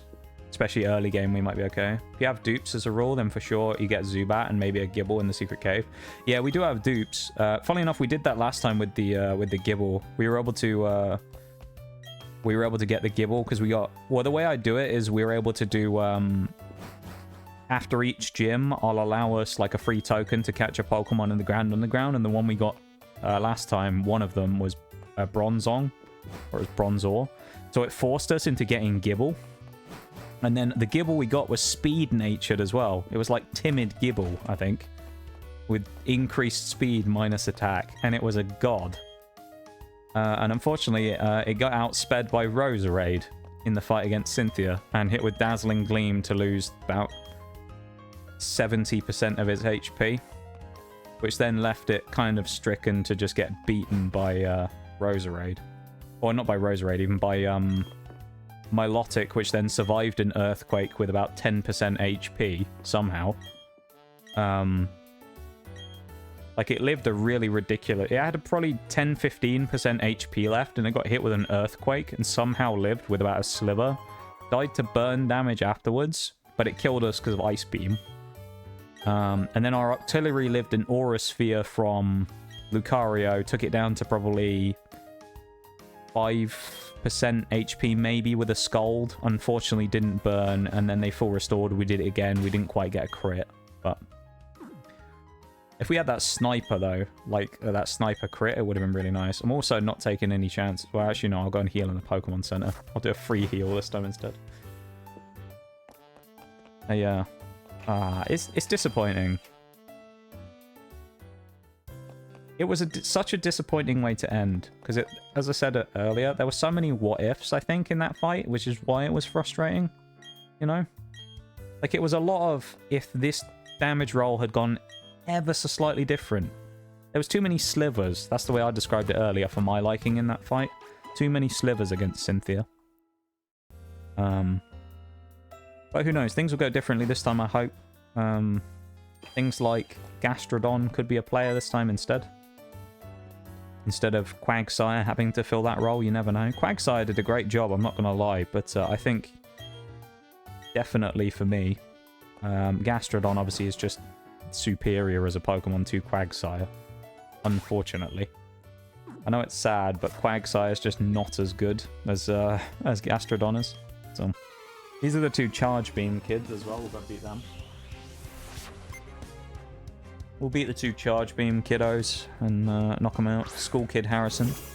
So knock him out, you know. Knock out his Abra. We also, one thing from last time, of course, we didn't have the ability to trade. So, this time things could be different. Who knows?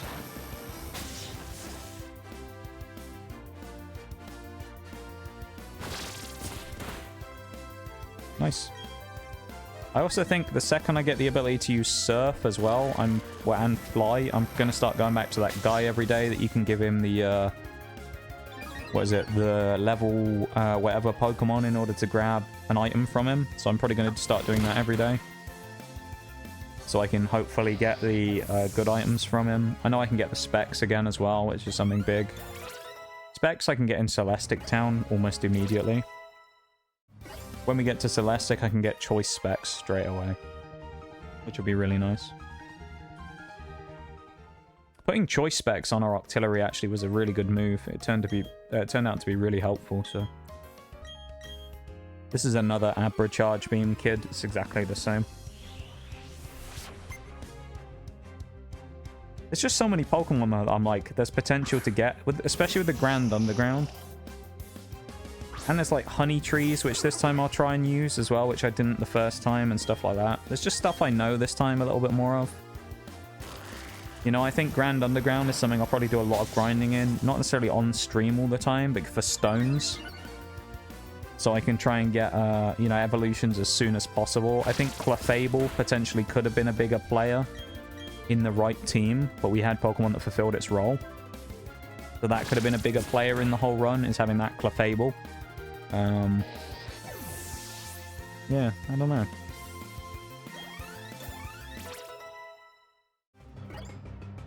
Turtwig is growing up nicely here already, which is good. Previously known as Stick, now known as Tank, the Turtwig. But yeah, I think, personally, I think Turtwig is the option of what I like here. There are a few things, like Infernape is particularly good in the last fight of the game against Cynthia.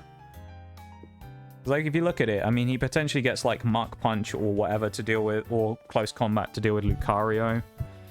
You know, he can deal with Rose Raid fairly easily. If he really wanted to, I'm sure he can probably get something to deal with some of the other Pokemon as well. I'm going to take a very quick BRB, though. I'm just going to have a quick stretch as we get just into the final hour here. So I'm going to do that really quickly. I'll be back in just a minute, okay? I'm not going to be long. I'll be like 2 minutes.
I actually wouldn't mind getting the Bronzor anyway, to be honest, because Bronzor is a good Pokemon. I think Bronzor is genuinely, like, underrated as hell. In my opinion. I think Bronzor is actually really underrated.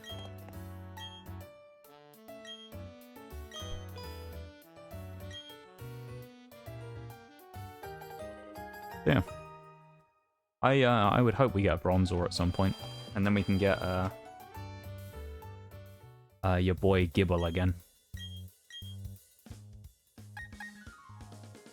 Of course, the other thing as well with that is, like, we get 9 more. How can we specifically navigate the issue of EVs and IVs and that, you know? Like, can I actually deliberately get what I want on those in the Grand Underground to train if I want to go down that route? Which I probably won't, but... Usually what I end up farming on is Mr. Mime and Girafarig. It's usually the place, so I'll go to the middle in the big area. And I'll farm on Mr. Mime and Girafarig because they give decent XP. And I don't know what EVs or IVs even they give you, but we can get the Rod here as well, so we might as well do that. Grab the old Rod. We'll go back home as well in a second, because by doing that, we can now go get Magikarp if we want it already, and start leveling it up.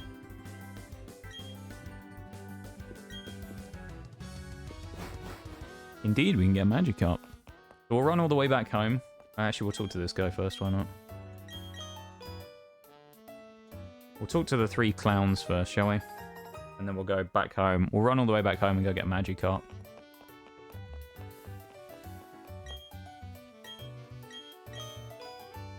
Wow, the answer to all 3 of them was yes. Nice.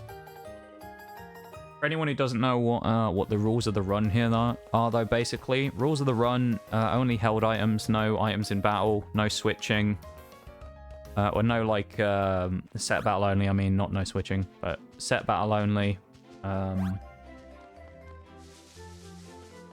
level caps, although some of that is kind of like, it depends. The level caps sometimes in this game can be really ridiculous, I think.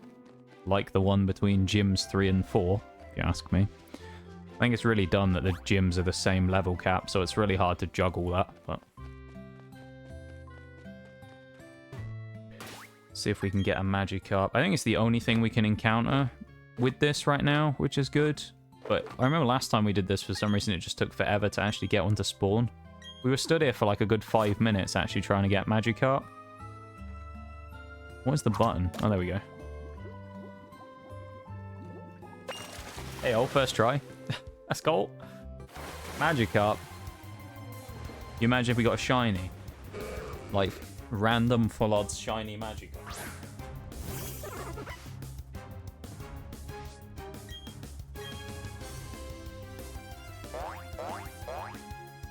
I remember I did this thing for a while. One of the previous runs we did on this game, I did this it was a really dumb challenge in the end.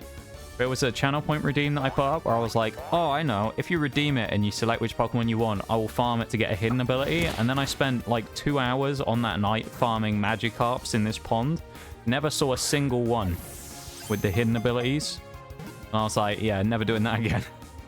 And I removed the redeem. Hi, Shags. How's it going? Welcome in again. Or welcome back, I suppose. You're here right at the start. Thank you for the Yoda death sound. That's the sound internally I'm still making, honestly, Shaggy, after earlier on. Magikarp joins the team.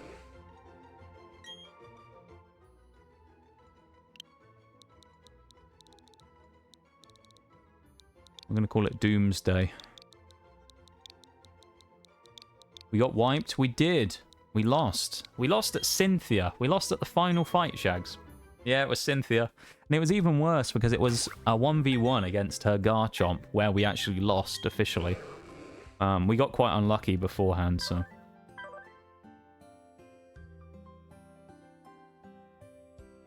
That's not the worst.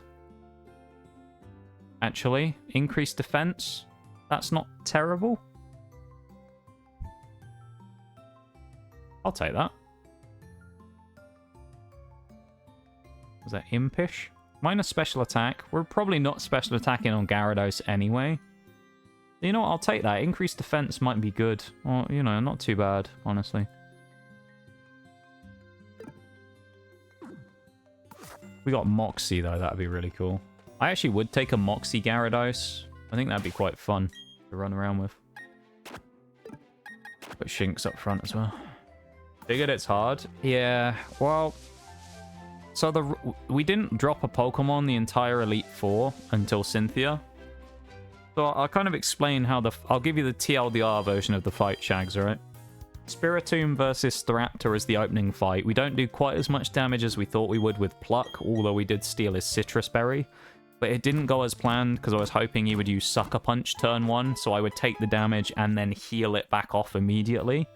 Turned out he used Dark Pulse, and we outsped him anyway because of that, of course. So we stole his Citrus Berry, took a big hit from Dark Pulse. Used Brave Bird in a desperate bid to very, very nearly kill him. Left him with a sliver and forced it into a full restore. Brought in Torterra. Torterra then wipes Spiritomb out with 2 hits, which prompts Milotic to come in. When Milotic comes in, we go to Magnezone, which has a bit of a scrap with it.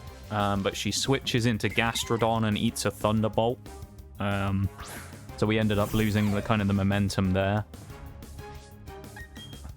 We then switch into Torterra again, I think. I think it was Torterra we switched into, where we then wipe out Gastrodon.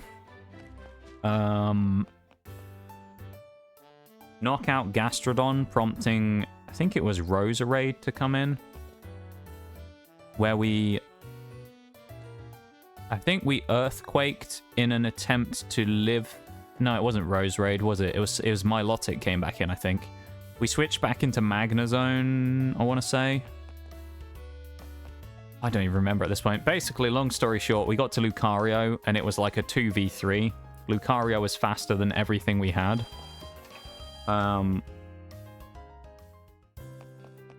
But because of Garchomp losing in the previous fight to Roserade, basically, Garchomp got hit really hard by Dazzling Gleam off Roserade because it outsped us. So we thought Garchomp was going to be faster and able to knock out Roserade. So Roserade ended up hitting us with Dazzling Gleam and took us down for about 120 HP, down to about 80 or so we had left. So then she brought Milotic back in then. Now, that's what it was. She brought in Roserade. We forced Garchomp in because Torterra had just died. So Milotic comes back in after the Rose Raid fight, and we think, okay, we can Earthquake this, get rid of Milotic. Lucario comes in, and then it's going to come down to whether Garchomp can eat a shot from Lucario, who has Dragon Pulse. So I think, okay, safe enough. We'll go for the Earthquake. I ran the calculation to check first. I was like, let's make sure we have a look first, just in case.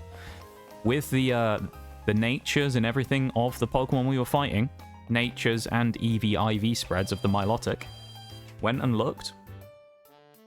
And then what happens? Garchomp leaves Milotic with about 3 HP.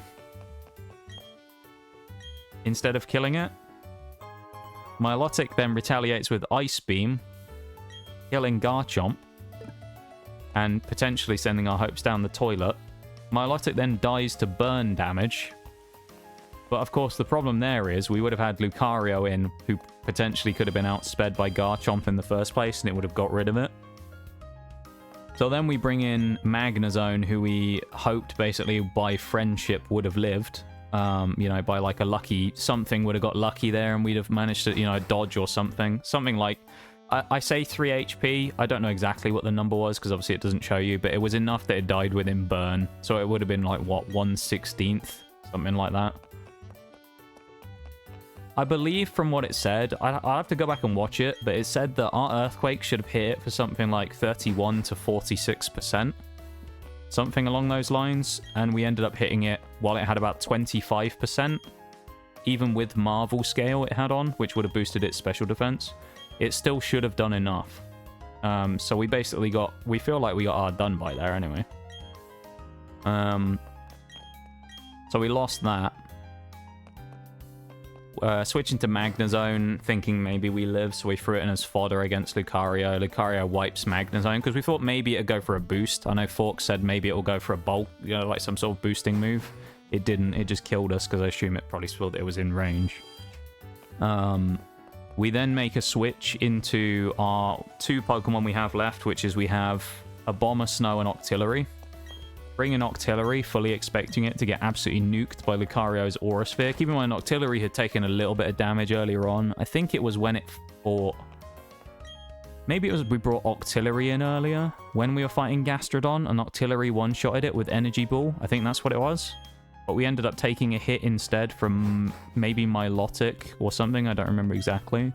So we had probably 2/3 HP.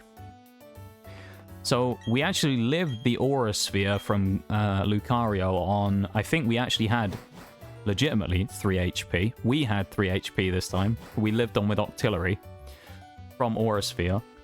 Hit a Scold with Choice Specs, which left Lucario maybe on 10%, I want to say. But it wasn't quite enough, obviously, to finish the job. So we left him on about 10%. This is Route 204, which we can grab an encounter from here as well if we want to right now in this grass. So Lucario had probably 10% left. Heals, because as expected. So Cynthia then heals. We go in for Scold again, hoping for a burn. We don't get the burn. She knocks out our boy Octillery, who did a phenomenal job, can I just say. Octillery did amazing. Leaving Lucario really badly crippled. We then switch into our final Pokemon, which is Abomasnow, who lives a hit from Aura Sphere, takes about 75% HP. But this is where it all gets a bit, like, funny again, because then I looked at the calcs. Aura Sphere, you know, should have done about that much damage, but Ice Shard was our only chance, right? So if we Ice Sharded, which we did, we should have maybe just about nicked the kill on Lucario. We left him with probably another less than 5 HP. He then dies next turn to a second Ice Shard, but of course, because he hit us, we're dead basically to Garchomp. So if our Ice Shard had killed Lucario, we win. It was the difference between that Ice Shard killing Lucario and not is us winning the game. Because if we kill Lucario, Garchomp comes in fresh, probably uses Sword Stance on the first turn. We hit him with Blizzard, and then, you know, going with the other. Options here is we're either going to get Kricketot or we're going to get Badoo, so...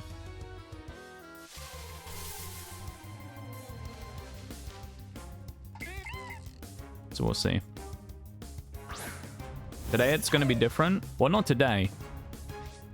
in like a few weeks' time it'll be different. We're definitely not going to finish this run today. To be honest, I expect to get to Gym 1 and then I'm probably going to call it, I think. Oh, Zubat. Never mind. We get Zubat here instead. That saves us for a cave encounter later, I guess, which might be good. I don't know. That's actually not a bad encounter, I'd say. Welcome back from the ad, Shaggy. There you go. Our encounter here is Zubat.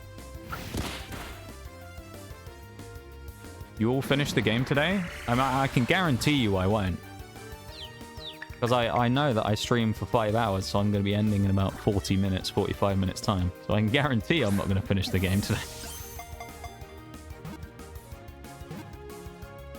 I reckon if you want to look at it, depending on how well things go, realistically, an estimate of when this will be done. If this run is about this point by the end of the month, I think we'll be there about then.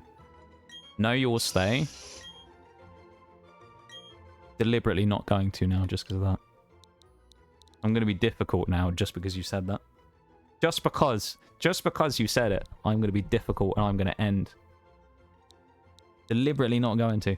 Speedrun lock? Yeah. What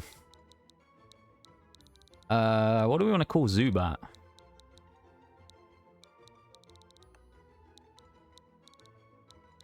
We go with Batman. Go with Batman, the Zubat.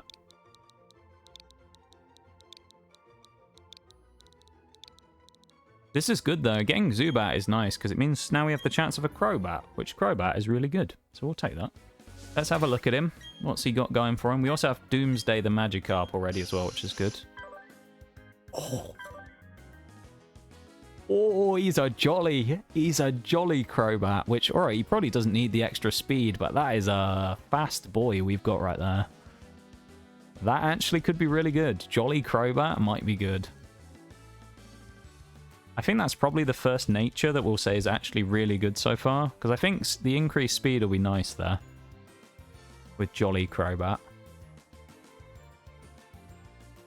Inner Focus. What are the abilities on Golbat, though? I don't remember.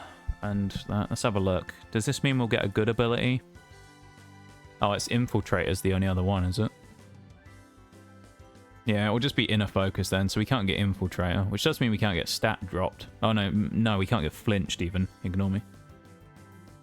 That's not bad. I'll take it. I'm not going to complain about that. I think that's fine. Jolly good show, yeah. I think that's actually really good, honestly, though. I mean, it would have been nice to get Badoo there, because Badoo at this point in the game is actually really good to get. Badoo would have been nice. I'll put it that way. Because, you know, a second grass type for the rock type gym is always good, just because Cranidos is kind of... Cranidos goes crazy. Not only that, but if you can get lucky and you can evolve it from Badoo into Roselia, which I will say that always has to be done off stream, and the reason why is because whenever I stream, it's considered nighttime in game, so it's actually impossible to evolve them. So Badoo literally has to... Okay, we're in the rival flow. But Badoo literally has to evolve off stream because we never play during the daytime, so it's never allowed to evolve. But if we had Roselia would be really nice going into the second gym. And then there's always a chance you get lucky and you get, like, you know, a shiny stone or something somewhere. And you can get Roserade by the time Gardenia would have it. So. He's going to have, what, Chimchar, isn't he, I think? No, he has Piplup, doesn't he? I think. No, he doesn't. No, he does have Chimchar. Ignore me.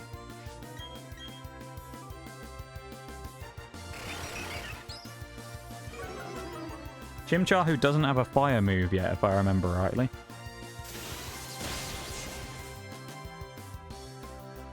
Yeah, he only has Scratch and Leer. So we'll probably do we'll do turn 1 with Shinx. And then we'll probably switch into tank for the next part of the fight.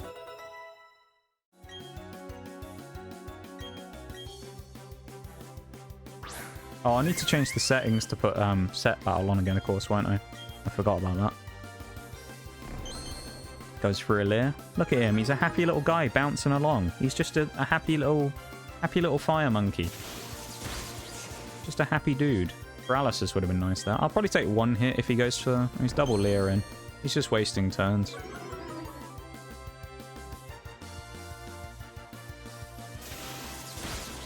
Yeah, thank you guys for being here, though. I really appreciate it. Thank you guys for hanging out and vibing. I really do appreciate it, you know? Especially on a day like this where things have been a little tough, honestly. So I really appreciate you guys wanting to be here for, you know, the return fight back in this next run, and also for the other part of the run where we did in fact lose. But, you know, I appreciate you guys wanting to be here to support the run and to support the climb back to the top, you know? I do appreciate it.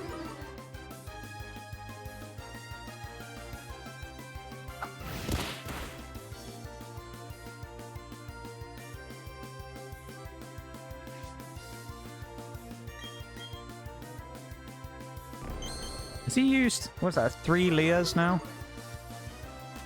That's kind of amazing, isn't it? I think that's 3 Leers.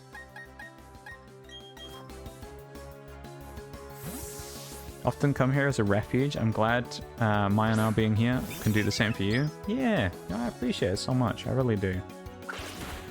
Stream means a huge amount to me, so...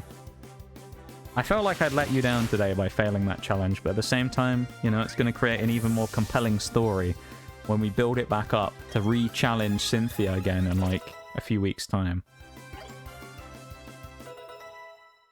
So we're just building up for the revenge, you know? So... But no, you guys being here is, like, worth a huge amount to me. And, what I always say about how much I value lurkers and stuff, and how valuable lurkers just are in general as a thing. Lurkers are amazing. They're like the lifeblood of Twitch, and I think a lot of people don't realize that or appreciate it.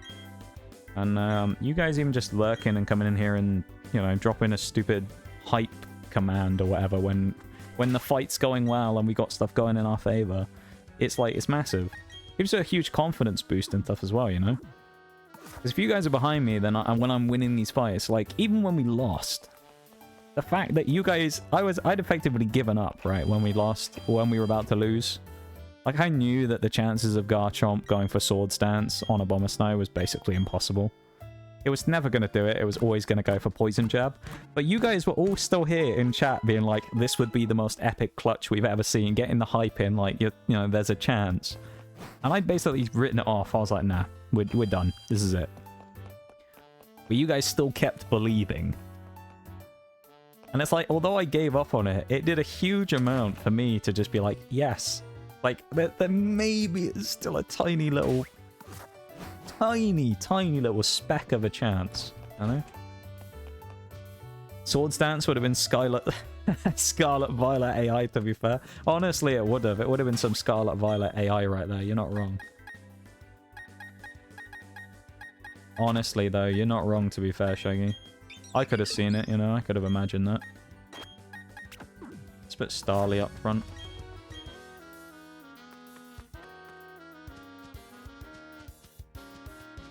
We do want to go over there. This will be our encounter here on 203. I think we can get, what, Kricketot or Abra?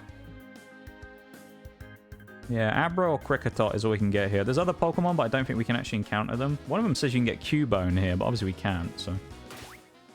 Actually, I think I want to put Turtwig up front, because he'll give us the highest chance of getting a thing here. Can we get a Great Ball as well? If we can buy a Great Ball, that might be worth doing as well, just in case. Because it would be really nice to have a Great Ball to try and catch Abra. We don't. Okay, well, I've tried Premier Ball. We can still guarantee ourselves it anyway if we get Kaza, which we may do. So we might just go and get Kaza anyway from the trade in Orberg. But here we go. We're looking for Abra, but we could also get Kricketot here. So either way works. Murkrow in chat. Yeah, this is a fun place to hang out. You know, for a long time, Shags, I wouldn't have believed it when you said that. Not because I just thought everyone was just talking rubbish, but, like, I just didn't, you know... I never thought it was that great in the first place, just as a streamer or anything, but these days I kind of, you know, I believe it a little more. That maybe it's not quite as terrible as I sometimes think it is. you know? Yeah, we needed that Scarlet Violet AI to just hit like Swords Dance 4 times in front of us while we had 1 HP. That's what we needed, you know. When Octillery was at 3 HP, we didn't want full restore. We wanted Lucario to go for bulk up or whatever, yeah. Starly. And it's a dupe.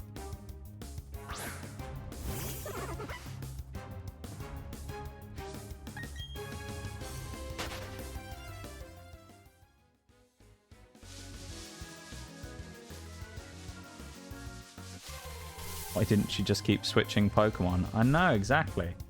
Why did she play smart, you know? We were talking earlier, though, how it is kind of difficult in this game, how the teams are very... at least the Elite Four teams are very, like, set up in comparison to some of the others. Like, if you think about the difference between Gita, right, and this, think about how badly Gita's team is set up, and then think about how strong Cynthia's is. Even down to the nature of, like, you have Garchomp, yeah? Who has 2 weaknesses, Ice... Well, Ice Fairy and Dragon, I guess. Right? It counters Dragon naturally by being a dragon. It counters Fairy by having Poison Jab, and it can counter Ice to some degree by having the Yachi Berry item. So you have it already... Garchomp immediately counters all 3 of its counters, plus it has Earthquake to absolutely nuke anything else.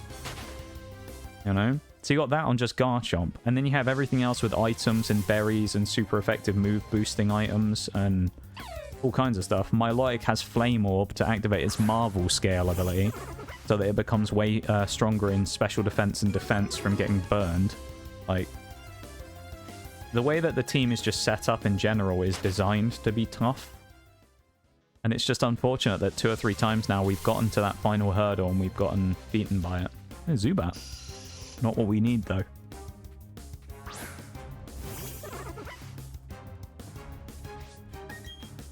This was the closest we got, though. The first time we ever did it, we got unlucky, because I think our Gastrodon got poached by Flint's... Oh, we got Kricketot, not Abra. There are other chances for Abra later in the game, though. But yeah, I think Abra... Not Abra. When we did this the first ever time, I think I remember our Gastrodon getting killed by a crit close combat from Infernape. We might be able to tell, because I get the feeling, I'm not entirely sure,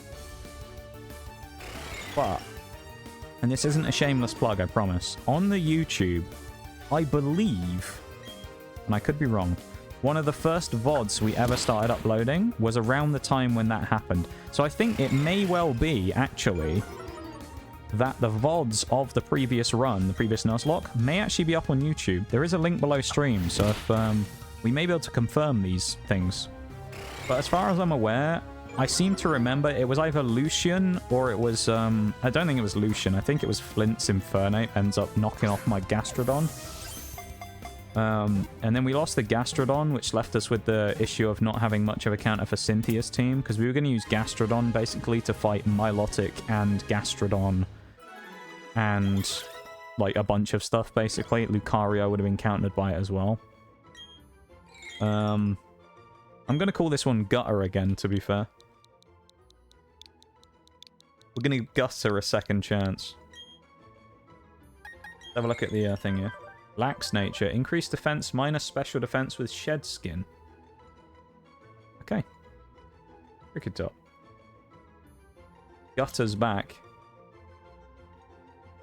Means it's a lax nature. We will have to start leveling this little guy up. I'll probably end up doing that at some point in the Grand Underground. I don't think we'll have reason to do it today, so... Yeah, not a plug, but... Well, genuinely, though. Not a plug, but, yeah, I think on the YouTube, I'm pretty sure that one of the first ever ones that's up there, there's a playlist of VODs as well, if you get a bit overwhelmed. That's how many VODs I've been uploading. I've been uploading on probably since about May, something like that. April, May. Like, upload pretty much every VOD, minus, I think, maybe 3 since then. So, yeah.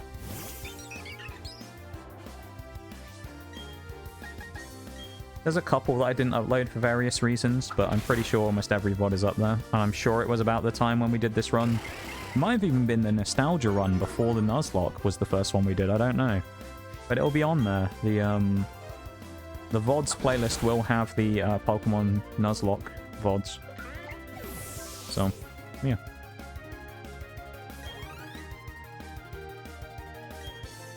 Also, Twitch RPG popping up there. I had a Twitch RPG survey today that gave me a $5 Amazon gift card if I completed it. Unfortunately, when I went to use it, I found out I couldn't use it because I wasn't in the US. So I couldn't even redeem it. So that was fun. I'm also not allowed to talk about what was in the Twitch RPG survey, funnily enough. They put a thing on there. I didn't have to sign an NDA or anything, but there was a thing on there telling me not to speak about it. So I'm not going to say what it was, but all I'm going to say is if they go through with what they actually said they might do, it's going to be very unpopular. That's all I'm going to say. So, as you can imagine, when I read the thing that I saw, that knowing it's going to be very unpopular and Twitch is going to take a huge L on it, my responses to their survey was probably not what they necessarily wanted, when I basically, you know, tore them a new one in the response.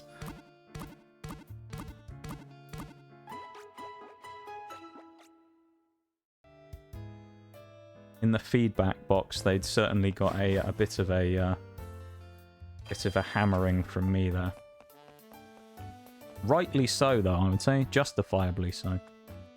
We've beaten this kid already. Now we can go up here. We can't surf yet, but we'll go and grab that item in a bit. This is also the same route, so there's nothing different here for us to grab.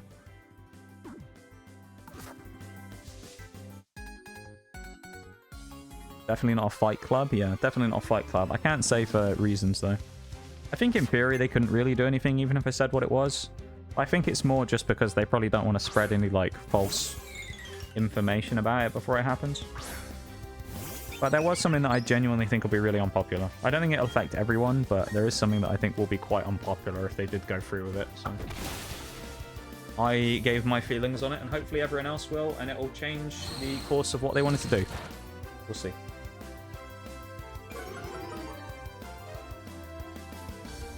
Once again, I just want to say thank you to everyone for being here as well and hanging out.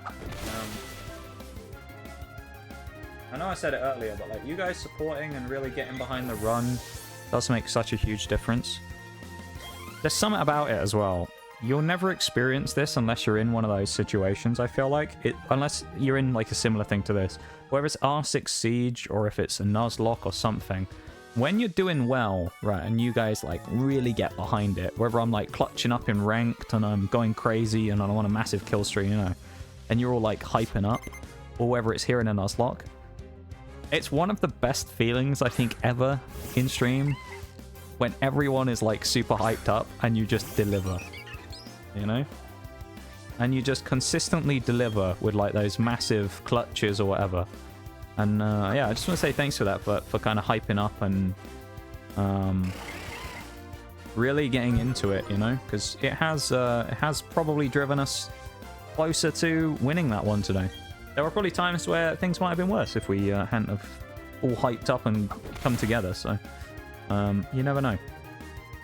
So thank you for that. Thank you for being here. I really do appreciate it, supporting the stream. And we've had a phenomenal start to the year so far, and you guys have been incredible in your support for stream, and yeah, it's kind of the dream start, really. I just thank you all for that so much. Strongly worded answers? Yeah, they got a strongly worded one on that, honestly. They did, genuinely, they got a strongly worded one. I believe one of the phrases I used in there was that I said the thing they did was shameful and disgusting practice. So there you go. So I didn't exactly hold back on them when I talked about their practices when it came to the thing they'd mentioned. So we'll see if it ever comes to fruition, but if it does, then I can say that I had my opinion on it. I told Twitch and they didn't care anyway. Because nobody's going to actually go ahead and say that the thing they wanted to propose was a good idea. So, we'll see though. And the sad thing is, Twitch has had so many dubs recently with some good stuff they've done. Like, their Partner Plus program changes, just as a general thing for the entirety of Twitch, is a great thing. I think that's really big. Genuinely, it's a massive thing. That's huge. And the fact they've opened it up to affiliates, so people who get over 100 concurrent regular subs minus primes and stuff every month, being able to get a 60, if you do that for 3 months, being able to get a 60-40 revenue split is massive. And if you get over 300, you can get a 70-30. That's huge. Huge news.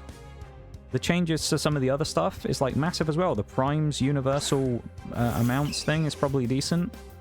Like, there's a number of things they did, like in the last month, 2 months, that have actually been really good. But if they do that thing, I think it'll really not go down very well. See if the survey shows up for me as well. Maybe. I don't know. It did. The only thing I will say about it is it did mention that it affects certain countries. So I assume it's not something that's planned for everywhere. But obviously the UK seems to be one of the countries they obviously had planned for it. Yeah.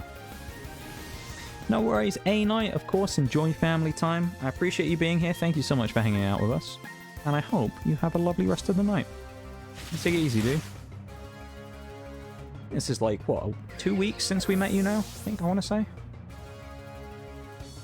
think it's been 2 weeks. It's flown by, though. Absolutely flown by. Yeah. Thank you so much for hanging out with us. I really do appreciate it, man. And you have a great time with family time. Probably been about 2 weeks. It's crazy how fast time goes by, doesn't it? And, well, thank you for taking a chance on me after a raid, I think it was. You came in from May's raid, I think. Thank you for taking a chance on me and finding a place to hang out and that you enjoy, you know? I really do appreciate it, man. 20 minutes. Yeah, I don't think we're going to challenge Roark today. I think we'll challenge Roark probably start of next week. So, for anyone who is new and is like, when's this run going to continue? I'll explain the stream schedule, basically. Stream schedule is, there's 3 Pokemon days and there's 1 day of something else. Tuesday is BDSP nuzlocke, in which case it will continue next week now, because we've had to restart it. Tomorrow is Monster Hunter, which is kind of the Variety Wednesday, but that's the game of choice at the minute. It's Monster Hunter World. Me and Bevan will be playing that together tomorrow. Thursday and Sunday are the other 2 days of stream for the week, which will be Pokemon Scarlet and Violet, where we're completing monotype runs with every type in the game. So we're currently on Ground, which is run number 7, I believe. We've completed 6 before. We've already done Fairy, Flying, Ghost, Normal.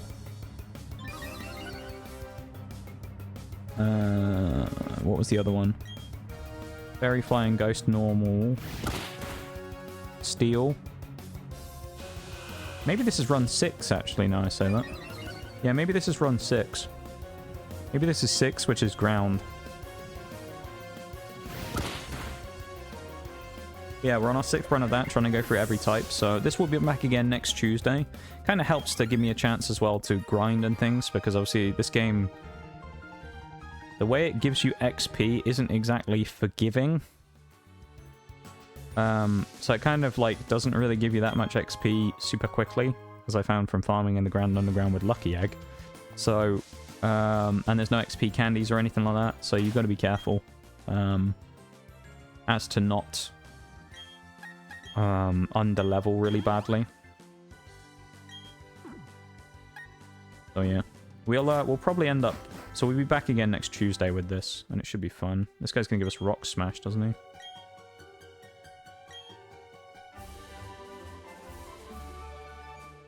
So in here, we'll probably end up... I think the only other thing we can literally get is Geodude.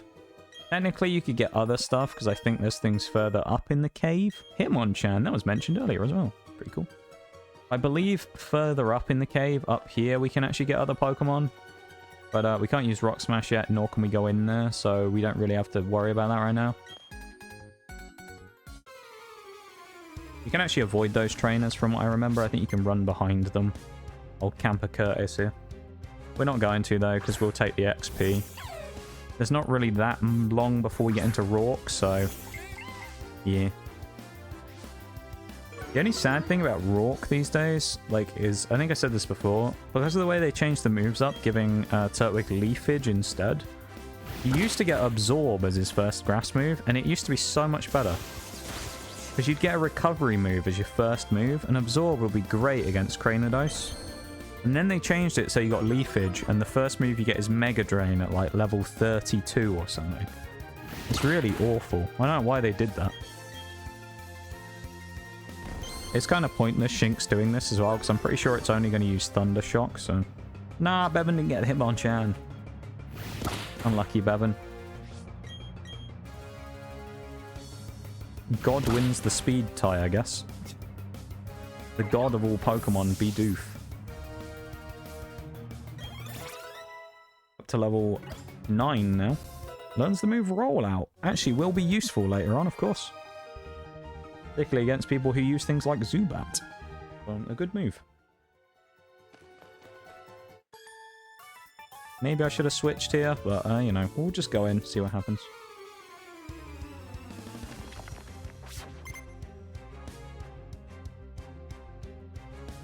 We'll roll with the punches here.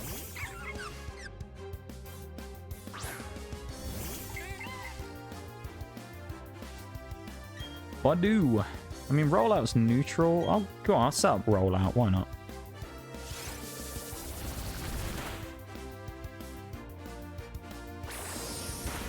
See what your boy Bidoof can do, shall we? Come on, Bidoof. Go on, lad. Give him some big hits.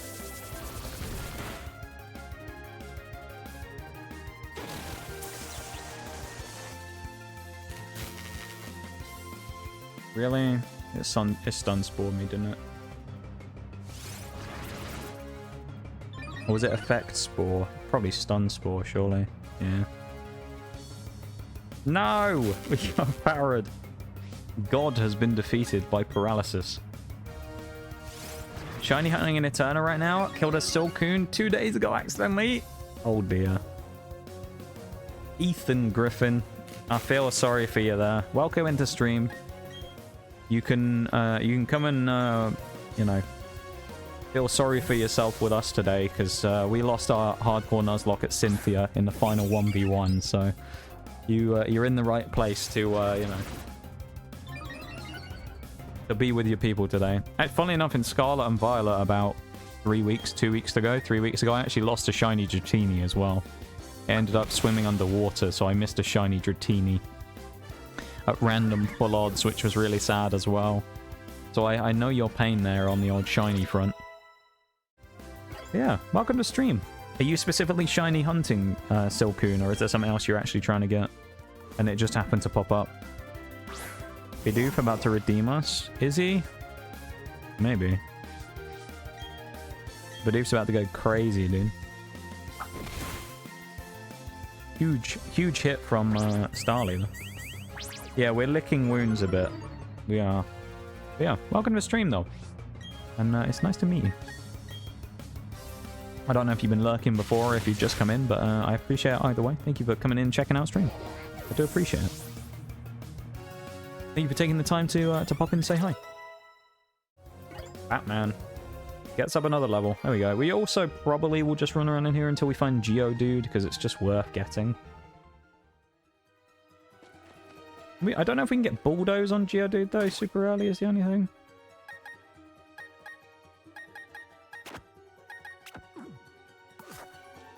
I think it's like 16 we get Bulldoze, which is a bit annoying. It's going to be Zubat, isn't it? Oh, we actually found one. Here we go. Let's catch this boy. Level 6 Geodude with our Pokeball. Gotta catch them all and all that.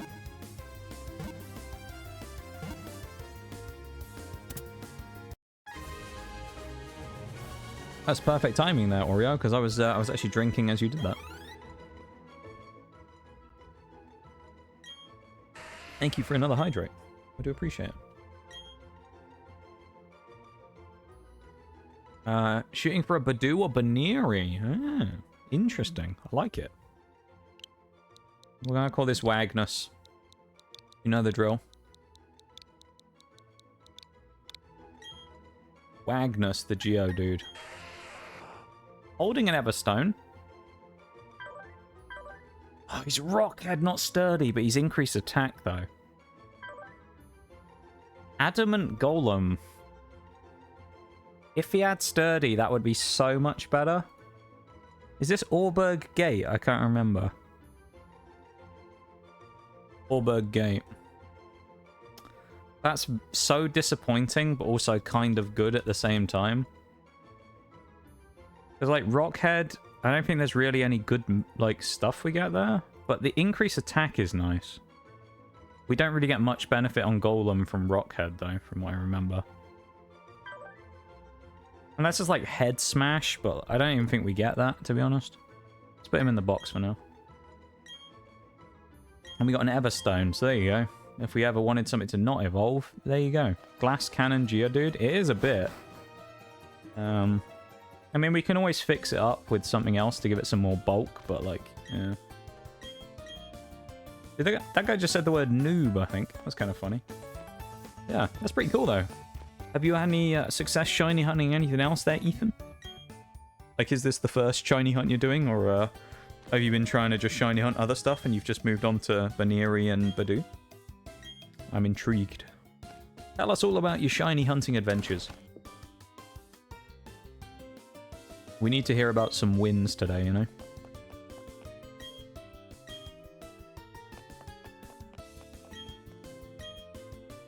Just talk to everyone. It's always worth it in these, because you never know, someone might give you a random item. Thank you for sitting through the ads, everybody there as well. I know they're annoying and obnoxious, but they do help support the stream, so thank you very much for sitting through them. I do appreciate it.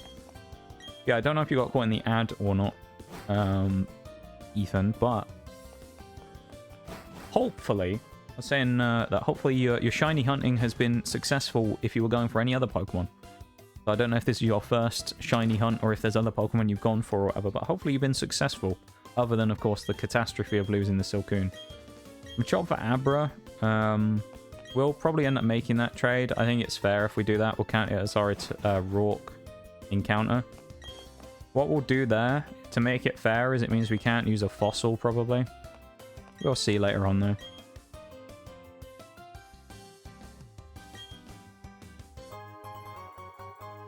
So, for the sake of it, I'll say that we aren't allowed to catch... we aren't allowed to get a fossil Pokemon, probably. Not that we're probably likely to use Shield on anyway. It's not that good. But we'll forgo a fossil Pokemon so that we can make the trade here for Machop into Abra. But the way we'll do that is we'll go and get one. If we get a Machop already as our Pokemon, we'll catch two, because then we'll count it as the encounter's route Pokemon as well. So we'll catch basically two Machops. And then we'll trade one for Kaza the Abra. That's not what I wanted to do.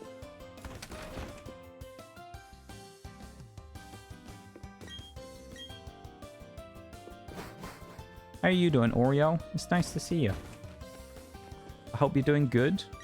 Hope you're doing well today, you know? You're feeling alright? And vibing?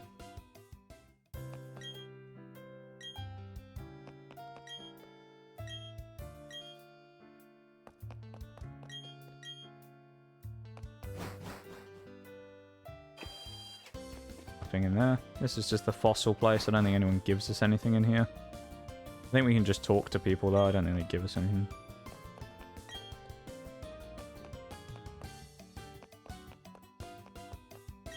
Wow. Look at these things in here. I don't think any of them are actually real items. This is the guy who we can give him fossils.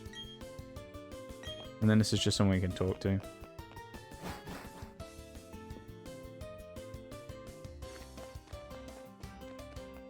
What's this route? 207. What can we get on 207? Literally just Machop. Okay, because we've already got Geodude, so... Any luck with the bins? No, we haven't got anything rooting through the bins today. Unfortunately, Shags. So remember, we'll catch two here. We'll catch two Machops here.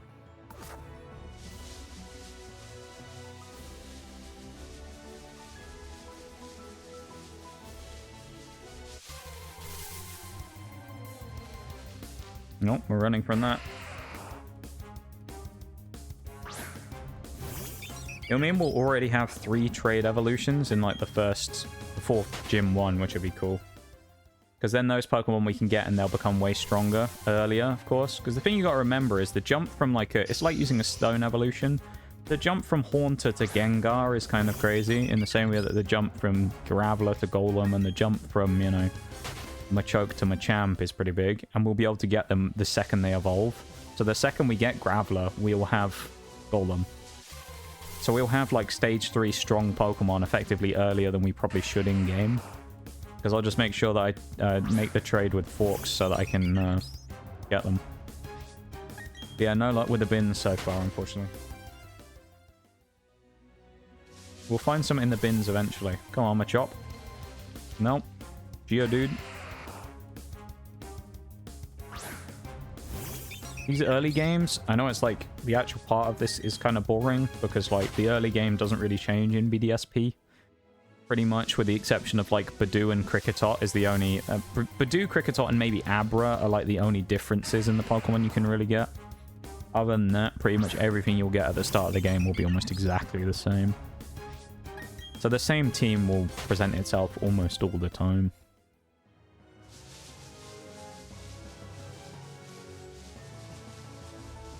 But yeah, Sturdy, of course, is just really useful in Nuzlocke, so not having one, a Sturdy Geodude, is a little bit of a hit. Not the end of the world, but it's just like not the greatest thing in the world. But of course, it does give us an option of something already, though, that can learn some strong rock and ground stabs in Golem, so we do have a good Pokemon for later on, potentially, when it comes to later parts of the game. Why can we not find a Geo? Why can we not find Machop? Why is it so hard to find a Machop right now? It's just Geodudes everywhere. That's so wild, dude. Give us one. Come on.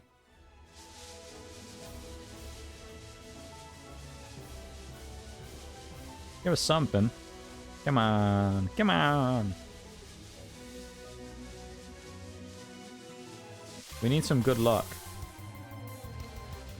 There's a Machop. Can you imagine if we found Shiny Machop as our first one? Wouldn't that be wild? That has legit happened to me before. Not in a Nuzlocke in this game, but I have found a legit full-odd Shiny in this game before. When I was playing... I don't remember which playthrough it was on. I think it was my own personal profile. I was like, oh, I'll just play it for fun, you know, through the game. I just felt like replaying it. And I replayed through, and I actually got to Valley Windworks, and I found a full-odd Shiny Weasel. I have a picture of it on Discord somewhere, because I'm sure I sent a... Alright. I'm sure I sent a picture to Oreo. So I'm sure somewhere, if I look back through, I can find out when it was, but I do have a... Oh, I did have a full-odd shiny, Weasel. I wonder if this is going to be Guts. Or we can get No Guard as well, which is kind of funny. No Guard would actually be really interesting, because we could run No Guard Dynamic Punch. That would be wild. No Guard Dynamic Punch would be kind of goated. Let's see. Let's do a nickname on Machop number 1. This is the one we'll keep. The second one we won't, so the first one we'll keep. What are we going to call Machop? Go on, Shags. I know you've got a name in you. What are we calling him? Butcher. Butcher, eh? We don't have any, like, naming thing here. We're just naming them whatever, so... Butcher. The Machop. What does Butcher have? Modest-natured. Oh, that... I'm sad this is the one we kept now. We have a minus attack Machop. Oh, that's bad. That's really bad. You know when I said we were going to keep this one? Can we have a look at what the other one is first? No, we'll keep this one. We'll keep this one, and then the other one we'll trade. But now we just need to find a second one, because I think it's fair to do that, to take advantage of the Abra trade, because that counts as an encounter for Orberg City. So I think it's fair if we do that. Personally, I think it's fair. I mean, considering what happened in the end of the other run as well, you know, I think we're going to use some of those things that we didn't previously take advantage of. For example, the trades and things like that. And on the previous profile, of course, it was the non-Switch Online profile, so I couldn't physically trade Evos. So now I can get them. It opens up a whole world of possibility of other Pokemon that could potentially come into the run. That one was really easy to catch for some reason. Let's see what this other one's like. I'll call this one Trade, just so we know it's the one that we're getting rid of. But watch this one be like plus attack. Oh, that's not much better either. Neither. Oh, you. Oh, no, it won't matter because it's guts. I was gonna say, actually, the first one we had could have been really good under one very niche specific circumstance. I don't know if it can even learn it, but if Machamp could learn Focus Blast, it would have meant that the first one actually became really, really good if it had No Guard and Focus Blast. Could you have imagined that? If we had No Guard Focus Blast so we couldn't miss. We could have just nuked, like, everything. Alright, so trade is getting traded. I don't know if Machamp can learn Focus Blast, though, to be honest. But either way, it doesn't matter. So we're getting a trade with Hillary here for an Abra. We're getting Kaza the Abra here. Who I don't remember what nature it is or anything, but Abra is a good mon. It means we actually can get Alakazam, provided it, of course, evolves actually up to Kadabra. And we don't let it die by that point. We can actually have an Alakazam. So, never had an Alakazam in one of these runs before, but I know it's an incredibly powerful Pokemon. And it's a special attacking monster, and it's fast. That's the other thing about Machamp, not Machamp, about Abra. Abra is very, Abra, Alakazam, and Kadabra are all very fast. Need opinions? Hit us with your opinions, Oreo, what you need opinions on. Hit us with it.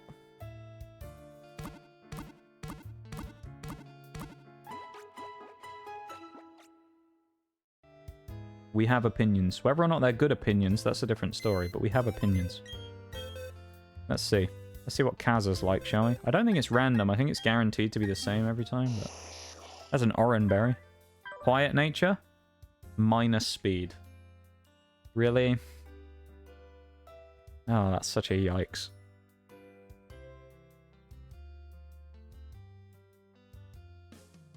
I'll call it traded, and then... It was quiet. I mean, it has synchronized, which isn't too bad. Increased special attack is nice, but the minus speed. Crisp apple ginger or cranberry pom? Oh, cranberry pomegranate. Pomegranate.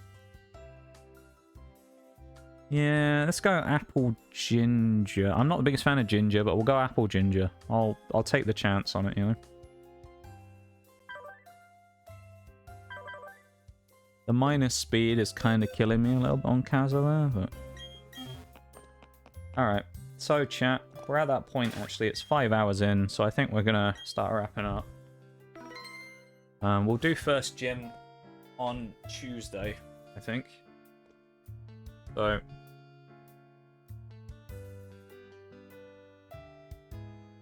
I think that'll be the way to go. So... Yeah. Don't know how I feel about today. I feel both disappointment, but also, you know, a level of kind of confidence that we can come back in this one again, you know? Maybe. And we're going to come back and we're going to swing for the fences. We got so close. That's the thing that's sad. So close to being Cynthia. Well, 1 or 2 damage rolls or statuses or whatever away. We were so close, so... Anyway, I started blasting. Bang! Bang! We started blasting, Shaggy. And we will finish blasting. Eventually. We will win. Okay? Was a good stream, though. It was a great stream. I think it was a great stream. That has to be said. I think it was a great time. We all had fun, I think. Even though, you know, it was devastating that we lost. We still did good. It was fun. You know, we generally did quite good. And it opens up possibilities of all the cool things that could happen next time. There's so many cool Pokemon coming out that we could get. This team so far, you know, we'll run through. While we lost the last one, we have a strong looking team already. We have, what, 10 Pokemon already. We have Turtwig, we have Magikarp, so we have Gyarados basically. We have another Staraptor. We have Bibarel, we have Luxray again, we have Kricketune. We actually will have Golem this time, plus Attack Golem as well. And his special attack's actually Dog Water anyway, so actually having increased Attack Golem is actually going to be really good. The only thing is the Rock Head is kind of annoying. Even with minus speed, Abra is still our fastest Pokemon. So we also have Alakazam with 105 base special attack, and he's level 9, so that's good. We do have minus attack Machop, though, which is a little annoying, but, you know, you can't win them all. But we have Machop, and we have Zubat as well. Jolly Zubat with boosted speed, so... Real mixed bag on the natures, I'd say, though. We've had a few good ones and a few bad ones, so, yeah. A mixed bag, I'd say, in general. We had a few good ones and a few not so good ones, so... Yeah. I've got no music on, that's why it feels so weird. It was solid though, you know? I think it's been a good stream today regardless. It's sad that we lost, don't get me wrong, but... You know, we gave it a good go, so...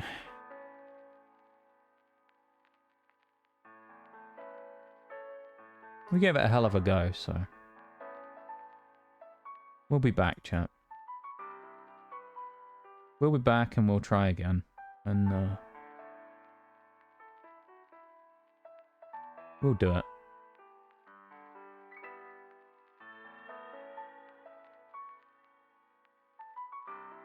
I believe. Third time lucky, right? We'll get Cynthia finally. I do like the Scarlet and Violet music in the background here while I'm vibing. I don't know what to do now.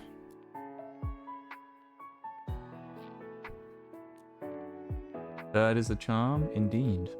I do see someone online playing Pokemon right now who's doing a challenge, I believe, and I'm tempted to go say hi. Very tempted.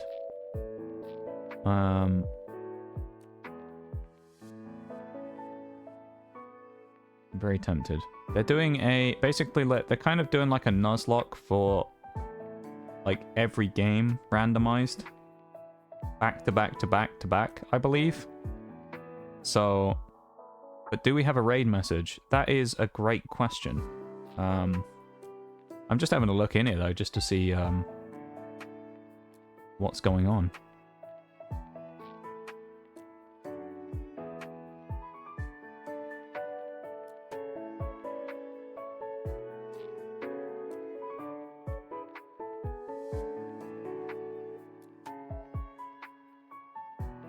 Does not look like we do. Yeah, we don't. We don't indeed have a raid message.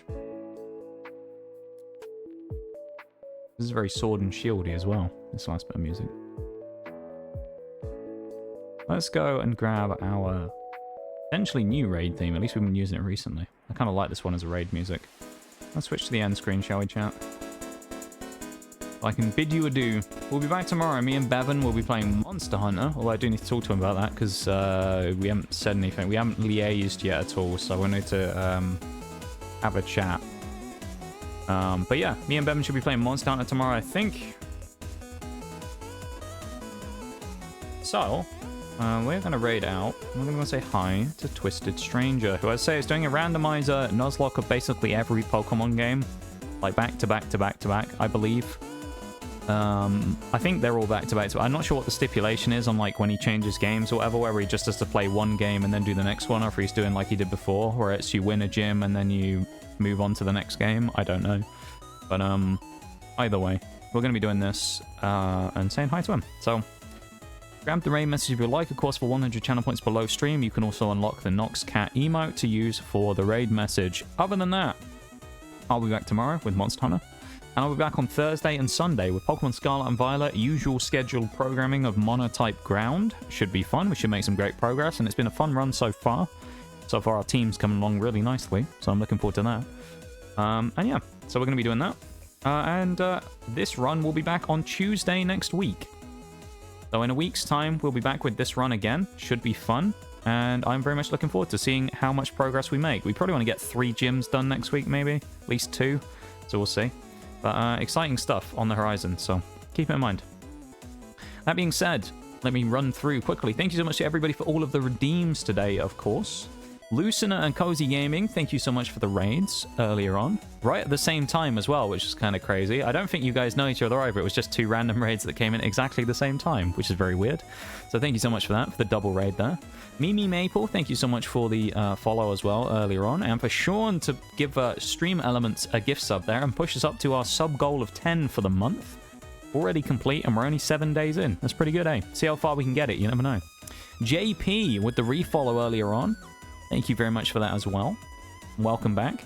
Mr. Mac and Forks with the primers as well early on in stream. Thank you so much to you two as well for those 2 ones. 26 and 35 months, I believe. 26 on Mac and 35 on Forks. Incredible, incredible monster. Thank you so much, everybody. I appreciate you all so much. Thank you for hanging out with me. We may not have vanquished Cynthia today, but we will beat her next time, I promise. I won't let you down again, okay? We'll be back next week with more of this, and I'll be back tomorrow with more stream. So I'll see you then. Everyone have a great night, and I'll see you all around, yeah? Take it easy, folks. Bye-bye.